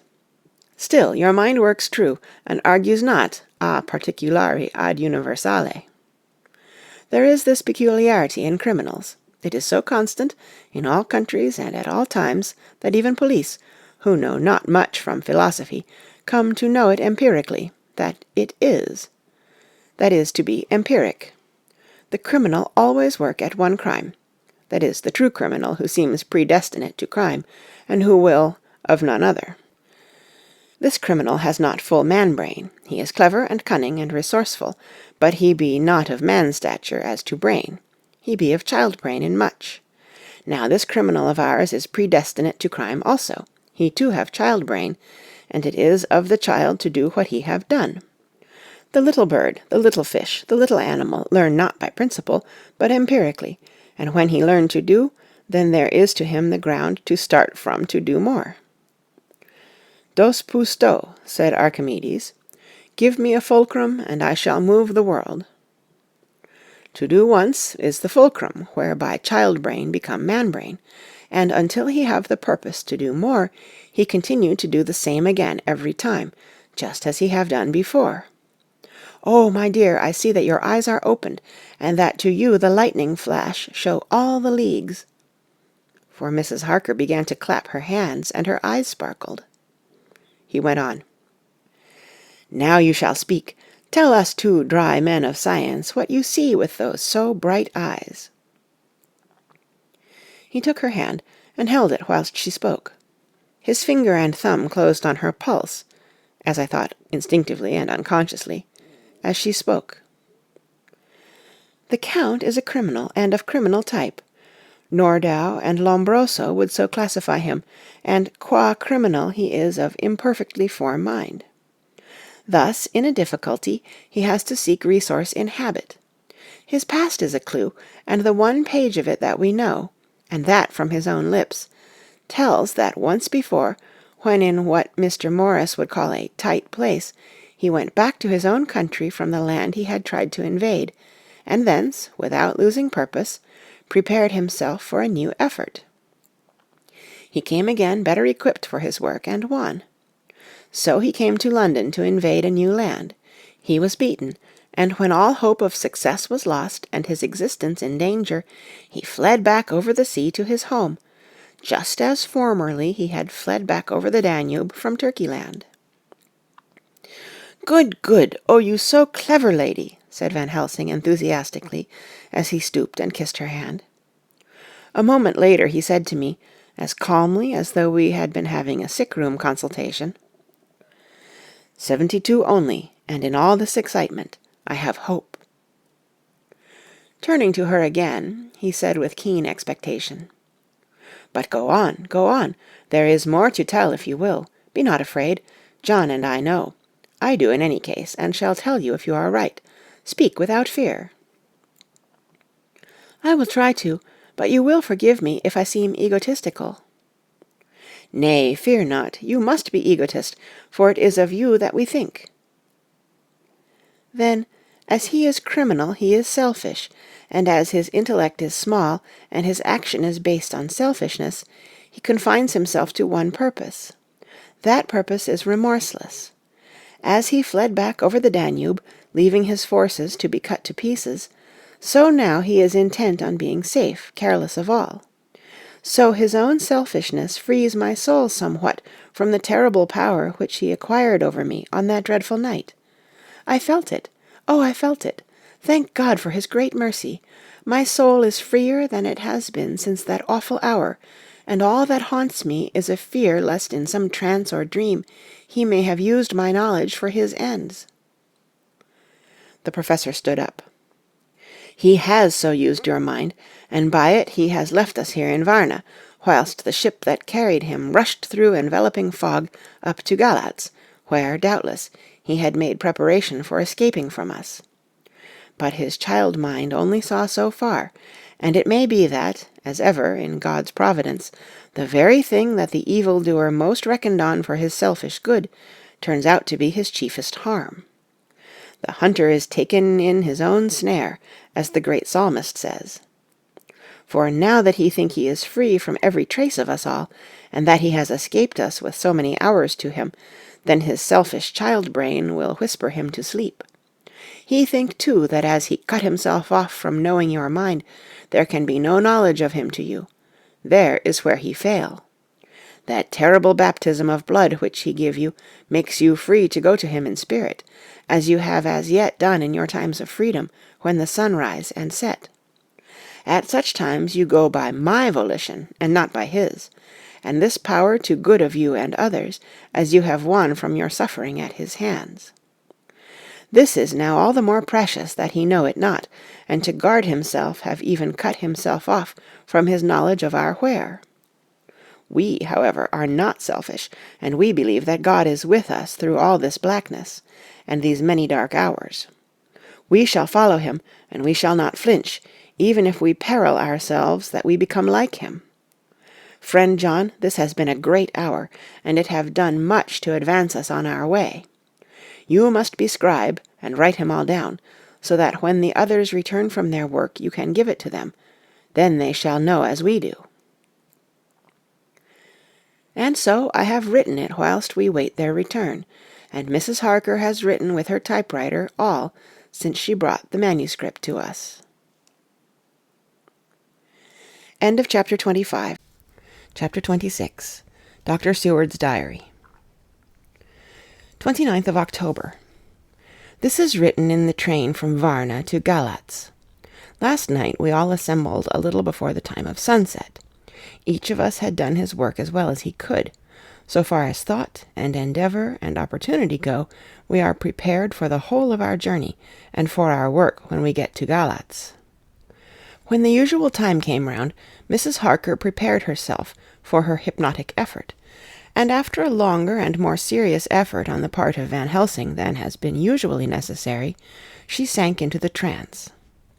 Usually she speaks on a hint, but this time the professor had to ask her questions, and to ask them pretty resolutely, before we could learn anything. At last her answer came. "I can see nothing. We are still.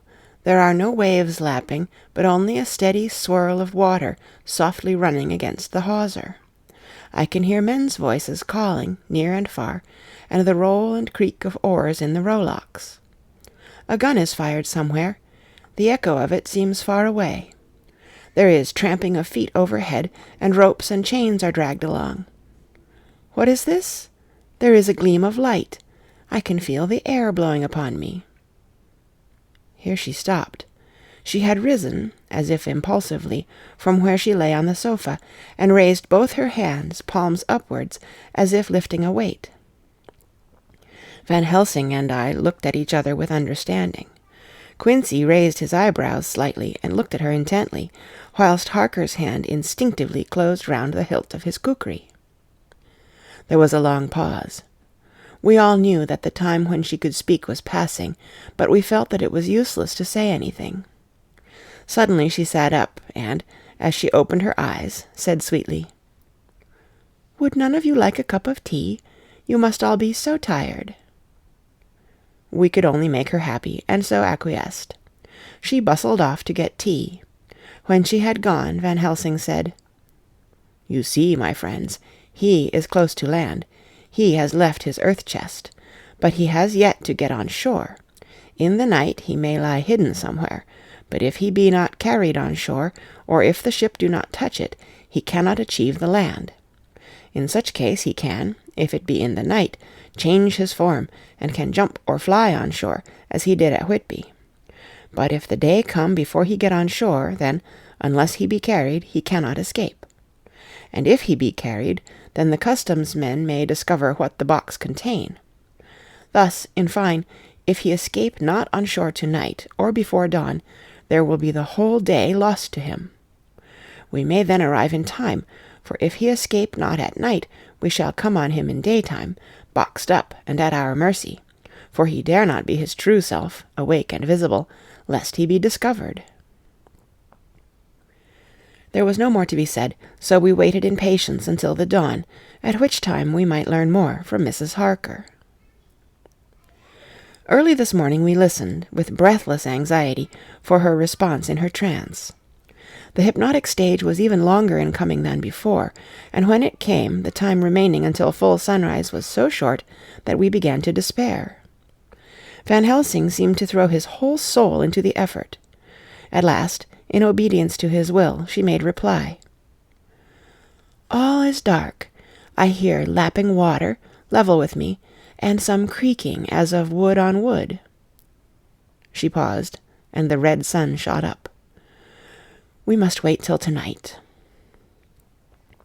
And so it is that we are travelling towards Galatz in an agony of expectation. We are due to arrive between 2 and 3 in the morning, but already, at Bucharest, we are 3 hours late, so we cannot possibly get in till well after sun-up. Thus we shall have 2 more hypnotic messages from Mrs. Harker. Either or both may possibly throw more light on what is happening. Later. Sunset has come and gone. Fortunately, it came at a time when there was no distraction, for had it occurred whilst we were at a station, we might not have secured the necessary calm and isolation.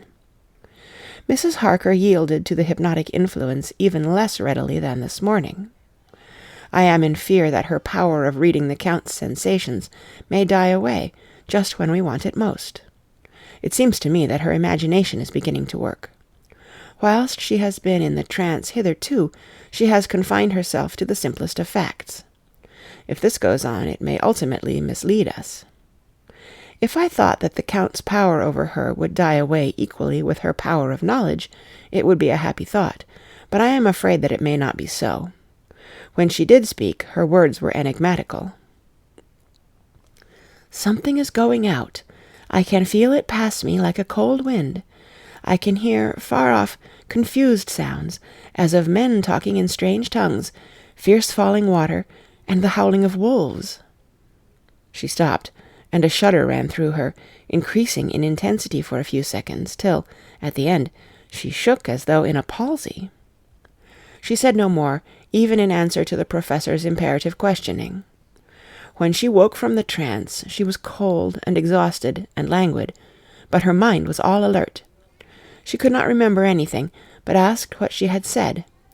When she was told, she pondered over it deeply, for a long time, and in silence. 30th of October, 7 a.m. We are near Galatz now, and I may not have time to write later. Sunrise this morning was anxiously looked for by us all. Knowing of the increasing difficulty of procuring the hypnotic trance, Van Helsing began his passes earlier than usual. They produced no effect, however, until the regular time, when she yielded with a still greater difficulty, only a minute before the sun rose. The professor lost no time in his questioning. Her answer came with equal quickness. "All is dark. I hear water swirling by, level with my ears, and the creaking of wood on wood. Cattle low, far off. There is another sound, a queer one, like—" She stopped, and grew white, and whiter still. Go on, speak, I command you," said Van Helsing in an agonized voice. At the same time there was despair in his eyes, for the risen sun was reddening even Mrs. Harker's pale face. She opened her eyes, and we all started as she said, sweetly and seemingly with the utmost unconcern, "Oh, Professor, why ask me to do what you know I can't? I don't remember anything." Then, seeing the look of amazement on our faces, she said, turning from one to the other with a troubled look, "What have I said? What have I done? I know nothing, only that I was lying here, half asleep, and heard you say, 'Go on, speak, I command you.' It seemed so funny to hear you order me about, as if I were a bad child."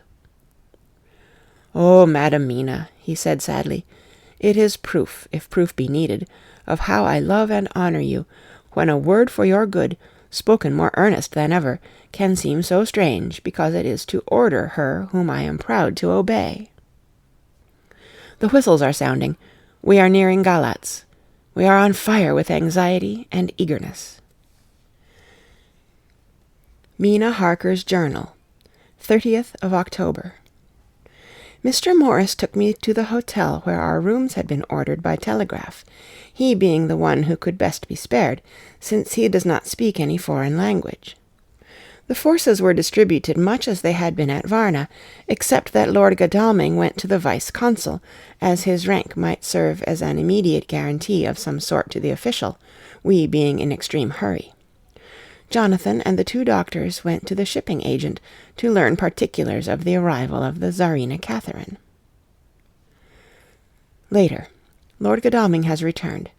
The consul is away, and the vice-consul sick, so the routine work has been attended to by a clerk. He was very obliging, and offered to do anything in his power.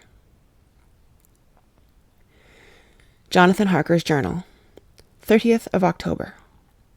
At 9 o'clock, Dr. Van Helsing, Dr. Seward, and I called on Messrs. Mackenzie and Steinkopf, the agents of the London firm of Hapgood. They had received a wire from London in answer to Lord Godalming's telegraphed request, asking us to show them any civility in their power. They were more than kind and courteous, and took us at once on board the Tsarina Catherine, which lay at anchor out in the river harbour. There we saw the captain, Donaldson by name, who told us of his voyage. He said that in all his life he had never had so favourable a run. "Man," he said, "but it made us afeard, for we expected that we should have to pay for it with some rare piece of ill luck, so as to keep up the average. It's no canny to run fra London to the Black Sea wi' a wind ahint ye, as though the deil himself were blawing on your sail for his ain purpose. And a' the time we could no speer a thing. Gin we were nigh a ship or a port or a headland, a fog fell on us and travelled wi' us, till when after it had lifted and we looked out, the deil a thing could we see. We ran by Gibraltar wi'out being able to signal, until we came to the Dardanelles and had to wait to get our permit to pass, We never were within hail o' aught. At first I inclined to slack off sail and beat about till the fog was lifted, but whiles I thocht that if the deil was minded to get us into the Black Sea quick, he was like to do it whether we would or no. If we had a quick voyage, it would be no to our miscredit wi' the owners, or no hurt to our traffic, and the old mon who had served his ain purpose wad be decently grateful to us for no hindering him." This mixture of simplicity and cunning, of superstition and commercial reasoning, aroused Van Helsing, who said, "Mine friend, that devil is more clever than he is thought by some, and he know when he meet his match."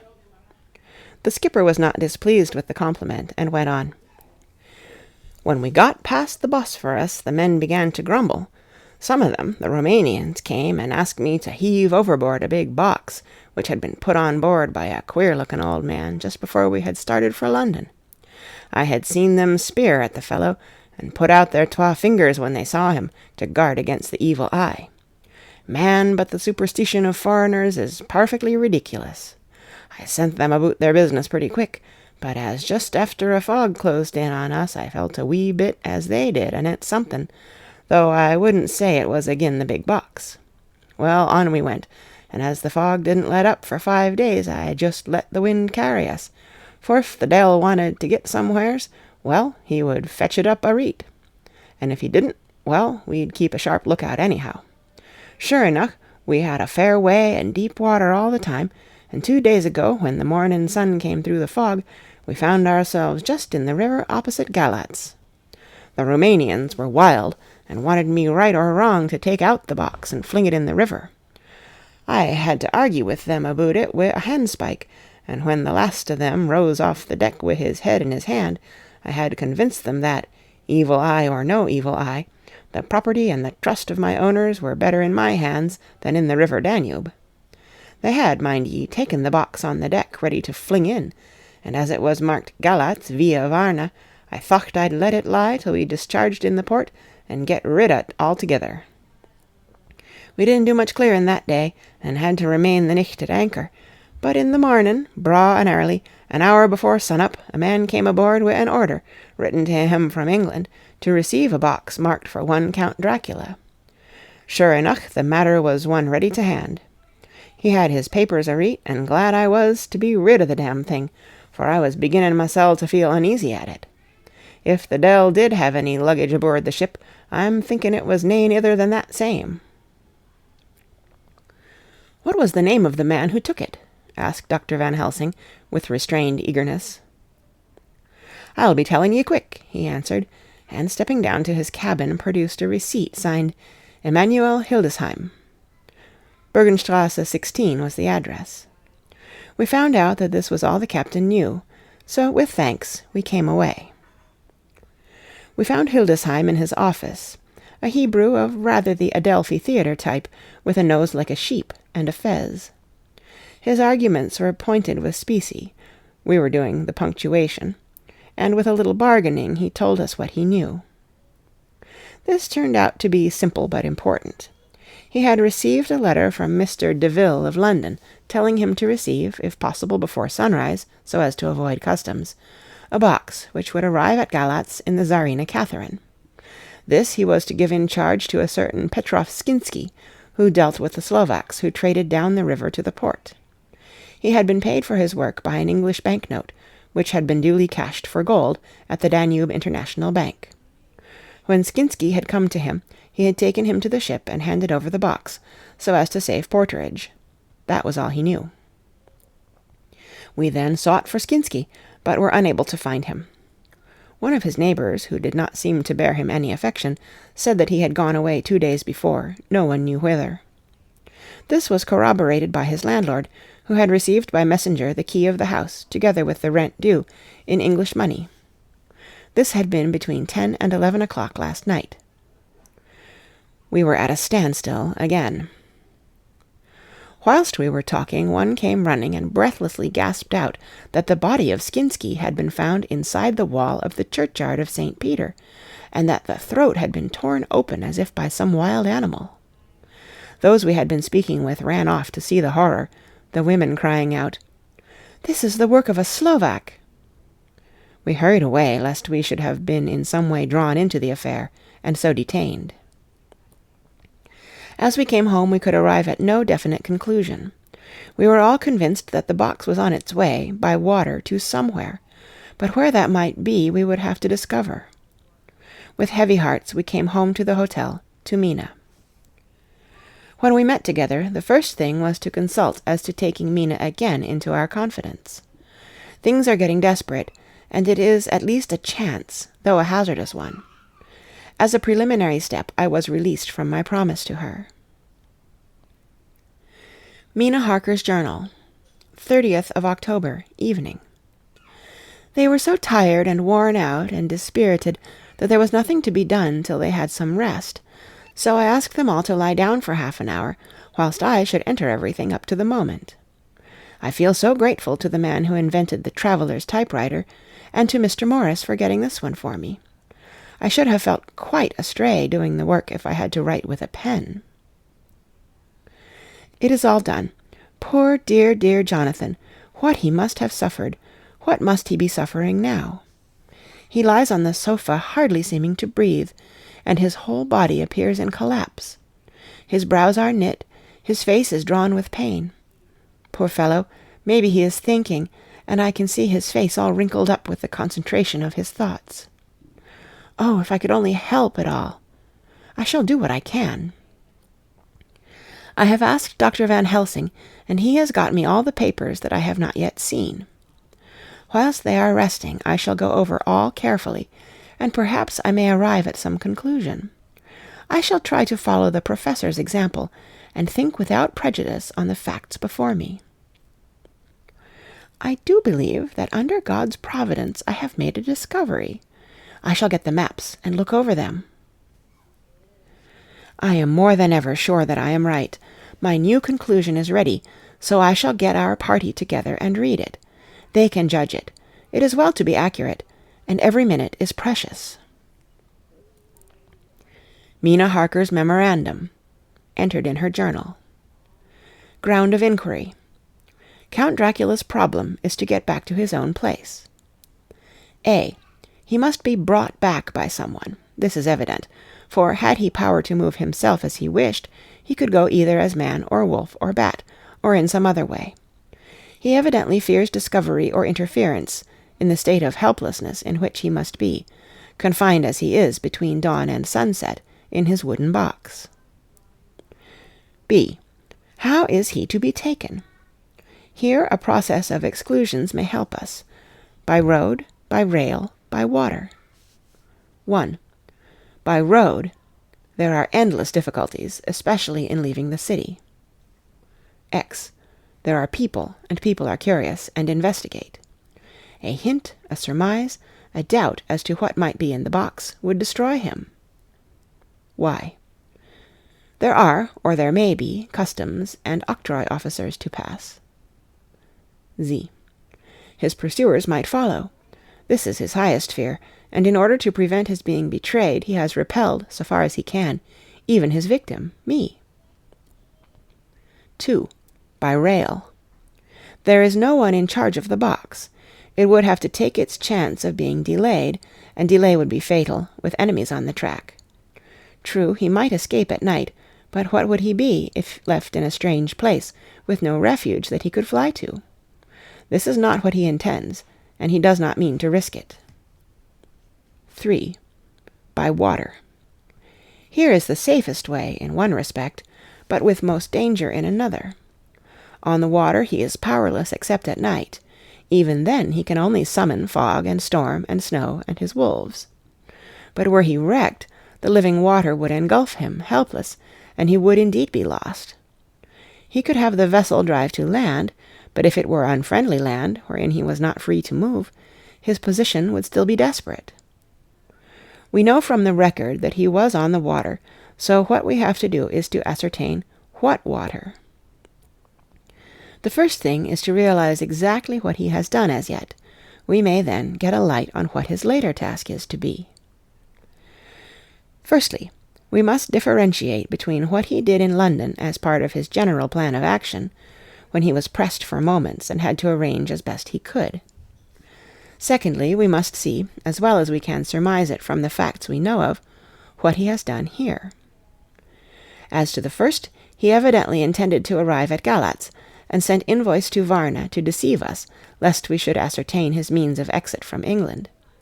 His immediate and sole purpose, then, was to escape. The proof of this is in the letter of instructions sent to Emanuel Hildesheim to clear and take away the box before sunrise. There is also the instruction to Petrov Skinsky. These we must only guess at, but there must have been some letter or message, since Skinsky came to Hildesheim. That, so far, his plans were successful, we know. The Tsarina Catherine made a phenomenally quick journey, so much so that Captain Donelson's suspicions were aroused. But his superstition, united with his canniness, played the Count's game for him, and he ran with his favouring wind through fogs and all, till he brought up blindfold at Galatz. That the Count's arrangements were well made has been proved. Hildesheim cleared the box, took it off, and gave it to Skinsky. Skinsky took it, and here we lose the trail. We only know that the box is somewhere on the water, moving along. The customs and the octroi, if there be any, have been avoided. Now we come to what the Count must have done after his arrival, on land, at Galatz. The box was given to Skinsky before sunrise. At sunrise the Count could appear in his own form. Here we ask why Skinsky was chosen at all to aid in the work. In my husband's diary, Skinsky is mentioned as dealing with the Slovaks who trade down the river to the port, and the man's remark, that the murder was the work of a Slovak, showed the general feeling against his class. The Count wanted isolation. My surmise is this, that in London the Count decided to get back to his castle by water as the most safe and secret way. He was brought from the castle by Zgany, and probably they delivered their cargo to Slovaks, who took the boxes to Varna, for there they were shipped for London. Thus the Count had knowledge of the persons who could arrange this service. When the box was on land, before sunrise or after sunset, he came out from his box, met Skinsky, and instructed him what to do as to arranging the carriage of the box up some river. When this was done, and he knew that all was in train, he blotted out his traces, as he thought, by murdering his agent. I have examined the map, and find that the river most suitable for the Slovaks to have ascended is either the Pruth or the Sereth. I read in the typescript that in my trance I heard cows low, and water swirling level with my ears, and the creaking of wood. The Count in his box, then, was on a river in an open boat, propelled probably either by oars or poles, for the banks are near, and it is working against stream. There would be no such sound if floating downstream. Of course, it may not be either the Sereth or the Pruth, but we may possibly investigate further. Now, of these two, the Pruth is the more easily navigated, but the Sereth is, at Fundu, joined by the Bistritza, which runs up round the Borgo Pass. The loop it makes is manifestly as close to Dracula's castle as can be got by water. Mina Harker's journal continued. When I had done reading, Jonathan took me in his arms and kissed me. The others kept shaking me by both hands, and Dr. Van Helsing said, "Our dear Madam Mina is once more our teacher. Her eyes have been where we were blinded. Now we are on the track once again, and this time we may succeed. Our enemy is at his most helpless, and if we can come on him by day, on the water, our task will be over. He has a start, but he is powerless to hasten, as he may not leave his box lest those who carry him may suspect. For them to suspect would be to prompt them to throw him in the stream, where he perish. This he knows, and will not. Now, men, to our council of war, for here and now we must plan what each and all shall do." "I shall get a steam launch and follow him," said Lord Godalming. "And I horses to follow on the bank, lest by chance he land," said Mr. Morris. "Good," said the professor, "both good, but neither must go alone. There must be force to overcome force if need be. The Slovak is strong and rough, and he carries rude arms." All the men smiled, for amongst them they carried a small arsenal," said Mr. Morris. "I have brought some Winchesters. They are pretty handy in a crowd, and there may be wolves. The Count, if you remember, took some other precautions. He made some requisitions on others that Mrs. Harker could not quite hear or understand. We must be ready at all points."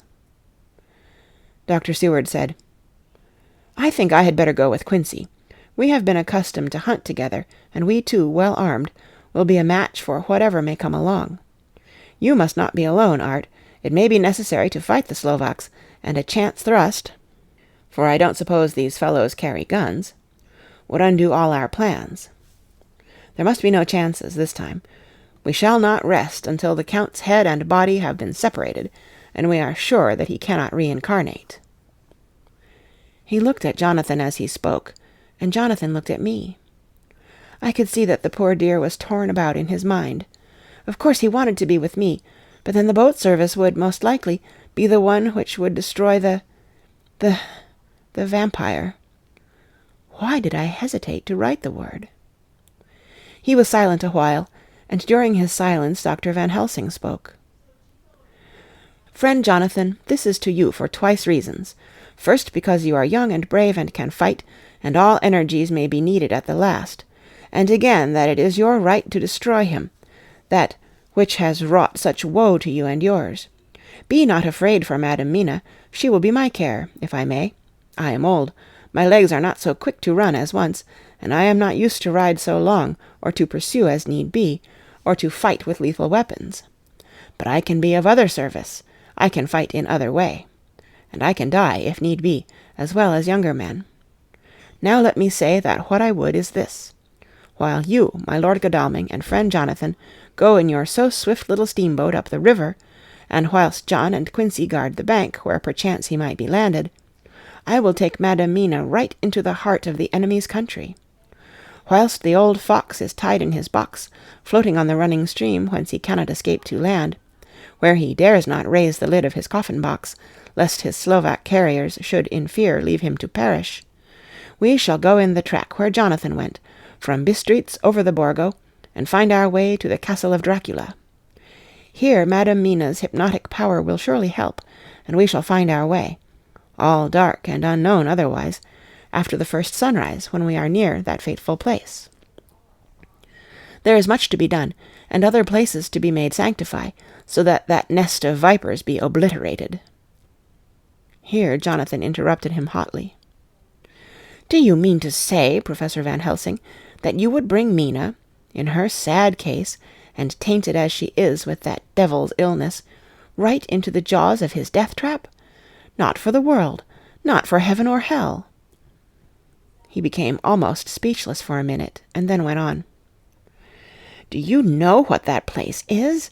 Have you seen that awful den of hellish infamy, with the very moonlight alive with grisly shapes, and every speck of dust that whirls in the wind a devouring monster in embryo? Have you felt the vampire's lips upon your throat?" Here he turned to me, and as his eyes lit on my forehead, he threw up his arms with a cry. "Oh, my God, what have we done to have this terror upon us?" And he sank down on the sofa in a collapse of misery. The professor's voice, as he spoke in clear, sweet tones, which seemed to vibrate in the air, calmed us all. "Oh, my friend, it is because I would save Madam Mina from that awful place that I would go. God forbid that I should take her into that place. There is work, wild work, to be done there, that her eyes may not see. We men here, all save Jonathan, have seen with their own eyes what is to be done before that place can be purified. Remember that we are in terrible straits. If the Count escape us this time, and he is strong and subtle and cunning, he may choose to sleep him for a century, and then in time our dear one," he took my hand, "would come to him to keep him company, and would be as those others that you, Jonathan, saw. You have told us of their gloating lips. You heard their rabbled laugh as they clutched the moving bag that the Count threw to them. You shudder, and well may it be. Forgive me that I make you so much pain, but it is necessary. My friend, is it not a dire need for the which I am giving, possibly, my life? If it were that anyone went into that place to stay, it is I who would have to go to keep them company." "Do as you will," said Jonathan, with a sob that shook him all over. "We are in the hands of God." Later. Oh, it did me good to see how those brave men worked. How can women help loving men when they are so earnest and so true and so brave? And, too, it made me think of the wonderful power of money. What can it not do when it is properly applied, and what might it do when basely used? I felt so thankful that Lord Godalming is rich, and that both he and Mr. Morris, who also has plenty of money, are willing to spend it so freely. For if they did not, our little expedition could not start, either so promptly or so well equipped, as it will within another hour. It is not 3 hours since it was arranged what part each of us was to do, and now Lord Godalming and Jonathan have a lovely steam launch, with steam up ready to start at a moment's notice. Dr. Seward and Mr. Morris have 6 good horses, well appointed. We have all the maps and appliances of various kinds that can be had.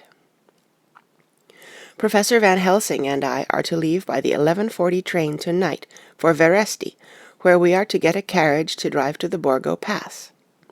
We are bringing a good deal of ready money, as we are to buy a carriage and horses. We shall drive ourselves, for we have no one whom we can trust in the matter. The professor knows something of a great many languages, so we shall get on all right. We have all got arms, even for me a large-bore revolver. Jonathan would not be happy unless I was armed like the rest. Alas, I cannot carry one arm that the rest do. The scar on my forehead forbids that. Dear Dr. Van Helsing comforts me by telling me that I am fully armed, as there may be wolves. The weather is getting colder every hour, and there are snow flurries which come and go as warnings. Later. It took all my courage to say good-bye to my darling.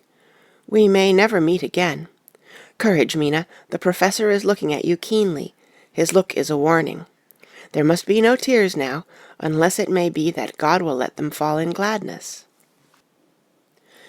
Jonathan Harker's Journal, October 30th, night. I am writing this in the light from the furnace door of the steam launch. Lord Godalming is firing up.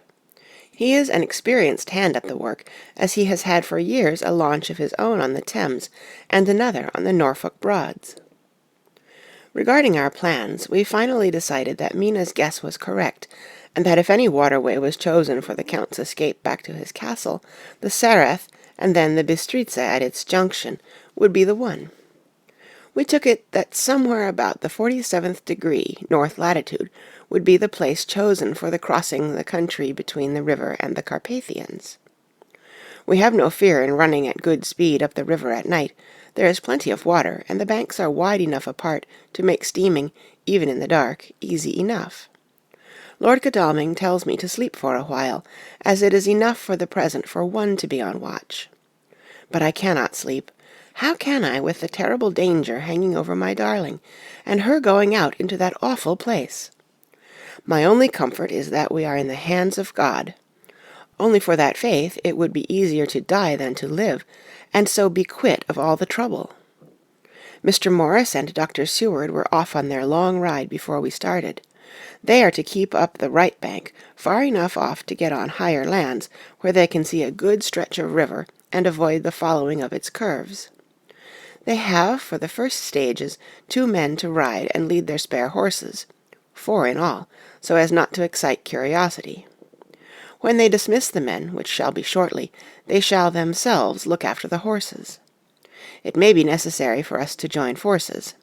If so, they can mount our whole party. One of the saddles has a movable horn, and can be easily adapted for Mina, if required. It is a wild adventure we are on. Here, as we are rushing along through the darkness, with the cold from the river seeming to rise up and strike us, with all the mysterious voices of the night around us, it all comes home. We seem to be drifting into unknown places and unknown ways, into a whole world of dark and dreadful things. Godalming is shutting the furnace door.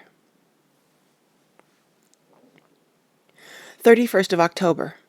Still hurrying along. The day has come, and Godalming is sleeping. I am on watch. The morning is bitterly cold. The furnace heat is grateful, though we have heavy fur coats. As yet we have passed only a few open boats, but none of them had on board any box or package of anything like the size of the one we seek. The men were scared every time we turned our electric lamp on them, and fell on their knees and prayed. 1st of November, evening. No news all day. We have found nothing of the kind we seek. We have now passed into the Bistritza, and if we are wrong in our surmise, our chance is gone. We have overhauled every boat, big and little. Early this morning one crew took us for a government boat and treated us accordingly. We saw in this a way of smoothing matters, so at Fundu, where the Bistritza runs into the Sereth, we got a Romanian flag, which we now fly conspicuously. With every boat which we have overhauled since then, this trick has succeeded. We have had every deference shown to us, and not once any objection to whatever we chose to ask or do. Some of the Slovaks tell us that a big boat passed them, going at more than usual speed, as she had a double crew on board. This was before they came to Fundu, so they could not tell us whether the boat turned into the Bistritza or continued on up the Sereth. At Fundu we could not hear of any such boat, so she must have passed there in the night. I am feeling very sleepy. The cold is perhaps beginning to tell upon me, and nature must have rest sometime. Godalming insists that he shall keep the first watch. God bless him for all his goodness to poor dear Mina and me. 2nd of November, morning. It is broad daylight. That good fellow would not wake me. He says it would have been a sin to, for I slept peacefully and was forgetting my trouble. It seems brutally selfish for me to have slept so long and let him watch all night, but he was quite right. I am a new man this morning, and, as I sit here and watch him sleeping, I can do all that is necessary, both as to minding the engine, steering, and keeping watch. I can feel that my strength and energy are coming back to me. I wonder where Mina is now, and Van Helsing. They should have got to Veresti about noon on Wednesday. It would take them some time to get the carriage and horses, so if they had started and travelled hard, they would be about now at the Borgo Pass. God guide and help them. I am afraid to think what may happen.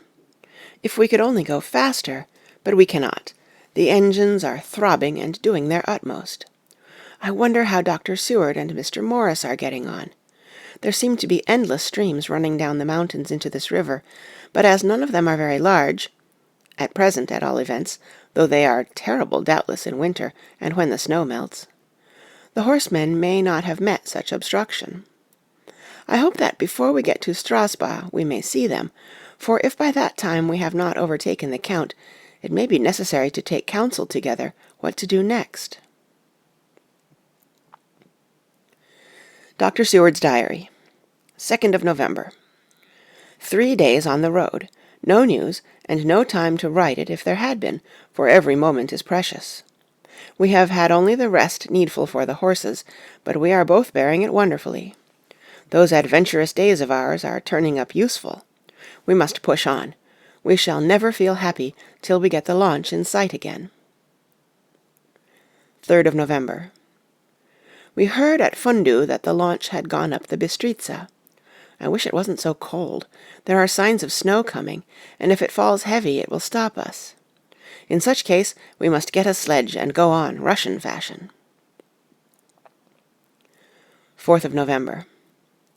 Today we heard of the launch having been detained in an accident when trying to force a way up the rapids. The Slovak boats get up all right, by aid of a rope and steering with knowledge. Some went up only a few hours before. Godalming is an amateur fitter himself, and evidently it was he who put the launch in trim again. Finally they got up the rapids all right, with local help, and are off on the chase afresh. I fear that the boat is not any better for the accident. The peasantry tell us that after she got upon smooth water again, she kept stopping every now and again so long as she was in sight. We must push on harder than ever. Our help may be wanted soon. Mina Harker's Journal. 31st of October. Arrived at Veresti at noon.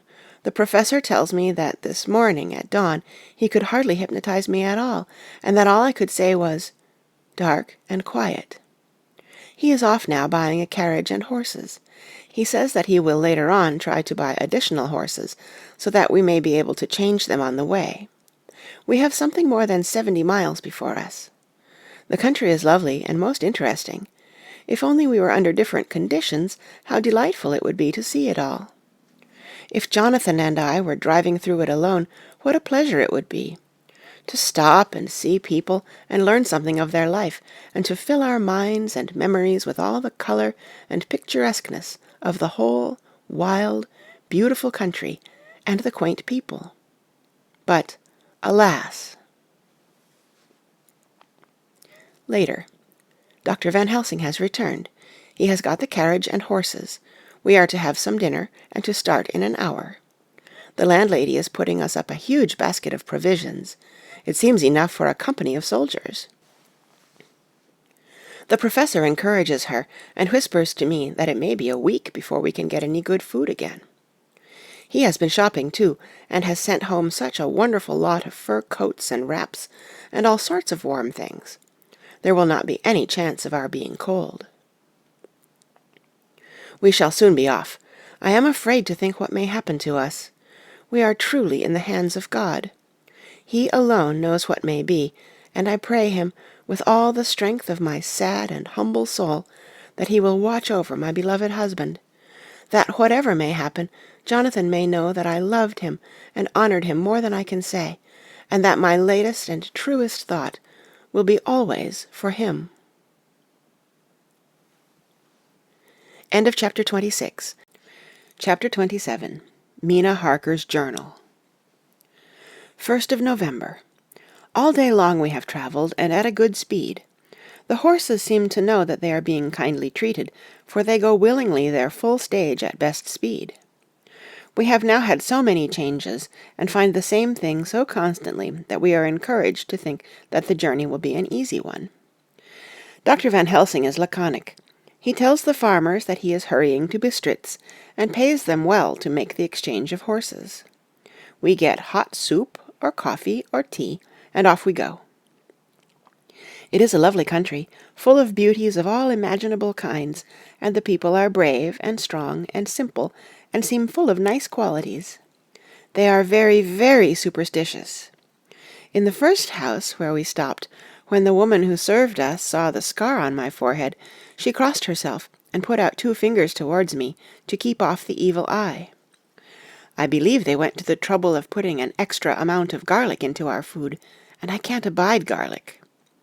Ever since then I have taken care not to take off my hat or veil, and so have escaped their suspicions. We are travelling fast, and as we have no driver with us to carry tales, we go ahead of scandal, but I dare say that fear of the evil eye will follow hard behind us all the way. The professor seems tireless. All day he would not take any rest, though he made me sleep for a long spell. At sunset time he hypnotized me, and he says that I answered as usual, darkness, lapping water, and creaking wood. So our enemy is still on the river. I am afraid to think of Jonathan, but somehow I have now no fear for him, or for myself. I write this whilst we wait in a farmhouse for the horses to be got ready. Dr. Van Helsing is sleeping. Poor dear, he looks very tired and old and grey, but his mouth is set as firmly as a conqueror's. Even in his sleep he is instinct with resolution. When we have well started, I must make him rest whilst I drive. I shall tell him that we have days before us, and we must not break down when most of all his strength will be needed. All is ready. We are off shortly. 2nd of November, morning. I was successful, and we took turns driving all night. Now the day is on us, bright though cold. There is a strange heaviness in the air. I say heaviness for want of a better word. I mean that it oppresses us both. It is very cold, and only our warm furs keep us comfortable. At dawn Van Helsing hypnotized me. He says I answered, darkness, creaking wood, and roaring water, so the river is changing as they ascend. I do hope that my darling will not run any chance of danger, more than need be, but we are in God's hands. 2nd of November, night. All day long, driving.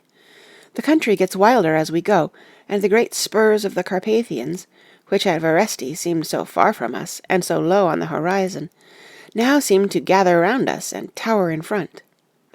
We both seem in good spirits. I think we make an effort each to cheer the other. In the doing so we cheer ourselves.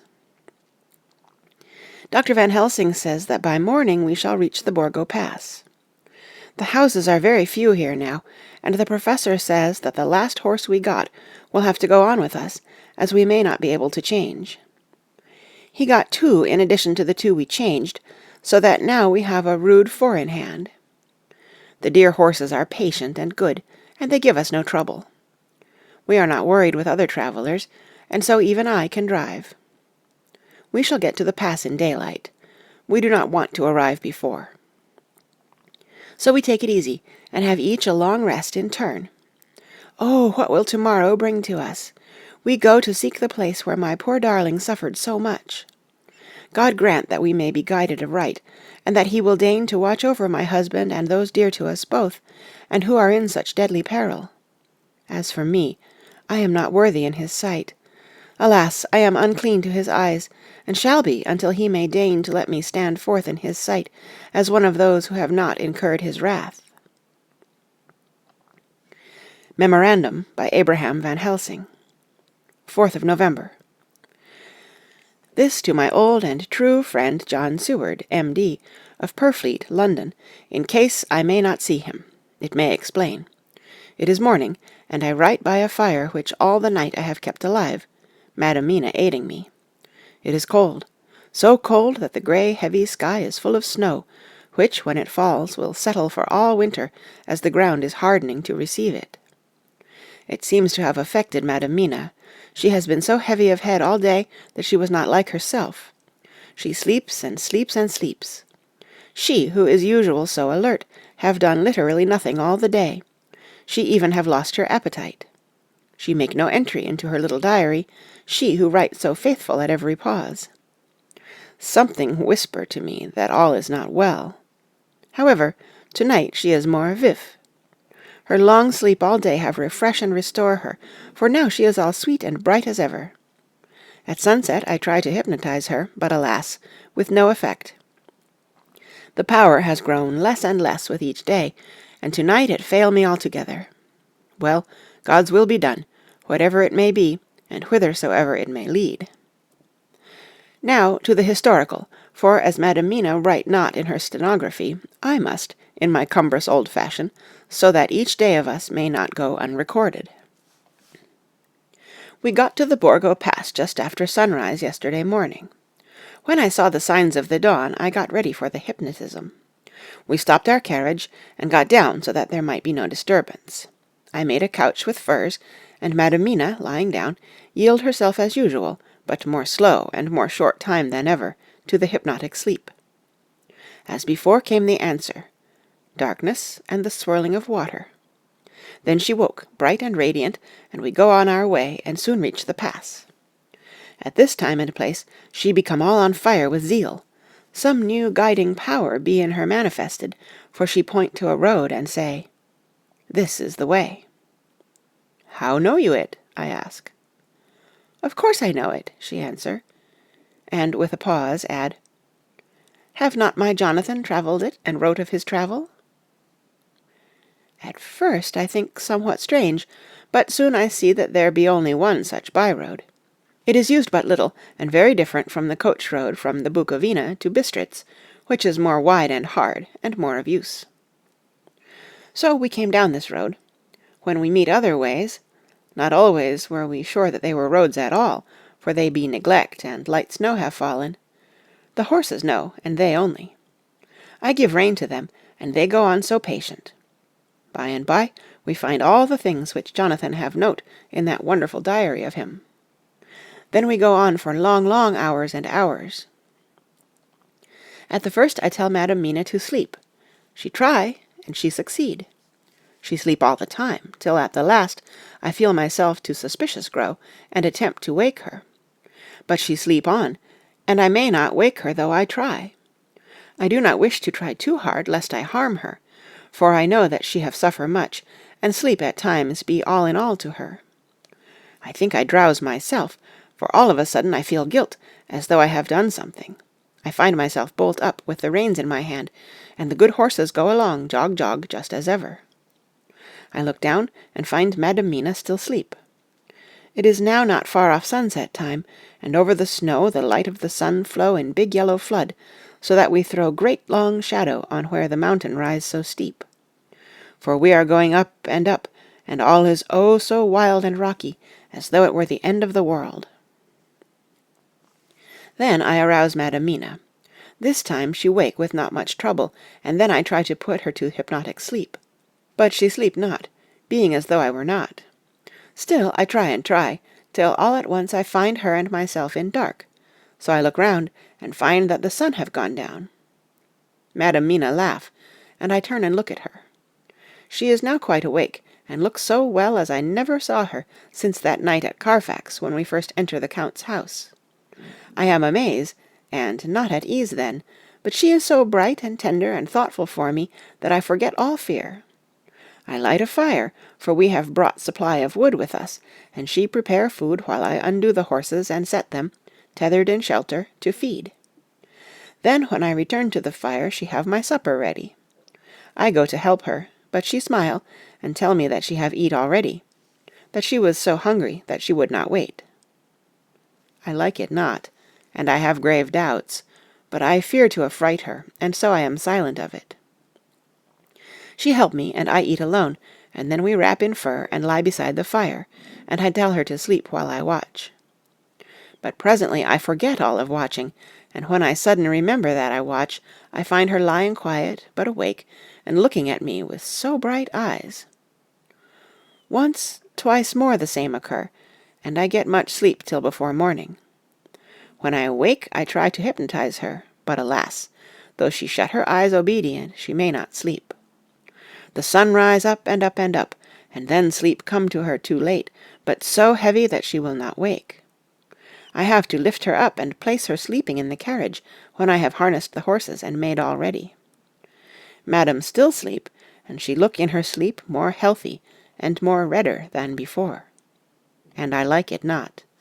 And I am afraid. I am afraid of all things, even to think but I must go on my way.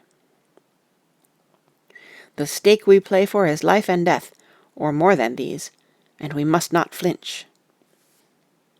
5th of November, morning. Let me be accurate in everything, for though you and I have seen some strange things together, you may at the first think that I, Van Helsing, am mad, that the many horrors and the so long strain on nerves has at the last turned my brain. All yesterday we travel, ever getting closer to the mountains, and moving into a more and more wild and desert land. There are great frowning precipices, and much falling water, and nature seemed to have held some time her carnival. Madam Mina still sleep, and though I did have hunger and appeased it, I could not waken her, even for food. I began to fear that the fatal spell of the place was upon her, tainted as she is with that vampire baptism. Well, said I to myself, if it be that she sleep all the day, it shall also be that I do not sleep at night. As we travel on the rough road, for a road of an ancient and imperfect kind there was, I held my head down and slept. Again I waked with a sense of guilt and of time past, and found Madam Mina still sleeping, and the sun low down. But all was indeed changed. The frowning mountains seemed further away, and we were near the top of a steep-rising hill, on summit of which was such a castle as Jonathan tell of in his diary. At once I exulted and feared, for now, for good or ill, the end was near. I woke Madam Mina, and again tried to hypnotize her, but alas, unavailing till too late. Then, ere the great dark came upon us, for even after downsun the heavens reflected the gone sun on the snow, and all was for a time in a great twilight, I took out the horses and fed them in what shelter I could. Then I make a fire, and near it I make Madam Mina, now awake and more charming than ever, sit comfortable amid her rugs. I got ready food, but she would not eat, simply saying that she had not hunger. I did not press her, knowing her unavailingness. But I myself eat, for I must needs now be strong for all. Then, with the fear on me of what might be, I drew a ring so big for her comfort, round where Madam Mina sat, and over the ring I passed some of the wafer, and I broke it fine, so that all was well guarded. She sat still all the time, so still as one dead, and she grew whiter and ever whiter, till the snow was not more pale, and no word she said. But when I drew near she clung to me, and I could know that the poor soul shook her from head to feet with a tremor that was pain to feel. I said to her presently, when she had grown more quiet, "Will you not come over to the fire?" For I wished to make a test of what she could. She rose obedient, but when she had made a step she stopped, and stood as one stricken. "Why not go on?" I asked. She shook her head, and, coming back, sat down in her place. Then, looking at me with open eyes, as of one waked from sleep, she said simply, "I cannot," and remained silent. I rejoiced, for I knew that what she could not, none of those things we dreaded could. Though there might be danger to her body, yet her soul was safe. Presently the horses began to scream, and tore at their tethers till I came to them and quieted them. When they did feel my hands on them, they whinnied low as in joy, and licked at my hands, and were quiet for a time. Many times through the night did I come to them, till it arrived to the cold hour when all nature is at lowest, and every time my coming was with quiet of them. In the cold hour the fire began to die, and I was about stepping forth to replenish it, for now the snow came in flying sweeps, and with it a chill mist. Even in the dark there was a light of some kind, as there ever is over snow, and it seemed as though the snow flurries and the wreaths of mist took shape as of women with trailing garments. All was in dead, grim silence, only that the horses whinnied and cowered, as if in terror of the worst. I began to fear, horrible fears, but then came to me the sense of safety in that ring wherein I stood. I began, too, to think that my imaginings were of the night, and the gloom, and the unrest that I have gone through, and all the terrible anxiety. It was as though my memories of all Jonathan's horrid experience were befooling me, for the snowflakes and the mist began to wheel and circle round, till I could get as though a shadowy glimpse of those women that would have kissed him. And then the horses cowered lower and lower, and moaned in terror as men do in pain. Even the madness of fright was not to them, so that they could break away. I feared for my dear Madam Mina when these weird figures drew near and circled round. I looked at her, but she sat calm and smiled at me. When I would have stepped to the fire to replenish it, she caught me and held me back, and whispered, like a voice that one hears in a dream, so low it was, "No, no, do not go without. Here you are safe." I turned to her, and looking in her eyes, said, "But you? It is for you that I fear." Whereat she laughed, a laugh low and unreal, and said, "Fear for me? Why fear for me? None safer in all the world from them than I am." And as I wondered at the meaning of her words, a puff of wind made the flame leap up, and I see the red scar on her forehead. Then, alas, I knew. Did I not, I would soon have learned, for the wheeling figures of mist and snow came closer, but keeping ever without the holy circle. Then they began to materialize till, if God have not taken away my reason, for I saw it through my eyes, there were before me in actual flesh the same 3 women that Jonathan saw in the room when they would have kissed his throat. I knew the swaying round forms, the bright hard eyes, the white teeth, the ruddy colour, the voluptuous lips. They smiled ever at poor dear Madam Mina, and as their laugh came through the silence of the night, they twined their arms and pointed to her, and said in those so sweet tingling tones that Jonathan said were of the intolerable sweetness of the water-glasses, "Come, sister, come to us. Come, come." In fear I turned to my poor Madam Mina, and my heart with gladness leapt like flame, for oh, the terror in her sweet eyes, the repulsion, the horror, told a story to my heart that was all of hope. God be thanked she was not yet of them.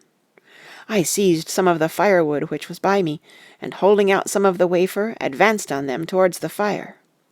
They drew back before me and laughed their low horrid laugh. I fed the fire, and feared them not, for I knew that we were safe within our protections. They could not approach me whilst so armed, nor Madam Mina whilst she remained within the ring, which she could not leave no more than they could enter. The horses had ceased to moan, and lay still on the ground. The snow fell on them softly, and they grew whiter. I knew that there was for the poor beasts no more of terror. And so we remained till the red of the dawn to fall through the snow-gloom. I was desolate and afraid, and full of woe and terror, but when that beautiful sun began to climb the horizon, life was to me again. At the first coming of the dawn, the horrid figures melted in the whirling mist and snow. The wreaths of transparent gloom moved away towards the castle, and were lost. Instinctively, with the dawn coming, I turned to Madam Mina, intending to hypnotize her, but she lay in a deep and sudden sleep, from which I could not wake her. I tried to hypnotize through her sleep, but she made no response, none at all, and the day broke. I fear yet to stir. I have made my fire, and have seen the horses. They are all dead. To-day I have much to do here, and I keep waiting till the sun is up high, for there may be places where I must go, where that sunlight, though snow and mist obscure it, will be to me a safety. I will strengthen me with breakfast, and then I will to my terrible work. Madam Mina still sleeps, and, God be thanked, she is calm in her sleep. Jonathan Harker's Journal, 4th of November, evening. The accident to the launch has been a terrible thing for us. Only for it we should have overtaken the boat long ago, and by now my dear Mina would have been free. I fear to think of her, off on the wolds near that horrid place.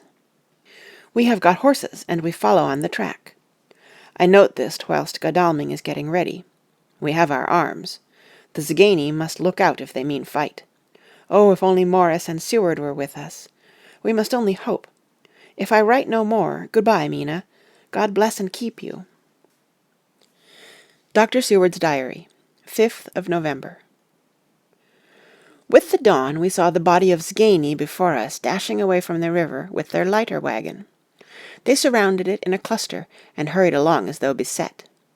The snow is falling lightly, and there is a strange excitement in the air. It may be our own feelings, but the depression is strange. Far off I hear the howling of wolves. The snow brings them down from the mountains, and there are dangers to all of us, and from all sides. The horses are nearly ready, and we are soon off. We ride to death of someone. God alone knows who, or where, or what, or when, or how it may be. Dr. Van Helsing's Memorandum. 5th of November, afternoon. I am at least sane. Thank God for that mercy at all events, though the proving it has been dreadful. When I left Madam Mina sleeping within the holy circle, I took my way to the castle. The blacksmith hammer which I took in the carriage from Veresti was useful. Though the doors were all open, I broke them off the rusty hinges, lest some ill intent or ill chance should close them, so that being entered I might not get out. Jonathan's bitter experience served me here. By memory of his diary I found my way to the old chapel, for I knew that here my work lay. The air was oppressive. It seemed as if there was some sulphurous fume, which at times made me dizzy. Either there was a roaring in my ears, or I heard afar off the howl of wolves. Then I bethought me of my dear Madam Mina, and I was in terrible plight. The dilemma had me between his horns. Her I had not dared to take into this place, but left safe from the vampire in that holy circle, and yet even there would be the wolf. I resolved me that my work lay here, and that as to the wolves we must submit, if it were God's will. At any rate, it was only death and freedom beyond. So did I choose for her. Had it but been for myself, the choice had been easy, the maw of the wolf were better to rest in than the grave of the vampire. So I make my choice to go on with my work. I knew that there were at least 3 graves to find, graves that are in habit, so I search, and I find one of them. She lay in her vampire sleep, so full of life and voluptuous beauty that I shudder as though I have come to do murder. Ah, I doubt not that in old time, when such things were, many a man who set forth to do such a task as mine found at the last his heart fail him, and then his nerve. So he delay and delay and delay, till the mere beauty and the fascination of the wanton undead have hypnotized him, and he remain on, till sunset come, and the vampire sleep be over. Then the beautiful eyes of the fair woman open, and look love, and the voluptuous mouth present to a kiss, and man is weak. And there remain one more victim in the vampire fold, one more to swell the grim and grisly ranks of the undead. There is some fascination, surely, when I am moved by the mere presence of such an one, even lying as she lay in a tomb fretted with age and heavy with the dust of centuries, though there be that horrid odour such as the lairs of the Count have had. Yes, I was moved, I, Van Helsing, with all my purpose and with my motive for hate, I was moved to a yearning for delay, which seemed to paralyze my faculties and to clog my very soul. It may have been that the need of natural sleep and the strange oppression of the air were beginning to overcome me. Certain it was that I was lapsing into sleep, the open-eyed sleep of one who yields to a sweet fascination, when there came through the snow-stilled air a long, low wail, so full of woe and pity that it woke me like the sound of a clarion. For it was the voice of my dear Madam Mina that I heard. Then I braced myself again to my horrid task, and found by wrenching away tomb tops one other of the sisters, the other dark one. I dared not pause to look on her as I had on her sister, lest once more I should begin to be in thrall, but I go on searching, until presently I find in a high great tomb, as if made to one much beloved, that other fair sister which, like Jonathan, I had seen to gather herself out of the atoms of the mist. She was so fair to look on, so radiantly beautiful, so exquisitely voluptuous, that the very instinct of man in me, which calls some of my sex to love and to protect one of hers, made my head whirl with new emotion. But God be thanked, that soul wail of my dear Madam Mina had not died out of my ears, and before the spell could be wrought further upon me, I had nerved myself to my wild work. By this time I had searched all the tombs in the chapel, so far as I could tell, and as there had been only 3 of these undead phantoms around us in the night, I took it that there were no more of active undead existent. There was one great tomb more lordly than all the rest.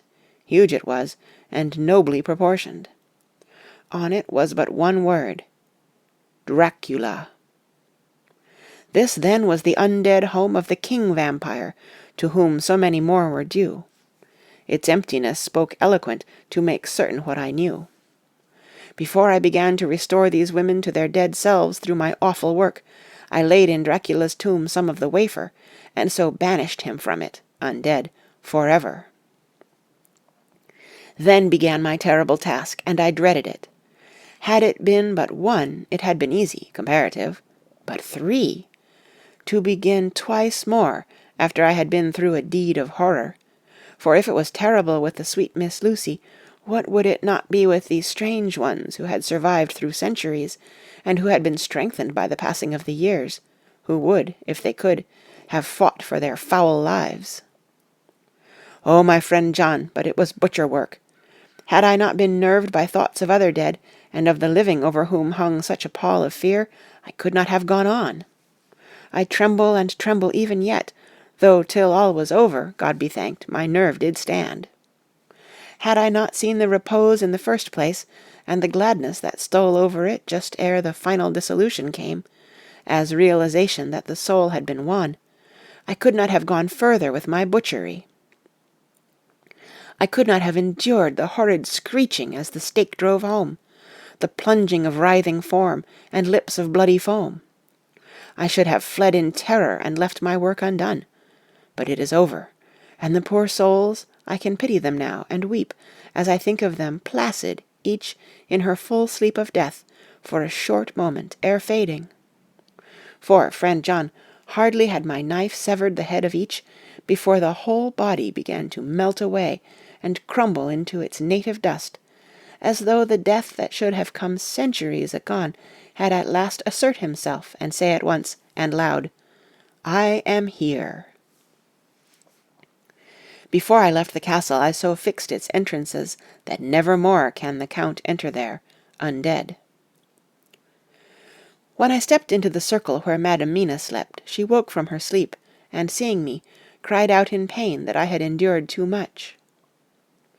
"Come," she said, "come away from this awful place.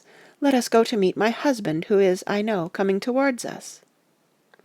She was looking thin and pale and weak, but her eyes were pure and glowed with fervour. I was glad to see her paleness and her illness, for my mind was full of the fresh horror of that ruddy vampire sleep. And so with trust and hope, and yet full of fear, we go eastward to meet our friends, and him, whom Madam Mina tell me that she know are coming to meet us. Mina Harker's Journal, 6th of November. It was late in the afternoon when the Professor and I took our way towards the east, whence I knew Jonathan was coming. We did not go fast, though the way was steeply downhill, for we had to take heavy rugs and wraps with us. We dared not face the possibility of being left without warmth in the cold and the snow. We had to take some of our provisions, too, for we were in a perfect desolation, and, so far as we could see through the snowfall, there was not even the sign of habitation. When we had gone about a mile, I was tired with the heavy walking, and sat down to rest. Then we looked back, and saw where the clear line of Dracula's castle cut the sky. For we were so deep under the hill whereon it was set, that the angle of perspective of the Carpathian mountains was far below it. We saw it in all its grandeur, perched 1,000 feet on the summit of a sheer precipice, and with seemingly a great gap between it and the steep of the adjacent mountain on any side. There was something wild and uncanny about the place. We could hear the distant howling of wolves. They were far off, but the sound, even though coming muffled through the deadening snowfall, was full of terror. I knew from the way Dr. Van Helsing was searching about that he was trying to seek some strategic point, where we would be less exposed in case of attack. The rough roadway still led downwards. We could trace it through the drifted snow. In a little while the Professor signalled to me, so I got up and joined him. He had found a wonderful spot, a sort of natural hollow in a rock, with an entrance like a doorway between two boulders. He took me by the hand and drew me in. "See," he said, "here you will be in shelter, and if the wolves do come, I can meet them one by one." He brought in our furs, and made a snug nest for me, and got out some provisions and forced them upon me. But I could not eat. To even try to do so was repulsive to me, and, much as I would have liked to please him, I could not bring myself to the attempt.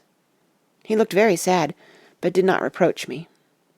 Taking his field glasses from the case, he stood on the top of the rock and began to search the horizon.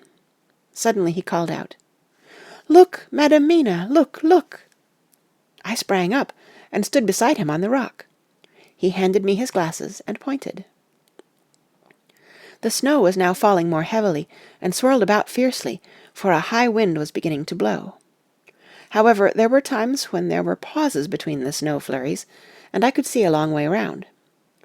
From the height where we were, it was possible to see a great distance, and far off, beyond the white waste of snow, I could see the river lying like a black ribbon in kinks and curls as it wound its way. Straight in front of us, and not far off, in fact, so near that I wondered we had not noticed before, came a group of mounted men hurrying along. In the midst of them was a cart, a long lighter wagon, which swept from side to side like a dog's tail wagging, with each stern inequality of the road. Outlined against the snow as they were, I could see from the men's clothes that they were peasants or gypsies of some kind. On the cart was a great square chest.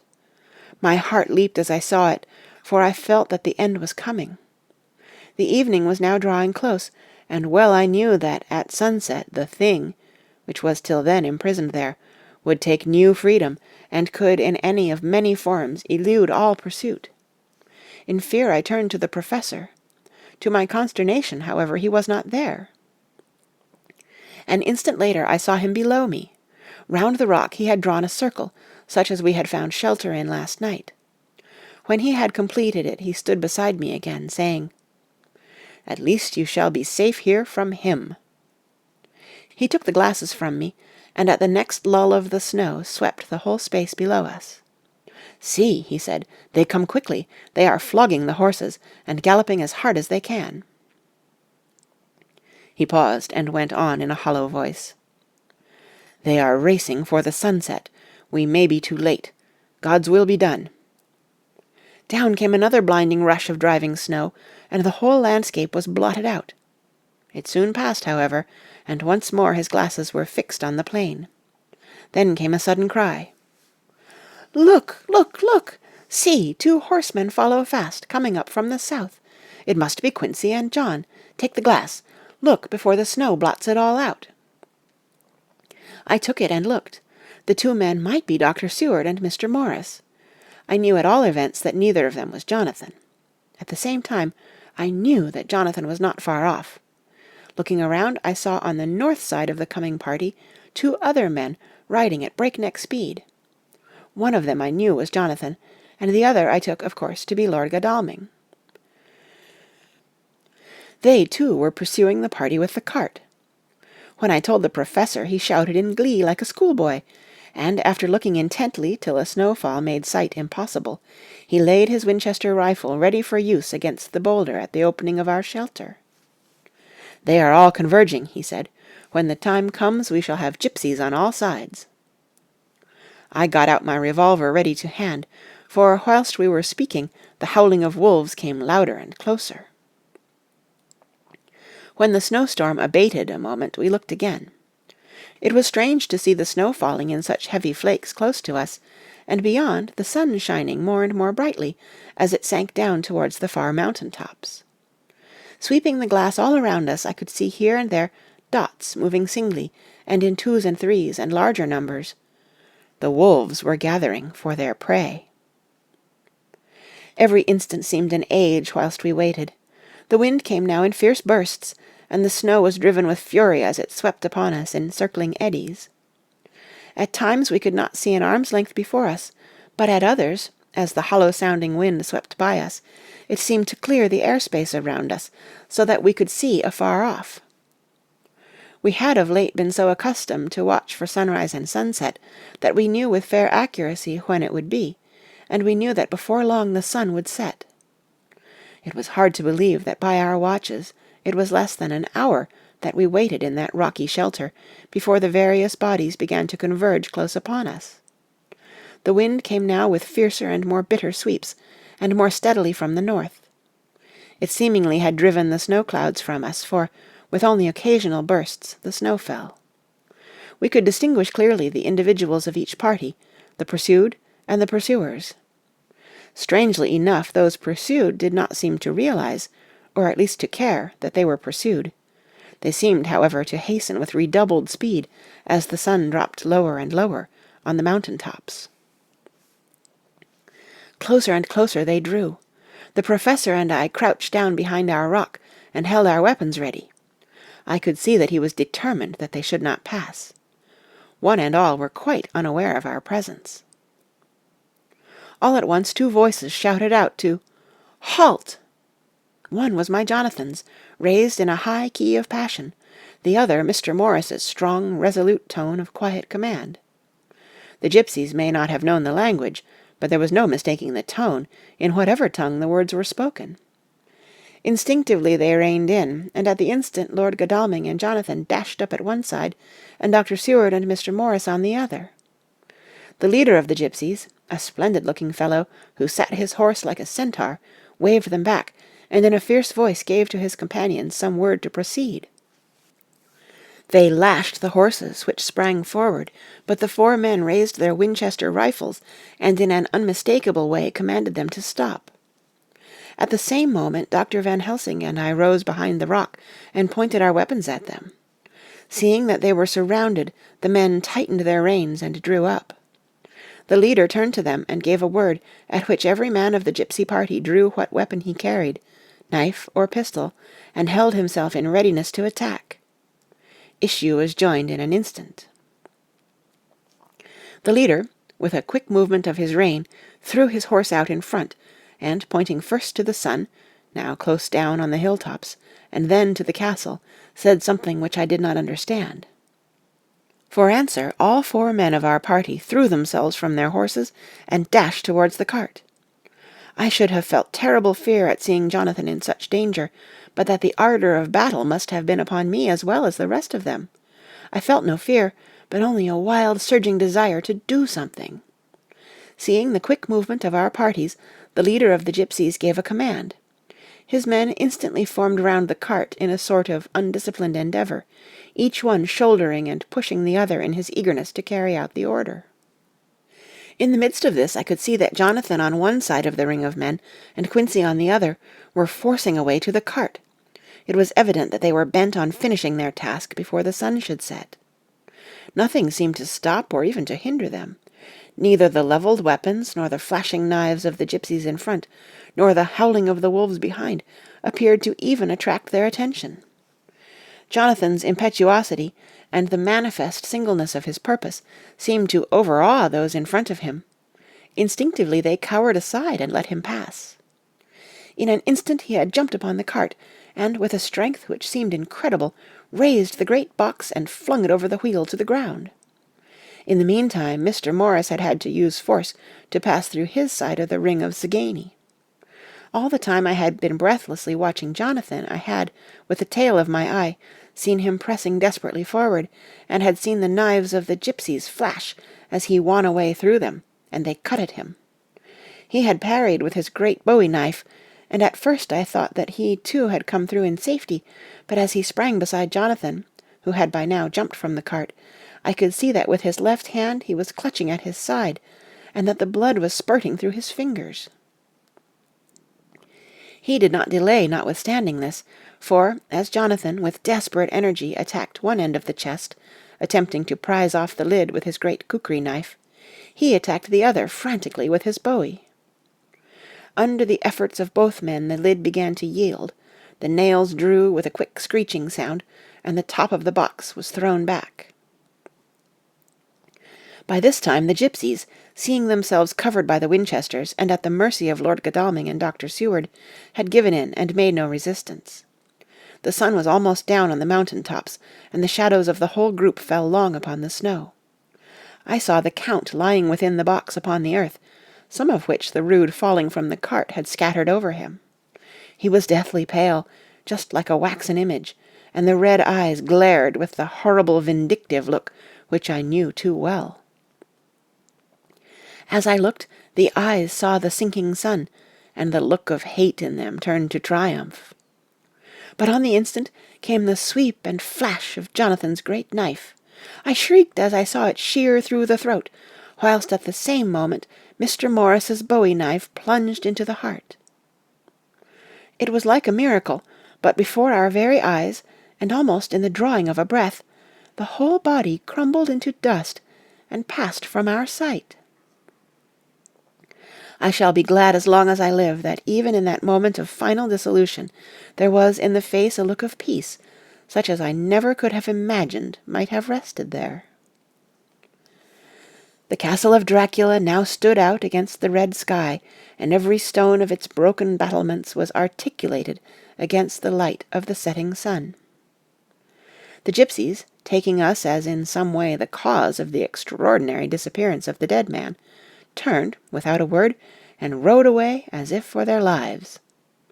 Those who were unmounted jumped upon the lighter wagon, and shouted to the horsemen not to desert them. The wolves, which had withdrawn to a safe distance, followed in their wake, leaving us alone. Mr. Morris, who had sunk to the ground, leaned on his elbow, holding his hand pressed to his side. The blood still gushed through his fingers. I flew to him, for the holy circle did not now keep me back. So did the 2 doctors. Jonathan knelt behind him, and the wounded man laid back his head on his shoulder. With a sigh he took, with a feeble effort, my hand in that of his own which was unstained. He must have seen the anguish of my heart in my face, for he smiled at me and said,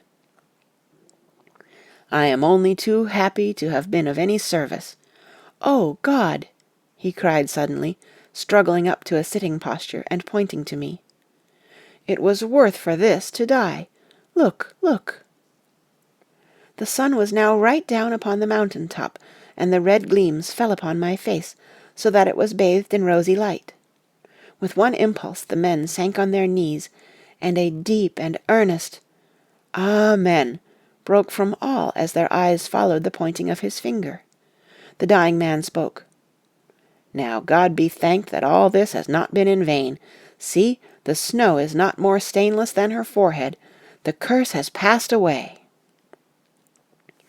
And, to our bitter grief, with a smile and in silence, he died, a gallant gentleman. Note: 7 years ago we all went through the flames, and the happiness of some of us since then is, we think, well worth the pain we endured. It is an added joy to Mina and to me that our boy's birthday is the same day as that on which Quincey Morris died. His mother holds, I know, the secret belief that some of our brave friend's spirit has passed into him. His bundle of names links all our little band of men together, but we call him Quincey. In the summer of this year we made a journey to Transylvania, and went over the old ground which was, and is, to us, so full of vivid and terrible memories. It was almost impossible to believe that the things which we had seen with our own eyes and heard with our own ears were living truths. Every trace of all that had been was blotted out. The castle stood as before, reared high above a waste of desolation. When we got home we were talking of the old time, which we could all look back on without despair, for Godalming and Seward are both happily married. I took the papers from the safe where they had been ever since our return so long ago. We were struck with the fact that in all the mass of material of which the record is composed, there is hardly one authentic document. Nothing but a mass of typewriting, except the later notebooks of Mina and Seward and myself, and Van Helsing's memorandum. We could hardly ask anyone, even did we wish to accept these as proofs of so wild a story. Van Helsing summed it all up as he said, with our boy on his knee. "We want no proofs. We ask none to believe us. This boy will some day know what a brave and gallant woman his mother is. Already he knows her sweetness and loving care.